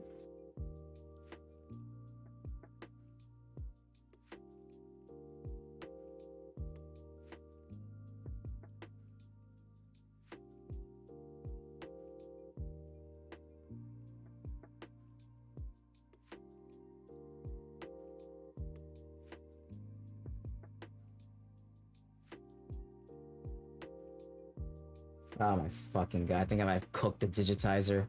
Uh-oh. This is shit. Alright. That is not good.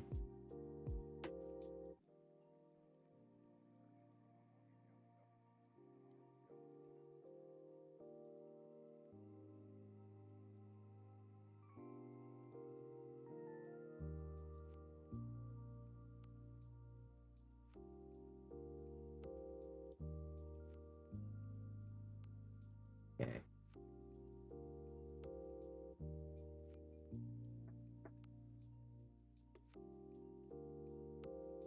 Alright, let's take this apart one more time, because I think I know what I did wrong. And I think I also might have cooked the 3DS by mistake with this connector. Oh, Lord. Alright. That's not good at all.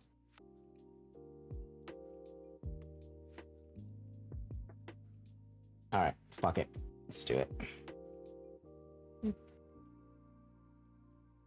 Why do I always end up cooking one of these, man? This is insane.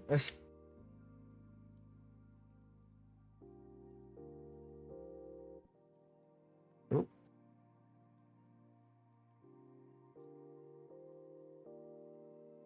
Let's go back where I found it before.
Okay, so let's see.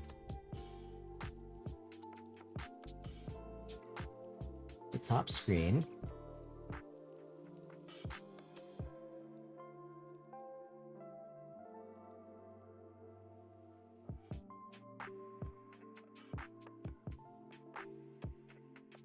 Okay.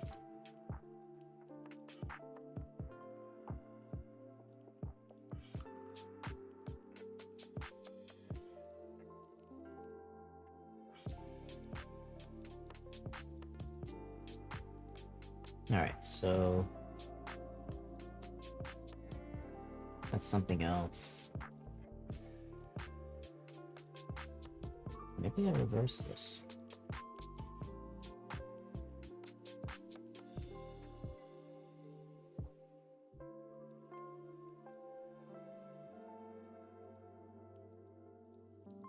Yeah, it did. It's kind of moot now. I don't have a digitizer. Well, let's see.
Okay, yeah, I think I put it the right way.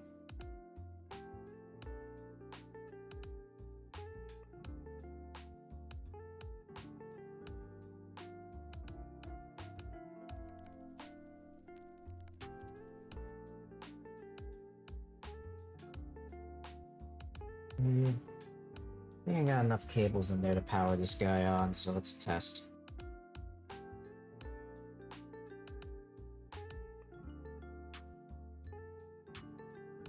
Digitizer cable is cooked though, so I don't even know if I can even use this thing.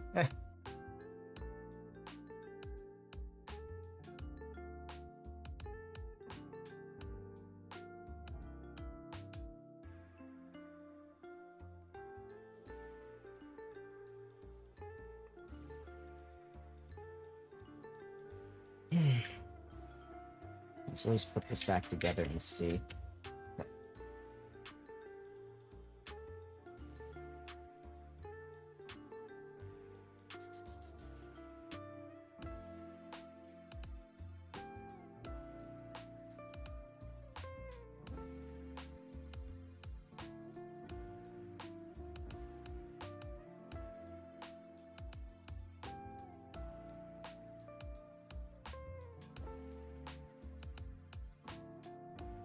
Okay, I guess I need some more connections. That's annoying. Okay.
Okay, maybe not.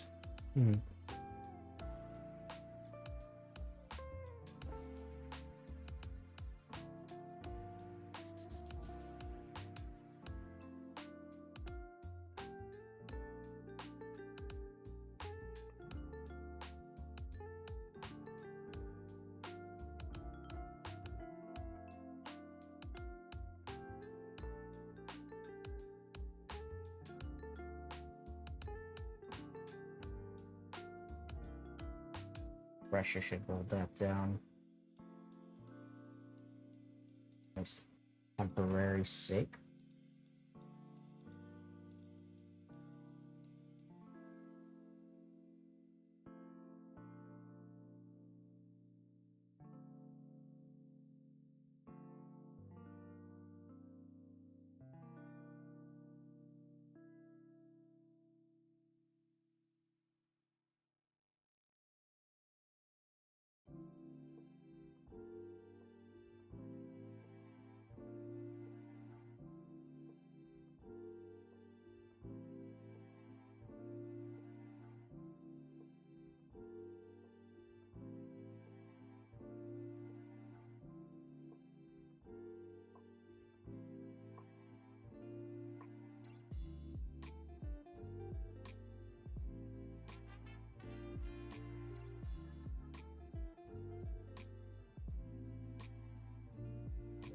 Yep, that was it. Alright, so I fixed the top screen cable, but the other problem is that the digitizer is now cooked. Like, completely cooked, because the latch is broken. Shit. Touchscreen cable? No, it's not that. It's... oh my god, the circle pad is having an aneurysm, because there's no circle pad. Yep, digitizer. Fuck, man. Alright. Well, the good news is we figured out how to do the mod. The bad news is I cooked the 3DS inadvertently. Not even through the mod itself. It just got cooked through the fucking... digitizer cable. Fuck, how did it even get broken, man? I don't even understand. Shit, dude. Alright.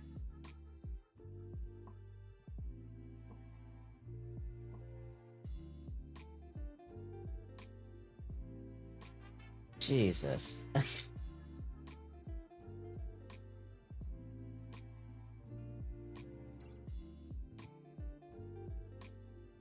Yeah, rip.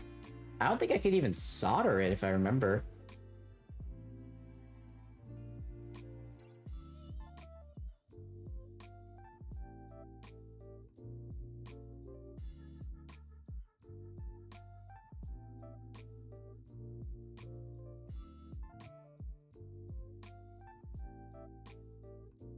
Alright, well...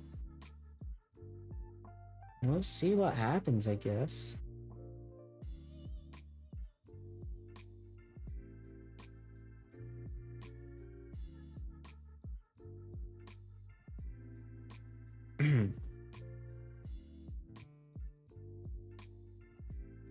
Alright. Nevertheless, I will figure this out when I can. My disk is just a mess right now, as you can see. So, I think I'm gonna call it from here and just, you know, sleep on it, think about what to do next. Because, you know, this is a little bit of a conundrum. Time to eat. Yeah, time to eat for sure. Well, anyways, thanks you guys for coming up, pulling through, you know, watching me solder this thing together. It did work. It did work, but unfortunately, the console got cooked because of a connector mishap, which is bad. So maybe in the next episode of this fucking god knows what, I'll have a new console and I'll fuck with that instead. But for now, you know, I'm just gonna call it there. I am very, very tired, so I'm probably just gonna head to sleep or something. But yeah, I guess I shall raid Rixie. And again, there's a lot of things happening. Just take a look at my Discord and stuff. I'm gonna get some sleep. I've been up for a very long time, so yeah. I'm gonna pass out when I hit the bed. But anyways, guys, it was nice talking to you guys. You know, doing this stuff with you is always fun. And yeah, have a good night. See ya.